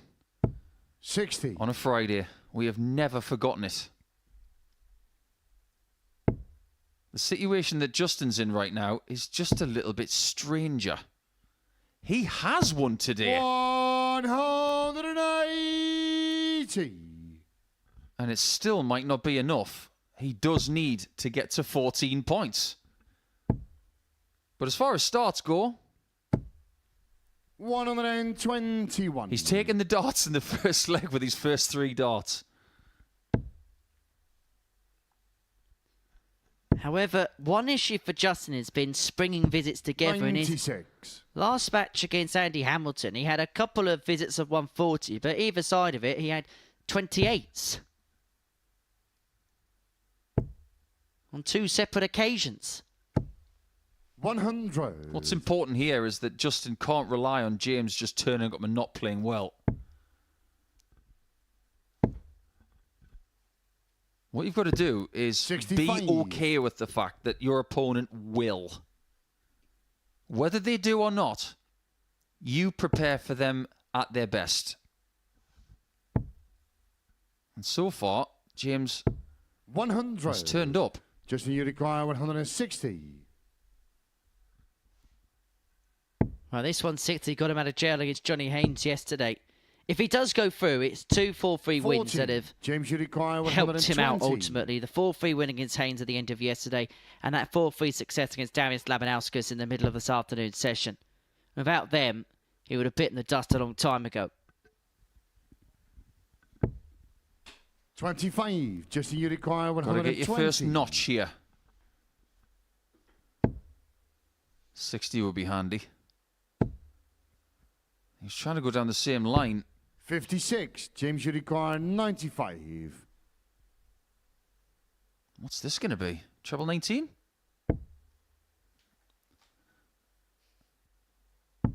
All right. You do you.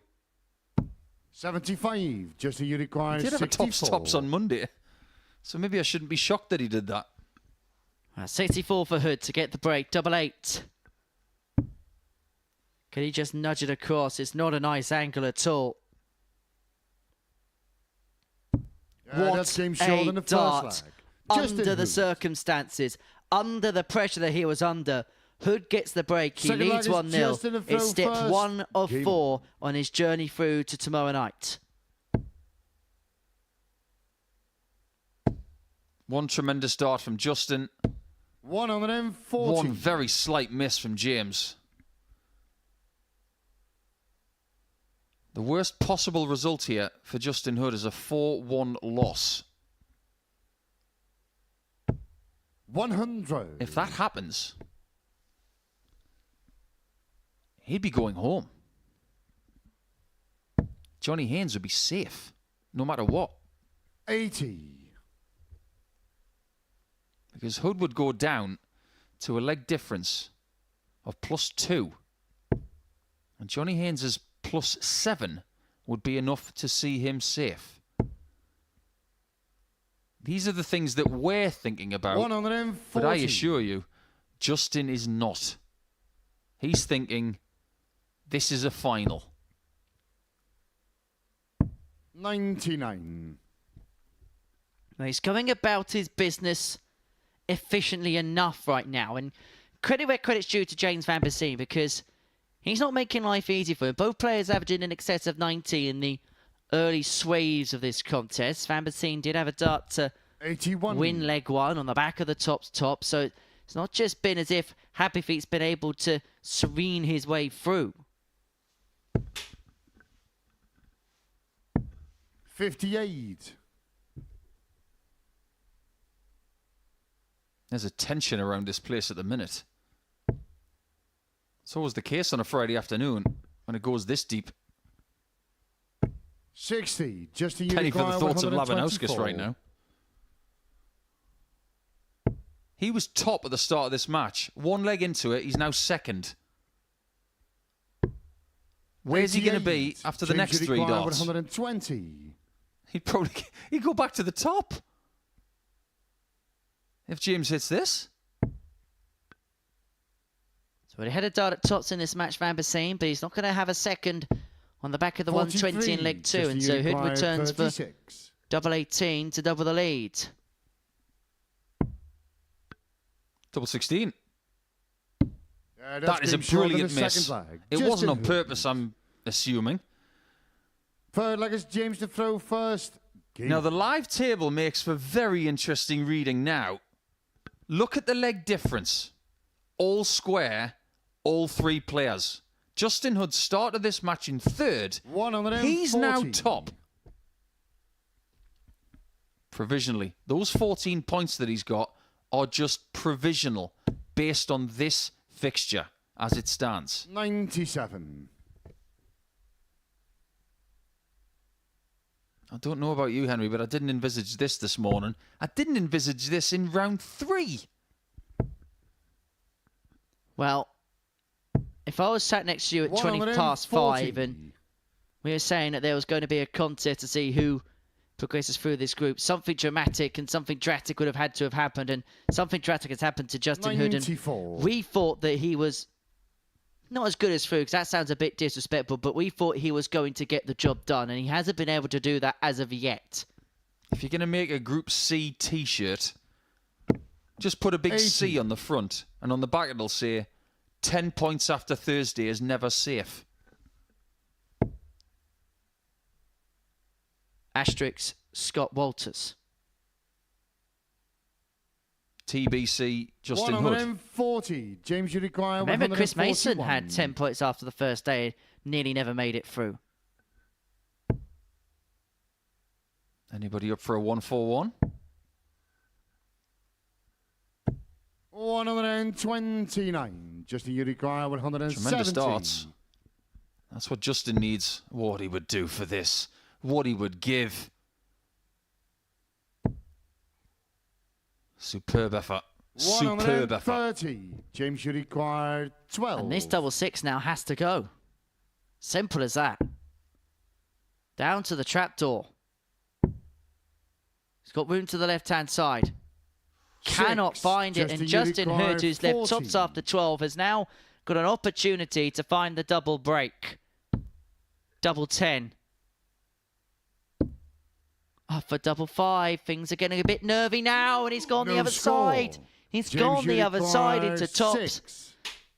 And now Vanbesien is back on double 3. Is he back in the contest? One at the madhouse, but that is awkward.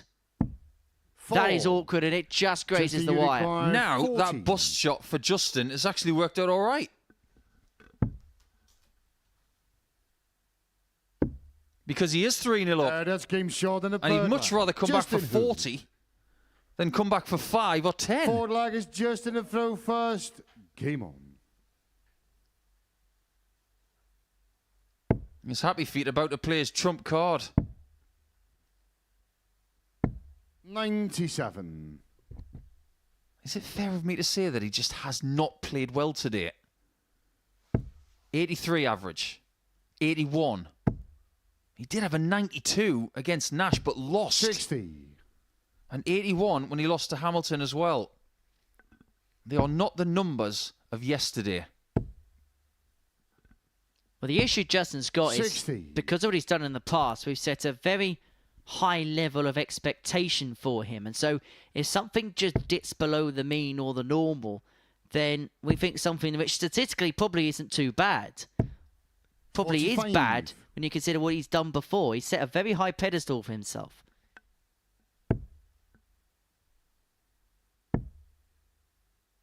If he does make it through, I think it's a huge 78. positive for him. Because in your career, you're going to have to win different ways. You're going to have to progress in different ways through adversity and with domination and somewhere in between. 60. Darts is a continual learning experience. That is perfect. 99. Spent a lot of time looking at the score over his left shoulder in the middle of a visit. It seems as if James has run out of fuel. 26. Justin, And you that is require great news for 167. Justin, who is only 167 away from fixing what has been a very sticky problem on Friday. 100. 2 darts away from eventually crawling over the line. It hasn't been convincing by any means, but Justin Hood won't care right now. He just wants to get through. He just wants to 43. know Justin, you that he require is going to be 67. playing darts tomorrow night. And if he can pin this 67, he will be there.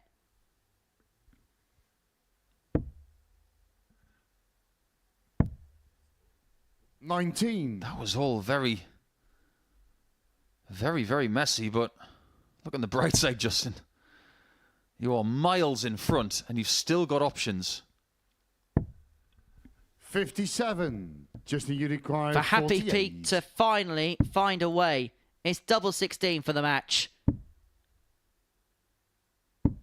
16. But it is not a double 16 that fires him home as of yet. He's not looked assured in that corner of the board all day long. 16s and 8s.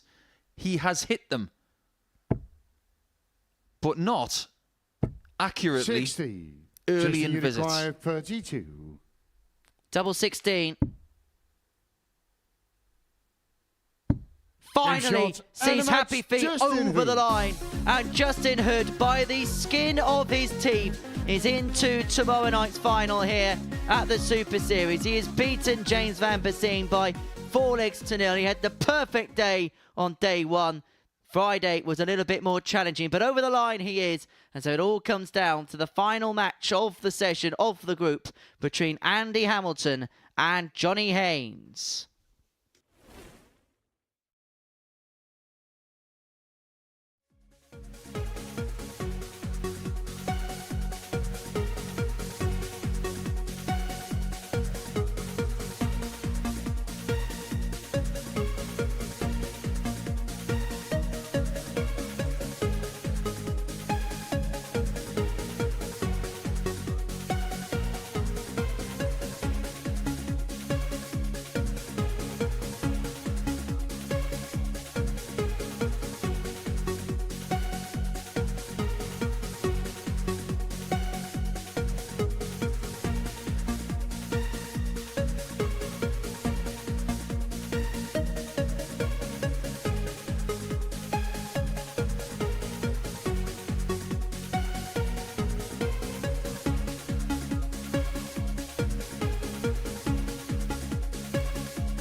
Welcome back to the Modus Super Series, where it all comes down now to the final game of the session between Johnny Haynes and Andy Hamilton. Before the break, Justin Hood confirmed his place into tomorrow night's finale after getting the better of James Vanbesien by 4-0. But Darius Labanauskas' 4-1 success against Terry Nash ensures that this last game between Haynes and Hamilton has some bearing on it. If Hamilton beats Haynes, then it's Labanauskas and Hood that make their way through. However, a Haynes win would see him make his way into tomorrow night's final, and a 4-2 win or better for the Punk would see him top the group. So that is how the permutations are going to work ahead of this final fixture, but it's not quite cut and dry for the man from Swindon, because Andy has played some good stuff today. He's already denied Justin Hood on this Friday afternoon, and at times and in spells has been quite good. Absolutely. If you think that Andy Hamilton is going to roll over and have his belly tickled here, think again. He has never done such a thing. First leg, it's Andy to throw first. Game on. Andy will remain in 4th position in the table no matter what. He's not going to surrender that position to Terry Nash. It's almost as if Johnny Haynes is playing Darius Labanauskas, but Darius is dressed as Andy. There's 2 players on the stage, but the most interested party is the one that's not here. 79. I was saying to you off air, this has got the mutterings of the Jimmy Van Ski week all over again. He needed results to go his way towards the end, and they happened. And he now is preparing for a stint at Champions Week, which starts on Monday, the 20th of May. So jot that date down in your diary. The difference in that situation was that 100. Jimmy was backstage. And he wasn't watching a great deal of the final match. I think he only watched the last few exchanges. I wonder what Darius is doing. 96. Would you prefer to watch, or would you prefer just to go home and wait and find out? I'd rather be the person who has destiny in their own hands. I'd rather be Johnny Haynes. I'd rather have to win than to watch. It's easier to do than to watch, because at least you've got some element of control.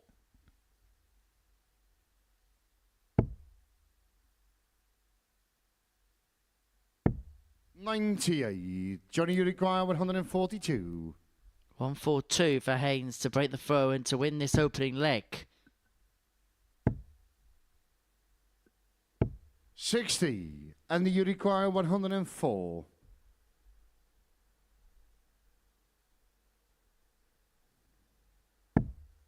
That's a nice guide for the 54.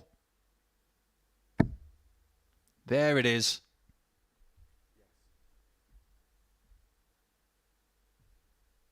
Double 16 for the opening hold.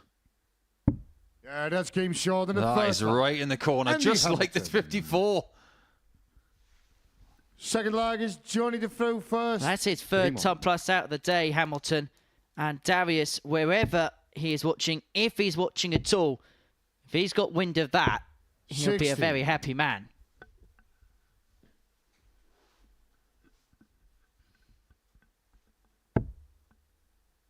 That's been quite the year for the Nordic and Baltic players. Östland, Tingström, Harrison. 93.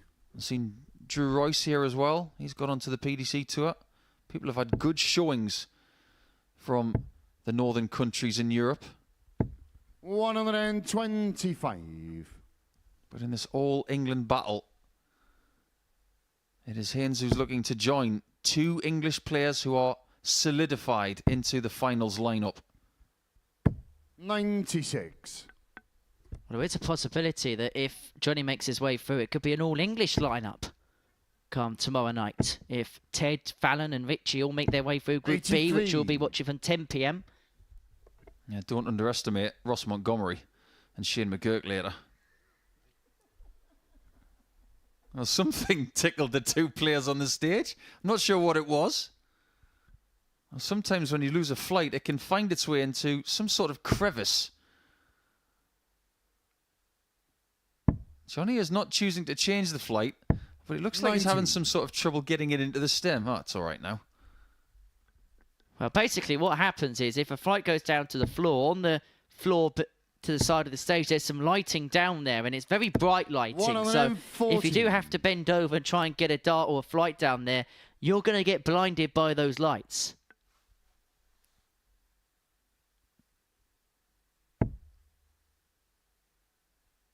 Hasn't stopped him leaving a 2-darter after 12 darts, though.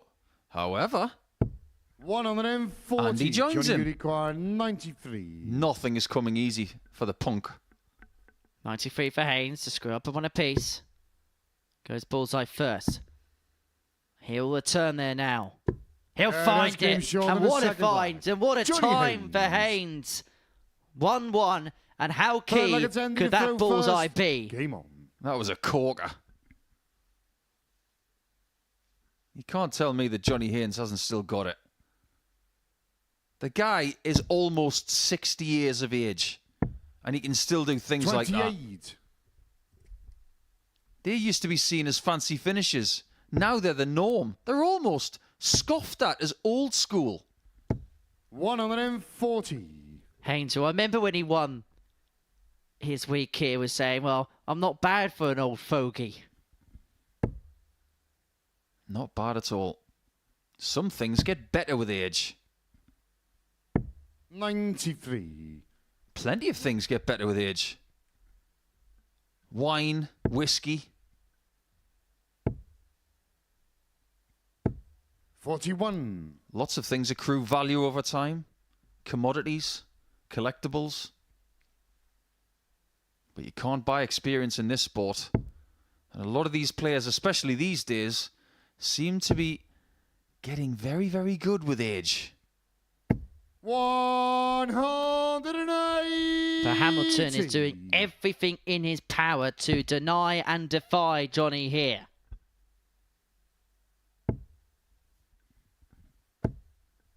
This is a proper old-fashioned dust-up. Both players averaging in excess of a ton. We may have saved the best game of Group C until last.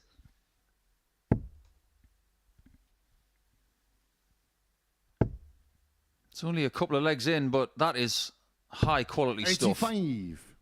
And expect darts like that tonight as well.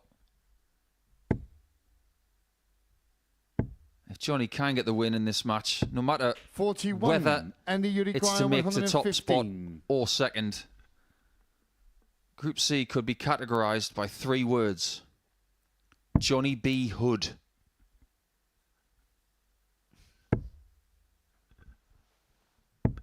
But no matter how good he is, he can't do 179 in 3.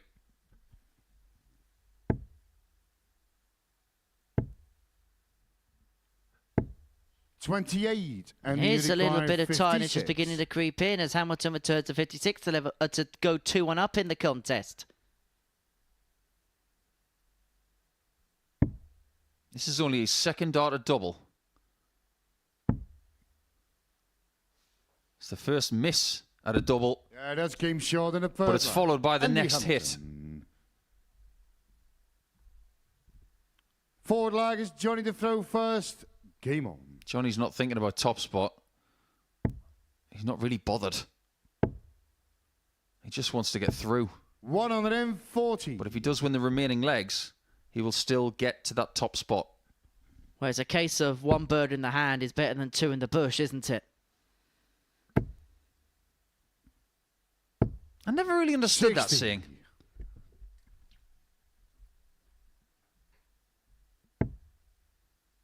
I get what you're saying about it, but some sayings to me just don't make any sense.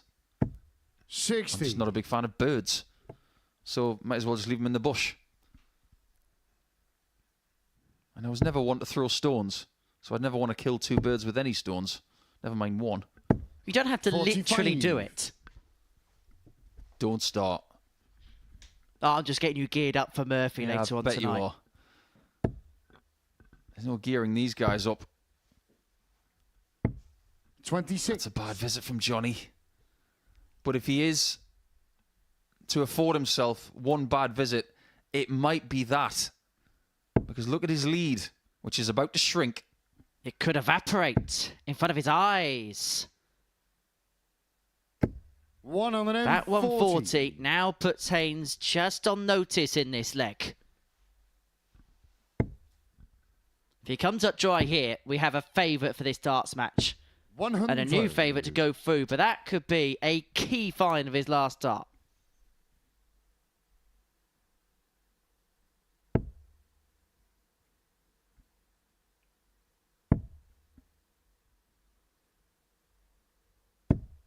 $98. It is a finish. And like I always say, who would you rather be? 175 with the darts, or a guaranteed 158 look? 99. And you It's a require 50-50 call. 158. It's like having ace king or pocket jacks. One's in front, but would you rather have the overcards? The cards could be in Labanauskas' favour if Hamilton can find the 158. Just comes off the barrel with the second dart. 98. It may just be Johnny, a you solitary require dart at double for Johnny 76.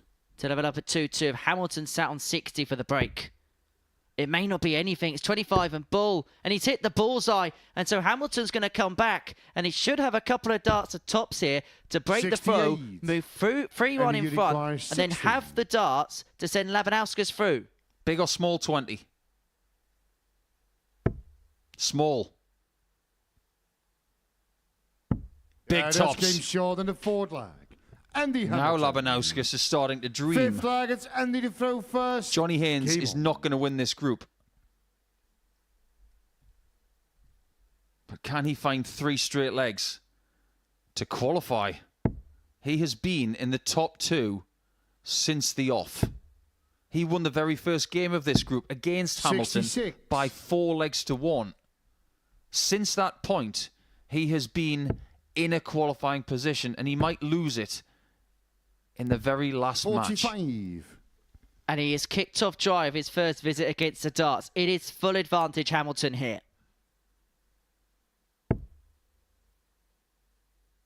His one frustration will be that he's not in this race, the hammer. 60. He just left himself with too much to do. This is going to be the same as Wednesday by the looks of it. He's got 6 points today. 140. He might wind up with 8. That's exactly what happened on Wednesday.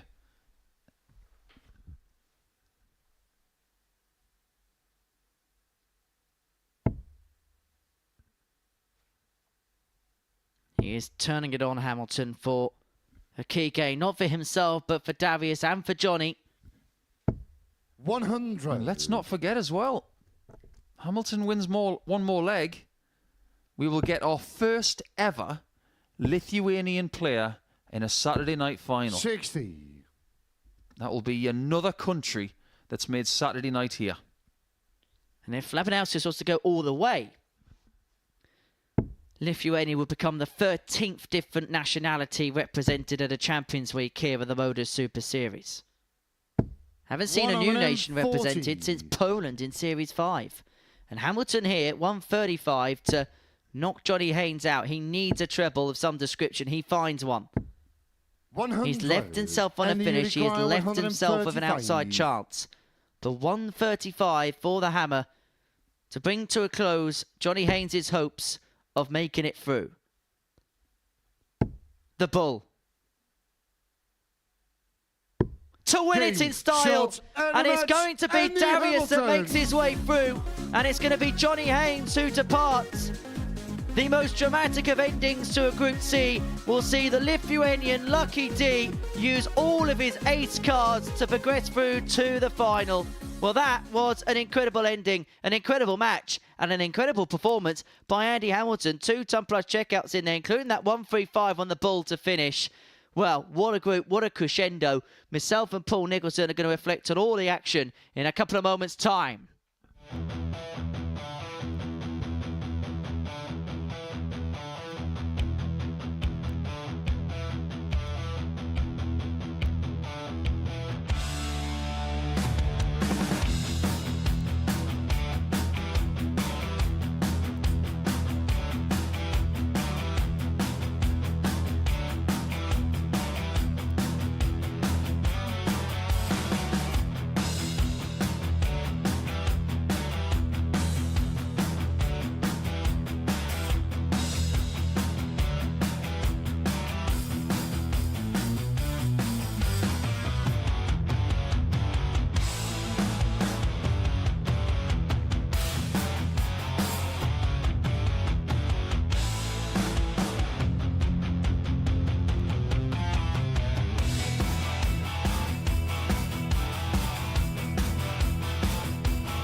Boy, that was quite the ending, wasn't it, to proceedings here at the Live Lounge report. So me and Paul Nichols have hardly had time to draw breath back following what we've seen this afternoon. Darius Labanauskas, I don't think we know how he has made his way through, but he has made his way through.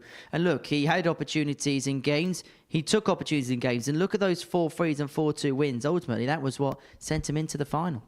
This guy has got some guts, and he just never gave up. And obviously, he is a very good track runner because he dipped at the line and just pipped Johnny Haynes to the post. But I want to give credit to Andy Hamilton. He didn't have to win that last game, but he's produced a stunning display to do Darius a favour. And at this stage, are we going to call him Labanauskas or Darius Lazarus? Because we've not seen anybody pip anybody to the post like that for a while. It's a wonderful end to what's been a very unpredictable group. It really, really has. And let's dissect the story of that final day. And we'll begin by talking about Justin Hood, because he was the man at the beginning of the day, held all the aces, held all the cards. He won all 5 games on Thursday. Couple of defeats early on, and things just went a little bit awry. Yeah, he didn't start the day well. He looked a little bit lethargic. And I'm not accusing Justin of anything, but it just felt like there wasn't maybe as much urgency as the early part of Thursday. And that is something that can happen to any player. When you've got those 5 wins out of 5 on a Thursday, you might think, I've got minimal work to do. All I need is to get 2 wins. But when you have a couple of losses to start with, things start to get a bit jittery. And you could see the relief in his body language at the end of his 5th game. He was just really happy to get over the line in the end and eventually win the group. Well, ultimately, one moment swung it in the favour of Darius Labanauskas. Of course, that last game, but that 90 finish to beat Johnny Haynes, now when you reflect on it, that was key. It was. It's amazing to think about this now, but when you consider the importance of him beating Haynes, this was your quintessential Group C 4-pointer. There's that posturing from Labanauskas, which is famous when it comes to that guy, but the ability to hit a bullseye to win a match like that, we look back on it now and it looked huge at the time. It turned out to be even bigger than that. Well, let's have a look then at the final table, and you have to pour your heart out really to Johnny Haynes, who played some superb stuff over a couple of days, but just in the end wasn't good enough. No, unfortunately, he seemed to run out of steam, but it would have taken some performance to get over Andy Hamilton in that last match. That was a superb performance, and Johnny will feel sick about this experience. He's had some great times in this building, but leaving here today, he's going to feel like he's left something out there. He most certainly would. And so we head to that part of the week now. One last session in terms of qualification in Group B this evening. And let's have a look at the tournament bracket, because we know half the players now that made their way through to the final tomorrow evening. Dan Asprey secured his place for Group A on Monday, Tuesday and Wednesday respectively. And as far as Group B is concerned tonight, it's still very open for interpretation, but it's advantage Richie Howson. Very much so. You've got 6 points overnight, but don't rest on your laurels. In that group dynamic, 6 points is not going to be enough. So don't go out tonight and think that I just have to turn up and I'm going to be fine. 6 points was enough for Białowieski last week. I don't think 6 is going to be enough for you to feel confident about getting through. It might just sneak it for somebody in third, but I'm pretty sure that you're going to have to get to 8 points at least. Could we see something similar to the Ted Evans 111 tonight? Yeah, maybe. I don't think there was as much pressure on the players on night 1 as there maybe will be tonight. But we're talking about some of the best players that we can get here at the minute. Montgomery was very impressive last night. Sherrick was 180ing brilliantly. Everts looked superb by the end of the night. And I think if anybody's going to put in a performance like that, it might be Everts again.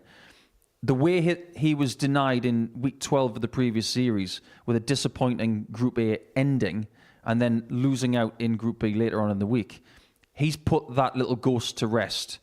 I think he'll be fine tonight. I think he'll sneak second or third. But as for top of the group, I think Sherrick might do it. Well, Paul, thank you very much for your company. Thank you so much for your company as well. We'll be back from 10 o'clock this evening to see how Group B ends here at the Live Lounge in Porter. But as far as Group C is concerned, it's Lucky D who's just about got himself through.